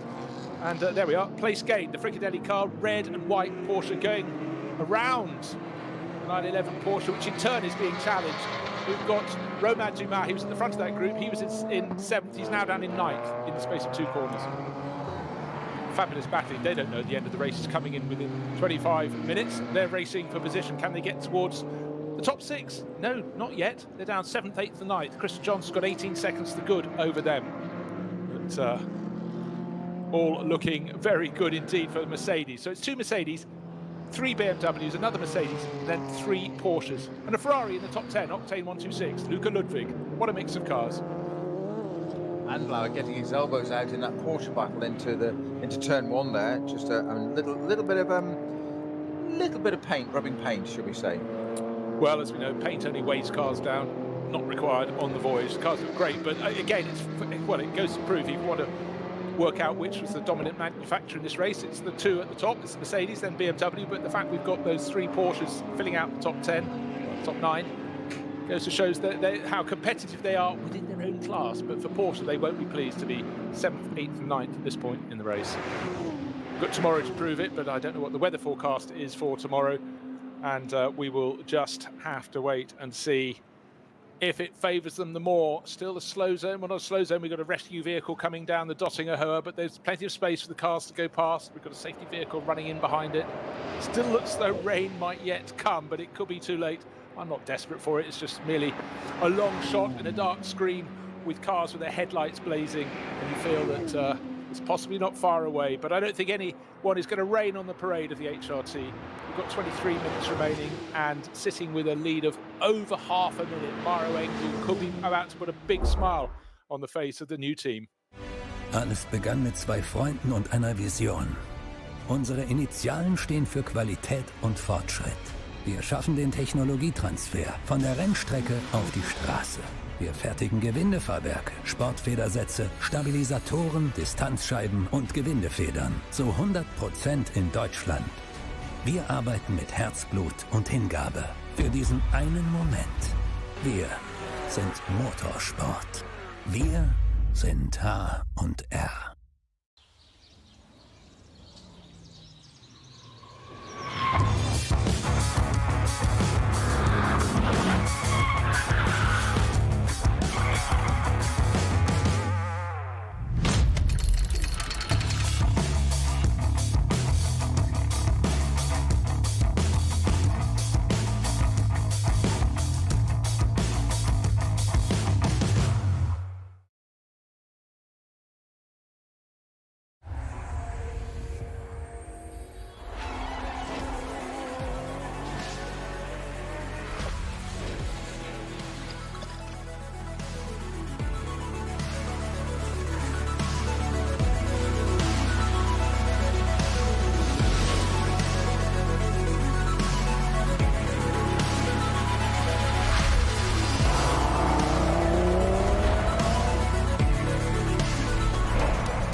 It's the run to the finish here on RS3. The first of 2 rounds of the Nürburgring Langstrecken series, and the 32-second advantage for the race leader, the number 16 Haut Racing Team Mercedes.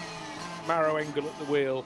What an advantage he has. The gap between second and third between the number 2 Mercedes and Get Speed Performance with Fabian Schiller at the wheel, and the 34 Walkenhorst Motorsport BMW is nothing. It's just under half a second. They've got 7 seconds advantage over the BMW 4th, the BMW Schnitzer entry with Augusto Farfus, and Alex Sims is tucked under the rear wing of that in his Rover Racing example. But for Maro Engel, sitting at the front of the field,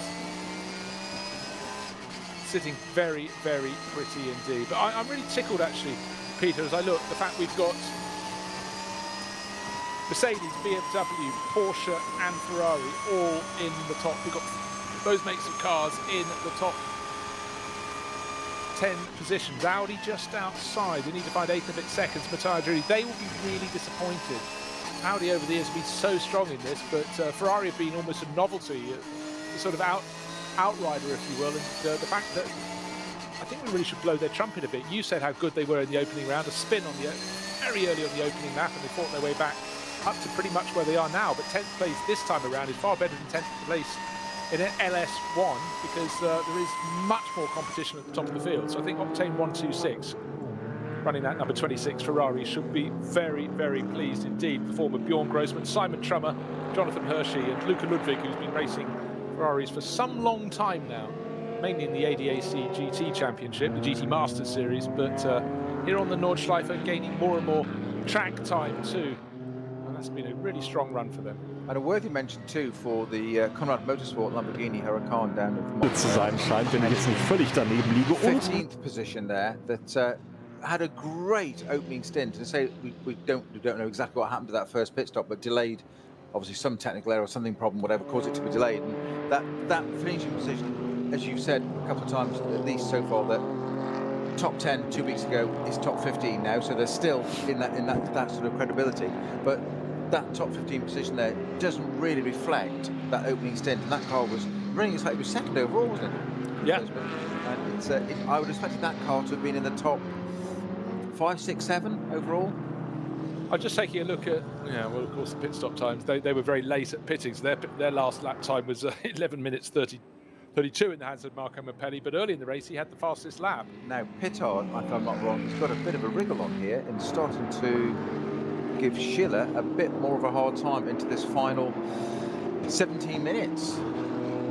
He's got the attacking dog mode on. He's found that button, turned it on, and away he goes. Now, is he going to do anything about it? I don't know. This is the best way they could leave the Grand Prix circuit during the Nordschleife. Our leading car's gone through, Engel's through there. Schiller and Pittard have just joined the Nordschleife. This is where the BMW is stronger over these first third of this lap, and that's where he has the chance to really close the gap. Probably then find it neutralises, and that's going to be the problem. I don't think at this point he can do much about it, but it was only 0.6 of a second going on to that last lap. Yeah, but what he did immediately after their pit stops, he got himself past Schiller. Schiller then reversed those positions,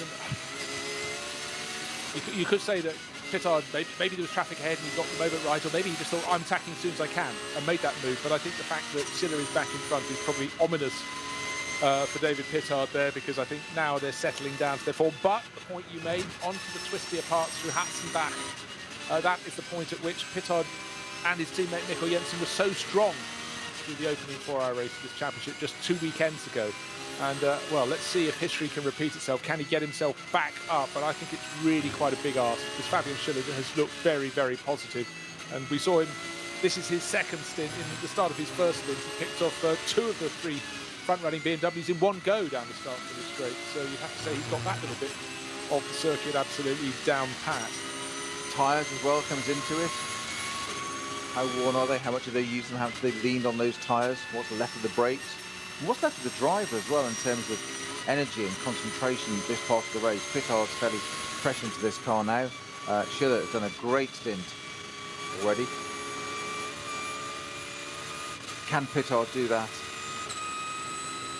Mercedes in front and split the 2 Mercedes. It's a big ask, you say, but it's only 0.6 of a second. It looks, all things being equal, that Maro Engel in the HRT Mercedes with a 35.6 second advantage, call it 36.7, has got this to lose. I said at the beginning of this, didn't I, before the race started, it was Mercedes' race to lose this one.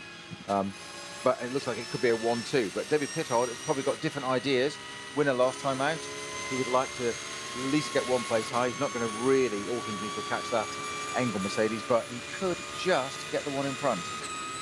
Yeah, but he's got to ask himself, he's leading the championship, and to take this championship would be a feather in anybody's cap. Do you risk gaining an extra 0.14 of a point? I don't know if you've ever seen the scoring system for the NLS. It's the world's most complicated and one of the very few that deals not in single points, but in fractions thereof.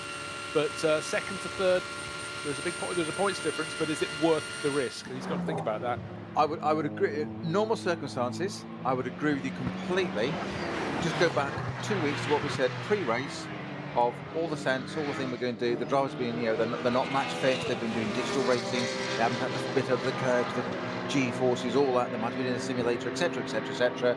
And who completely blew us away on his first and last stint, but particularly the first stint, David Pittard. At this point, it's also, could also say another view of it is, it's not July, it's only the second round of the championship. Another way of looking at it. So maybe you go for it now. It's just an alternative way of thinking. Maybe he has a go for it, or does he start thinking about the championship already and just settle out and say, right, second, we've got 1 win, 1 second from the first 2 rounds. That's not a bad hit rate. Yeah. Well, that's the sort of thing on which championships can be built, and frequently are. A bit of tattiness on the side of that number 4 Forco Motorsport Porsche. Just noticing it's obviously had a little bit of side-on contact. It's in a better shape than its sister car. Yes, sister car standing still with the tail end having been burnt out. Barbecued. When Thomas Pryning was at the wheel, there was a rip in the door. Front right door, the right door, in other words. The front of the right door is what I was trying to say. Something's come up against that. One of the headlights not working. Interesting, the same side of the headlights out, and it's just there on that wheel. So what if there's a little tap or something? It's just taken something out there, a little bit of a under wheel arch damage there. The car seems to be running absolutely fine, but it is certainly slightly damaged. That number 4 Porsche. So first to second is 35.7 seconds. So any move from Schiller should have come a long time ago. He had to take, I think we were working out 6 seconds a lap through the final 7 laps of this race. And we've only got 12, well, we've got this lap and the next one. Just trying to see where the race leader is around the lap. We get treated to a timing screen where you've got the car numbers moving around the circuit, but with still probably 140 of them going. Trying to pick one out, unless it's running in clear air, is nigh on impossible.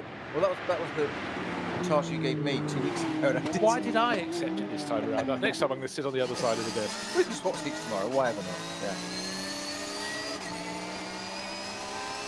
Got a driver change, got a commentator change. Yes. Swap seats, whatever not. Quite so. Let's go with the flow, go with the sport. Just looking to see if there are any changes. One change that appears to have happened is that Ferrari has just moved up into 9th place. Luca Ludwig's got ahead of Romain Dumas, just 0.8 of a second between them. So the Ferrari, I thought, had done really well to get into the top 10, is now up to 9th. Only 3 seconds down on, because he's going to pick off all the Porsches. He's got Julian Antlauer, and then Kevin Estre. That's not going to be easy. Just what you just said, just got ahead of Romain Dumas. I know. You see, I said it very nonchalantly. It's exactly a man of a certain caliber, experience, and success, shall we say? And he said that just reiterates exactly what he said about that Porsche. It's just there or thereabouts, but just hasn't got that extra oomph at the moment, has it? It's just not. It's not there. Lights still being flashed as cars trying to pick their way around and not lose any positions at this late stage in the race. The field is very much spread all around the field, as it has been from effectively lap 2 of this race. We've got 25 laps complete on the board. And looks like we've got some busyness coming towards us. The number 2, no, it's the battle for 4th and 5th. Because Pittard's got ahead of Schiller. Schiller's been dropped. And then we've got Farfus with Sims all over him. No pride to be spared here. It's a BMW battle, but already the Walkenhorst car is not only up the track, but 2 positions further up. So Pittard has struck. He's got up into 2nd place. But, it's looking very tight indeed into the final Tiergarten sweepers, and Sims, who started the Rover Racing 98 BMW, all over the tail. The car that started from pole. Augusto Farfus's car for Schnitzer Motorsport. 10 minutes and no change at all as they cross the start-finish line. But we've got this lap and one more to go. But they're not taking your advice of thinking about the championship clearly. Yeah, Where they're coming through Tiergarten, bouncing over the curves, hopping around it. So this is absolutely BMW honours, isn't it now? This is exactly why they go racing. But also, you see, they aren't at the very sharp end of the field because whereas Pittard is, but he's made his move. He's gone up into second place. He lapped almost identical pace, a tenth of a second quicker than the race leading number 16 HRT Mercedes, Mauro Engel at the move. But Mauro doesn't have to take risk. But that was a good lap from Pittard. He not only got past Schiller, but he put 4 seconds on him. Tail well and truly up in the air there. Because he was 0.6, wasn't he, across the line last time? So that's 4.5 seconds in a lap. Yeah.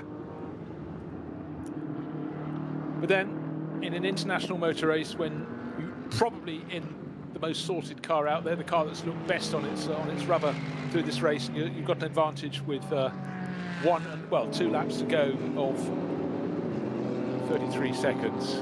That's not the sort of thing that's going to scare Mauro Engel. I guess the big question now is, can Schiller get back close with Pittard, or is Schiller's tyres a little more worn at this late stage of the race? Shouldn't be a great deal of difference. But again, often when you see the cars, just as they leave the Grand Prix circuit, do the double left at Nordkara, you see the front end of the car just no grip anymore. We saw that with Alex Sims just there in the Rover Racing BMW, just the front skittering away when he really thought it'd be quite nice if it started to turn left a little bit into the first of those corners. But this is the skill. We talk about the drivers having to get their craft of placing their car in the right place, not get caught out by back markers, but they've also got to remember the things they find easier to remember on other circuits where they've got more time to think about life: tyre preservation.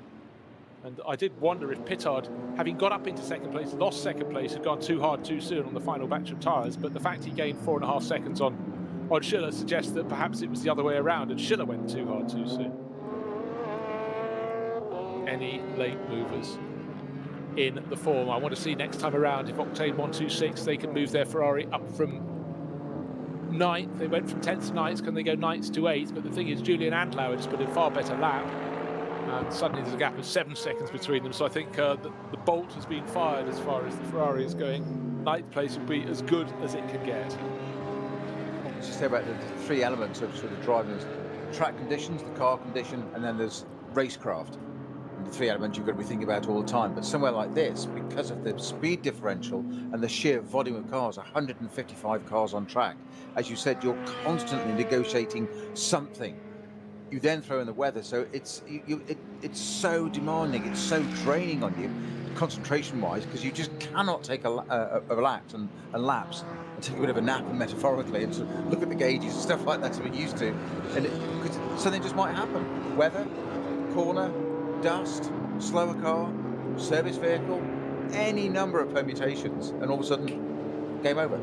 It does make different. It does make me really think that nobody could really have that many excuses if they're racing in a 1-race series in a 10-lap race. Of course, drivers being drivers will still produce them, but you know different, of course. Yes, each driver's written his own book, and many confer. Well, great to have KCMG on board this weekend. Not bringing just 1, but 2 cars, but best thing is number 18. That's in 10th place overall with Romain Dumas, multiple Le Mans winner. Car looking a little bit tatty at the back. Again, don't think that's bodywork as I thought on the Schnitzer BMW. I think it's just grubbiness, exhaust from the tail of the exhaust, but hasn't quite made the splash it wanted. But their target for KCMG is to go for gold in the Nürburgring 24 hours, and I'm sure we'll see them in quite a few more rounds of the NLS as they try, well, find the missing performance. They need to get back on the Mercedes and the BMWs, because right now BMW and Mercedes are some way clear of the best of the Porsches. And for Romain Dumas, his is not the best of the Porsches. This is 3rd of the Porsches. The best one is the Fricadelli racing car in the hands of Kevin Estra, who worked his way past Julian Andlauer in the Manthey racing car. And Dumas was with them. They're all very close together, but Dumas has fallen back somewhat in now 10th place overall. Again, just phrases you don't expect to hear or to say about somebody of his quality and experience and track record, literally. So, Mercedes, BMW, Mercedes, BMW, BMW, Mercedes it is at the moment. We are predicting, what did we say? We said they crossed the line with 10 minutes to go, so there was that lap and another one. Yeah. So, the Fricadelli Porsche we just was talking about with Kevin Estre. He's got Julian Andlower tucked in behind him, but they go with 5 minutes precisely on the clock onto the final lap of their race. How far behind the race leader are they? 1 minute 21 seconds. So yes, that means we won't squeak any further laps beyond this one into this race. SP9 Pro-Am class, still the property of the 25 Porsche. Huber Motorsport, and the driver at the wheel at the moment is Marco Holzer. Changed position for the two Porsches there. The Andlauer in the Mante car managed to get past the Fricadelli car driven by Kevin Estre. Just ran a little bit wide, and just snapped it, took the opportunity in an instant, was straight through, going on to his final lap. And the SP9 AM still the hands of the Racing One Ferrari crew. Nikolai Rogivu at the wheel of that, 22nd position overall. So the top Pro-Am line up in 20th, which is Marco Holzer. And the top AM car, 2 positions further back, Nikolai Rogivu, the Racing One Ferrari. But as they go on to that final lap, first to second, 33 seconds. So in fact, the gap between them's only changed by about half a second, but it matters not for Maro Engel. He'd be quite happy to start the lap with just 1.3 seconds advantage rather than 33.3. Well, as you quite rightly said, after the pit stop, anybody can maintain that gap. He's the man to do it, and equally respond if threatened. And nobody's going to threaten him really with that, but he just maintained it, and that's exactly what a race leader in that position to do after the final pit stop needs to do. He's just done his job. Yeah, and I mean, of course, his main prayer is obviously you don't get an unexpected puncture or anything, but 3 and a bit minutes on the clock, and he's sitting very pretty. You do like to tease, don't you? Yeah, no, but he's sitting very pretty. I mean, all he needed, we have seen earlier in the race that he gained enormously with a slow zone that he got through, and it held up the chasing number 2 Mercedes, Fabian Schiller on board, by about 10 seconds. But he got through it before it had got extended, because often they get extended from corner to corner, and those behind lost a further 10 seconds. So suddenly it was a 20-second gift. Oh, we are going to get another lap, because here comes car number 16, and the clock still says 2 minutes and 50 seconds. So, oh no, we did that. We knew that. Sorry, it was one lap and one more. So here we have. So you were saying about the race mentality, though. They're just watching the leading car there, the Mario Engel, the number 16 Mercedes, coming down into the last bit of the lap there, down the hill, passing one of the Cup class BMWs, who jinked out of his way to let him come through. But the nanosecond it was passed, he jinked him behind to try and get a toe off it from the SP9 car.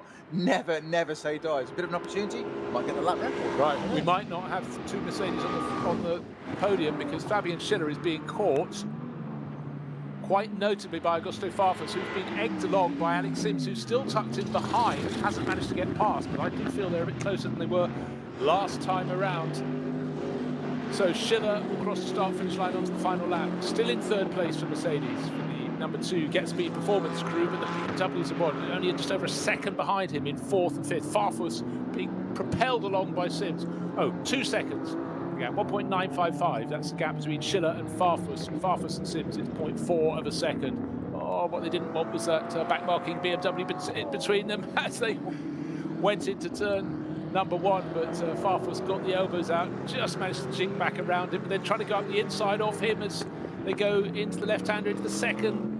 So now into a right-hander, and it's the Rover BMW who's got his nose in front, but as they leave the Mercedes arena, quite rightly, Farfus chops across his nose, but runs very wide indeed. Sims surely not close enough. It's not a long drag down until they have to turn right. Oh, it's a double back, and Farfus just gets his nose back in front, just enough behind one of the BMW Cup class cars. It looked as though the Rover BMW there was going to get its nose just enough alongside to keep Farfus out wide. Didn't quite pull it off. An absolute replay, what we had the lap before between Kevin Estre and Andlauer in the Porsche. Exactly the same thing, flipping, swapping exactly those areas, and BMW coming off. So obviously that's the place to do it. Interesting, similarly, between the last round, 1.9 seconds for the lead at that point, 1.9 seconds between those two going onto this lap. It's still possible. That Mercedes BMW thing, you never know. I think they've actually held each other up a little bit there by having they've slowed each other down, haven't they?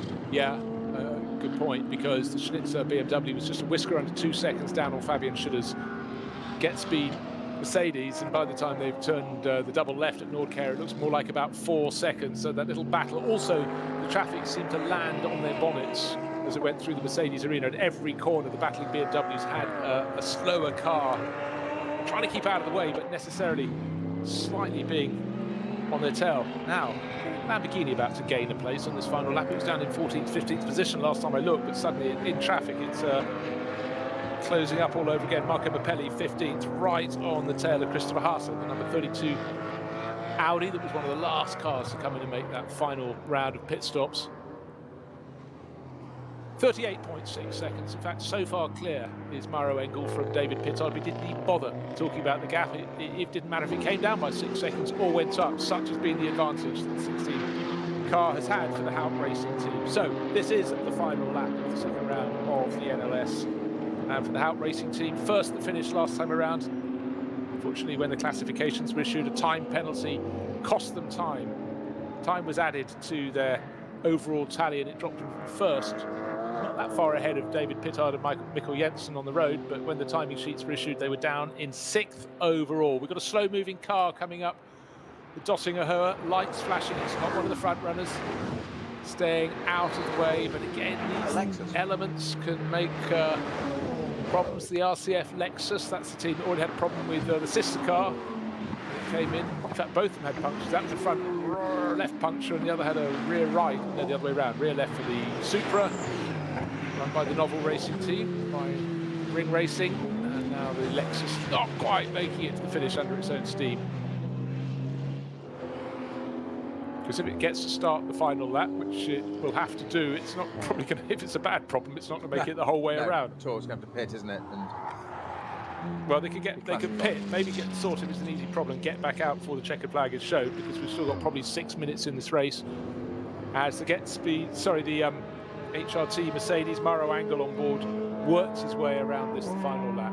He's probably halfway around the lap at the moment.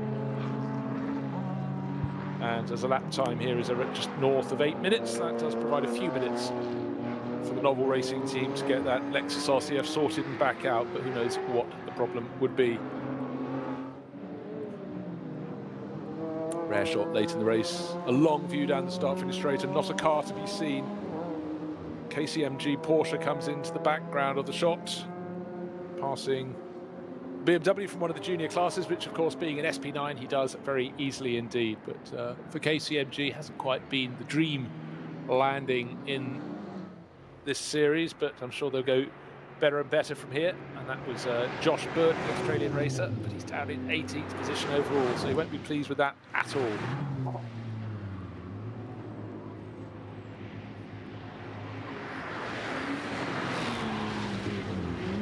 well, excitement all the way through this second round of NLS. It has, I know we're not quite at the end, but it has delivered all the way through the classes as well. It's been a Mercedes battled at one point, BMW came back, trailed off again a little bit, reappeared again. Porsche actually looking to have a slightly better finish than we expected at one point there. Jacob Westra upholding honours there for Fricadelli Motorsport racing team, and that car in 7th. So Porsche's in 7th and 8th, which is comfortably inside the top 10, as colleague Bruce has said a good few times for this meeting, that the quality of this field, 150 odd cars, and some of the teams that come out effectively in the top 15 is like being in a top 10 ordinarily. So that's a very good result, actually. A little bit better than perhaps we thought there. Octane 126 Ferrari sitting comfortably in 9th place. I think that posted the fastest lap as well a few laps ago. Yeah, he did that 2 weeks ago as well. Yeah, really late on, but that could yet get up to 8th place, because Julian Andlau is just under 2 seconds ahead of him. So he was 7 seconds down. He gained 5 seconds on that battle. I know it's a real battle though, because the Fricadelli car with Estra that got ahead of Andlau is now on the tail of Christian Jons. So 6th place looked assured for the number 8 Mercedes, but it certainly isn't now. So even at this final lap of the race, we could have place changes. Not for the lead, though, because it has to be said that Maro Engel started the final lap 38.5 seconds to the good. So he's got to be good for that top step in the podium. I know it's a long final lap, but that car has not put a wheel wrong in this race, hasn't taken the risks, hasn't needed to. David Pittard, he's now got nearly 10 seconds advantage over Fabian Schiller, so 2nd place surely will go the way of the car that was 2nd in the opening round, but was given victory when the leading car, the HRT car that's leading home today, got a time penalty.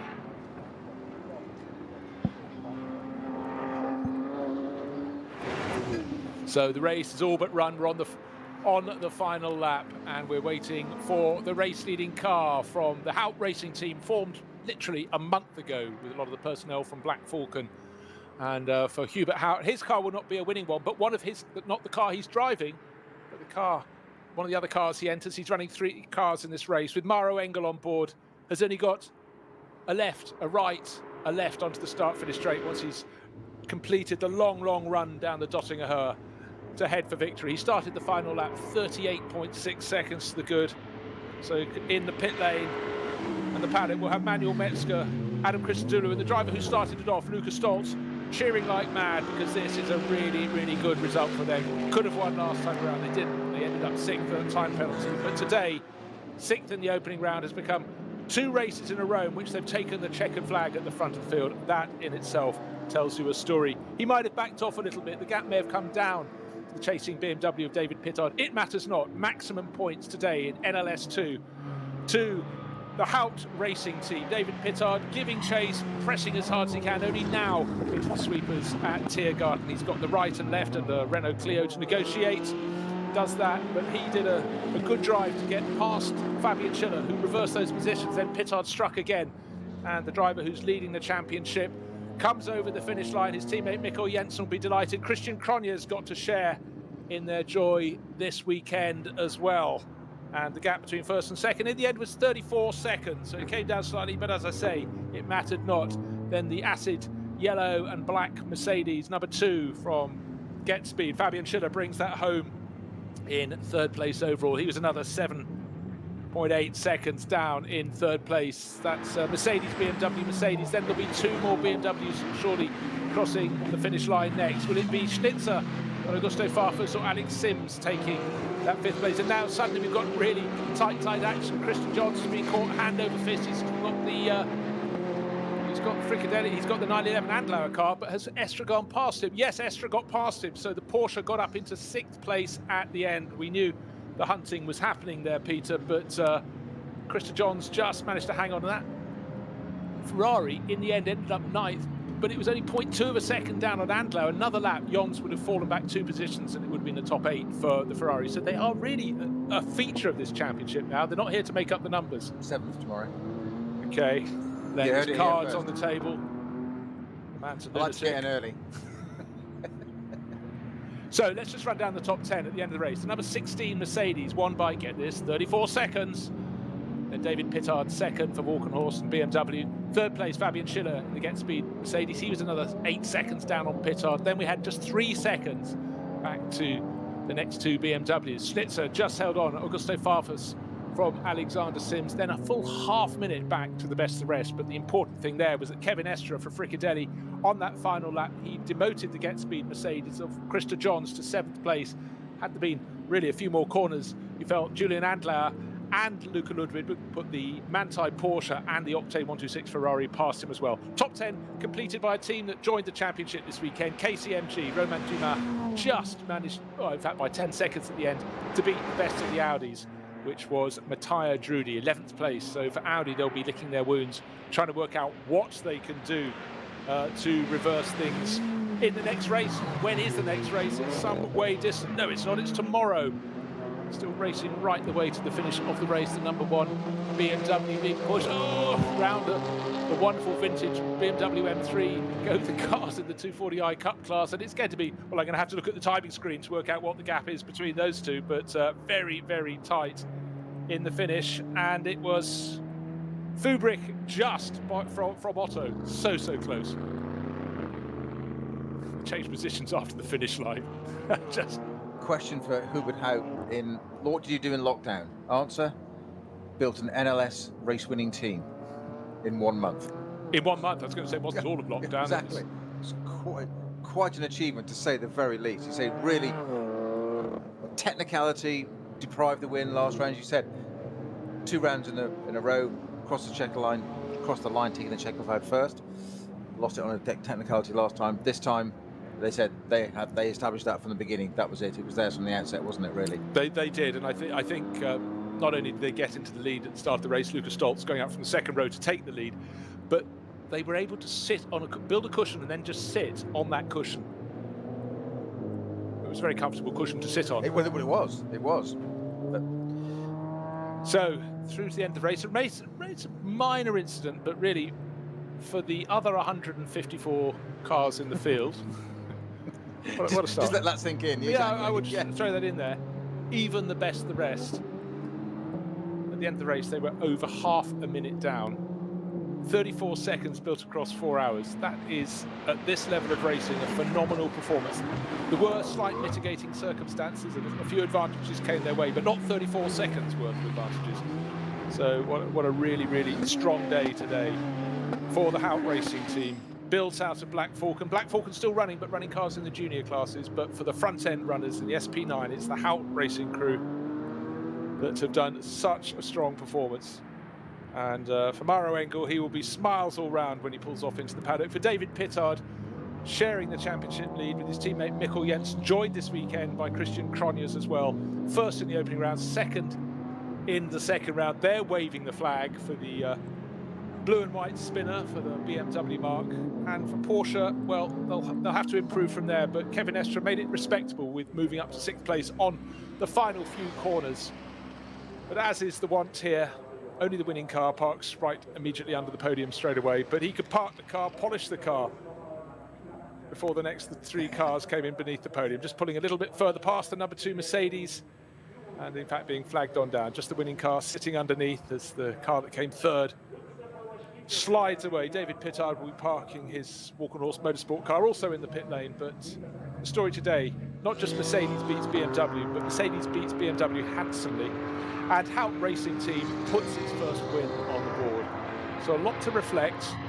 And for the manufacturers and teams not near the front end that were in the past, where's it all gone?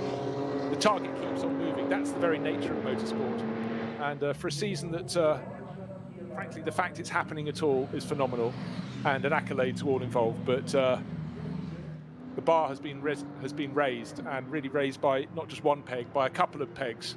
And certainly for the rest, the Hout Racing Team have got the big smile on their face. Walk-on-Horse Motorsport waving the flag for BMW. Everyone else, get a move on.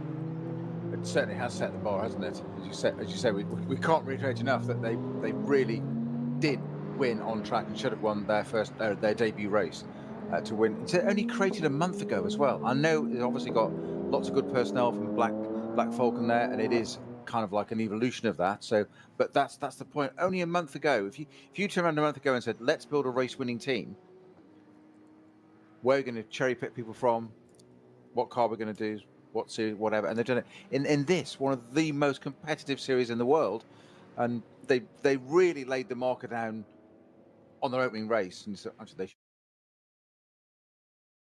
later proven it. Yeah, I mean, if you turn around and said I've got a month to build a treehouse, I might have finished it by now, but not quite the same. I doubt it. Oh, I would. A beautiful thing.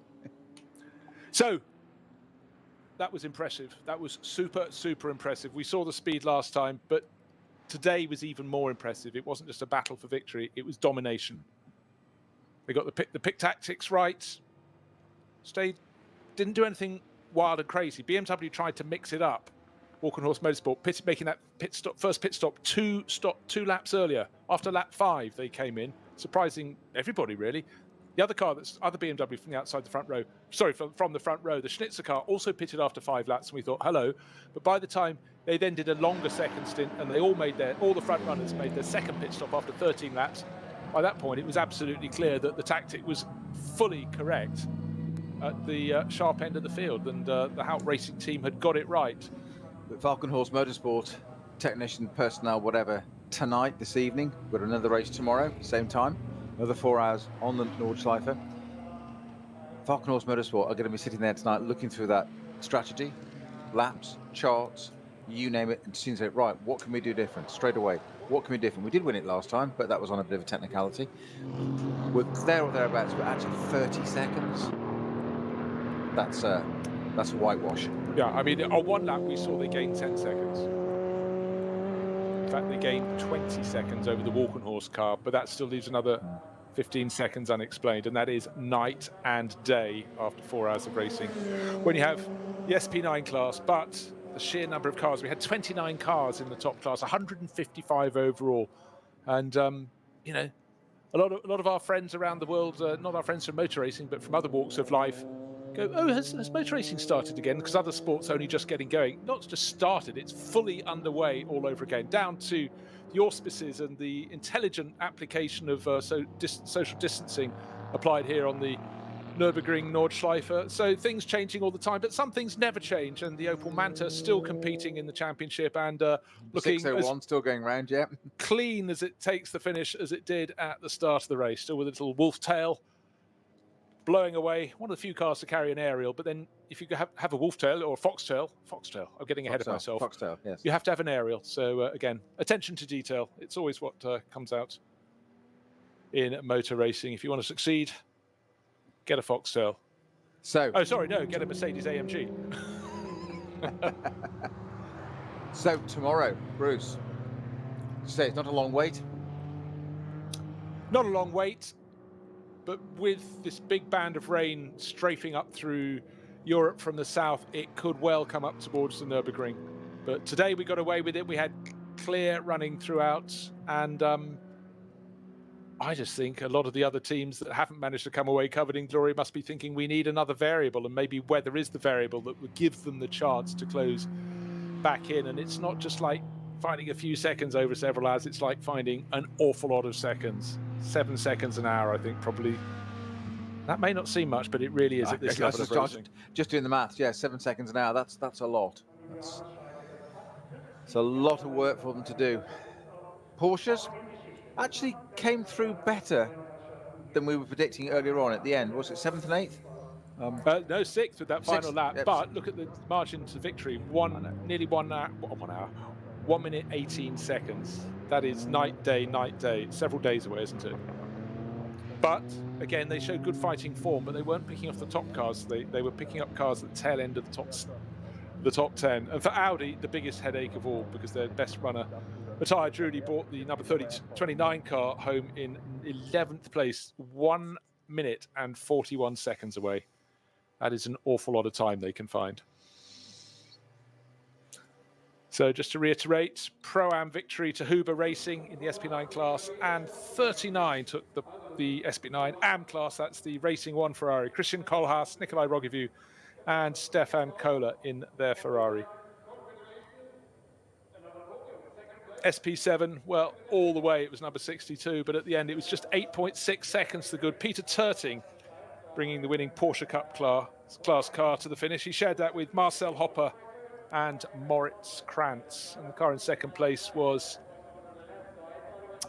Nico Menzel, brought the Huber Motorsport car to the finish. So Huber Motorsport took the SP9 Pro-Am honours, and second place today in SP7. They'll be pleased. So that's certainly showing good form for that team. SP10 in the end, it went, but not by a large margin. When I say a large margin, 0.0119 of a 0.119 seconds. So just over a tenth of a second. Number one beating 169. So that Yannick Fubrick, could he be working his way towards another championship? Well, certainly very, very tight indeed. And the third car in class, well, was another minute behind. So Hofer Racing third, FK Performance second, but by just a whisker. So very unlucky for the 169 crew of Nico Otto, who brought it home, Christian Konerth, and the Czech racer Pavel Lefterov. So looking to see if that could be reversed tomorrow.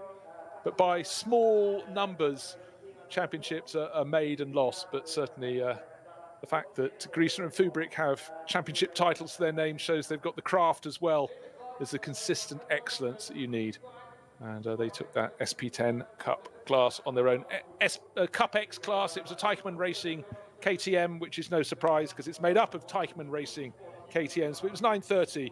Jörg Griesmann and Reinhard Koffler who took victory in that class. And Black Falcon, though they didn't take the overall honours, they did win a class down in SP8T, car number 155, Tristan Vidas, driver from Estonia, bringing the number 155 Porsche home. Mercedes, that's the Mercedes GT4. That was Stefan Rossler, Tristan Vidas, and Mike Rosenberg. So the Cup 3, haven't talked too much about that. 979, Moritz Krantz winning for Mullner Motorsport. And so on down one could go, but for Moritz Krantz, Peter Terting and Torsten Jürgen. Yet Terting racing several class cars. We've already talked about him taking victory in one of the more senior classes, and Gabriele Piano was another driver hopping between the top class. He was racing for Team HRT with Hubert Hout, and also in GT4 as well. But today belonged quite simply to the Hout Racing team, to Maro Engel in car number 16, along with the driver who started, Lucas Stoltz, to Manuel Metzger and Adam Christodoulou, who took that third stint. They all had a part to play. The easiest part was handed to Maro Engel. Didn't need to use his ultimate racing edge. He just needed to be consistent, and he possibly eked out a little bit more of an advantage, but he didn't really need to. Maximum points were coming their way, and it have to be said, Peter, they were grabbed with both hands. They certainly were. And guess what? We're going to do it all again tomorrow. I'm not complaining. Why would we? As exciting as that, why would we? What else do you want to be doing on a weekend? But we can go away and we can regather our thoughts and find some new ones for tomorrow. But for the teams, a lot of them, they are going to have to find new ones for tomorrow, because quite simply, there is a new star on the stage. New kid on the block, isn't Hout there? Racing team. For Porsche, is it a setup issue that's keeping them away from the top end, or even getting on towards the podium? But right now, if you don't qualify well, you really are struggling in this, because very soon you find yourself stretched out as the order settles into single file around the opening lap, and suddenly might have been a tenth of a second you were down in qualifying from a few rows ahead, but you're now 4 or 5 seconds further back. Exactly. And then multiply it and spread it across 4 hours. Yeah, there's potentially going to be some head scratching going on in different motorhomes, offices, whatever, hotels tonight. Obviously, social distancing. Trying to work out just how Haupt have done that so consummately, and so they showed their intent 2 weeks ago, and absolutely just reinforced it today. They reinforced it in every single aspect of the race.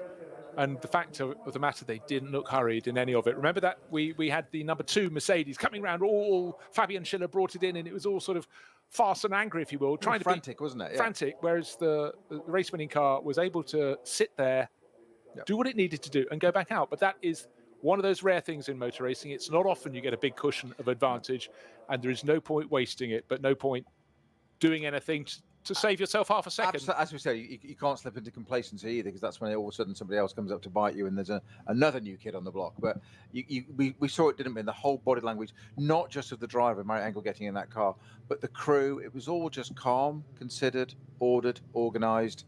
1, 2, 3, almost metronomic. 1, 2, 3, in we go, job done. There was no air of desperation like the number 2 car. It was just in the went, out the went, job done. And that was.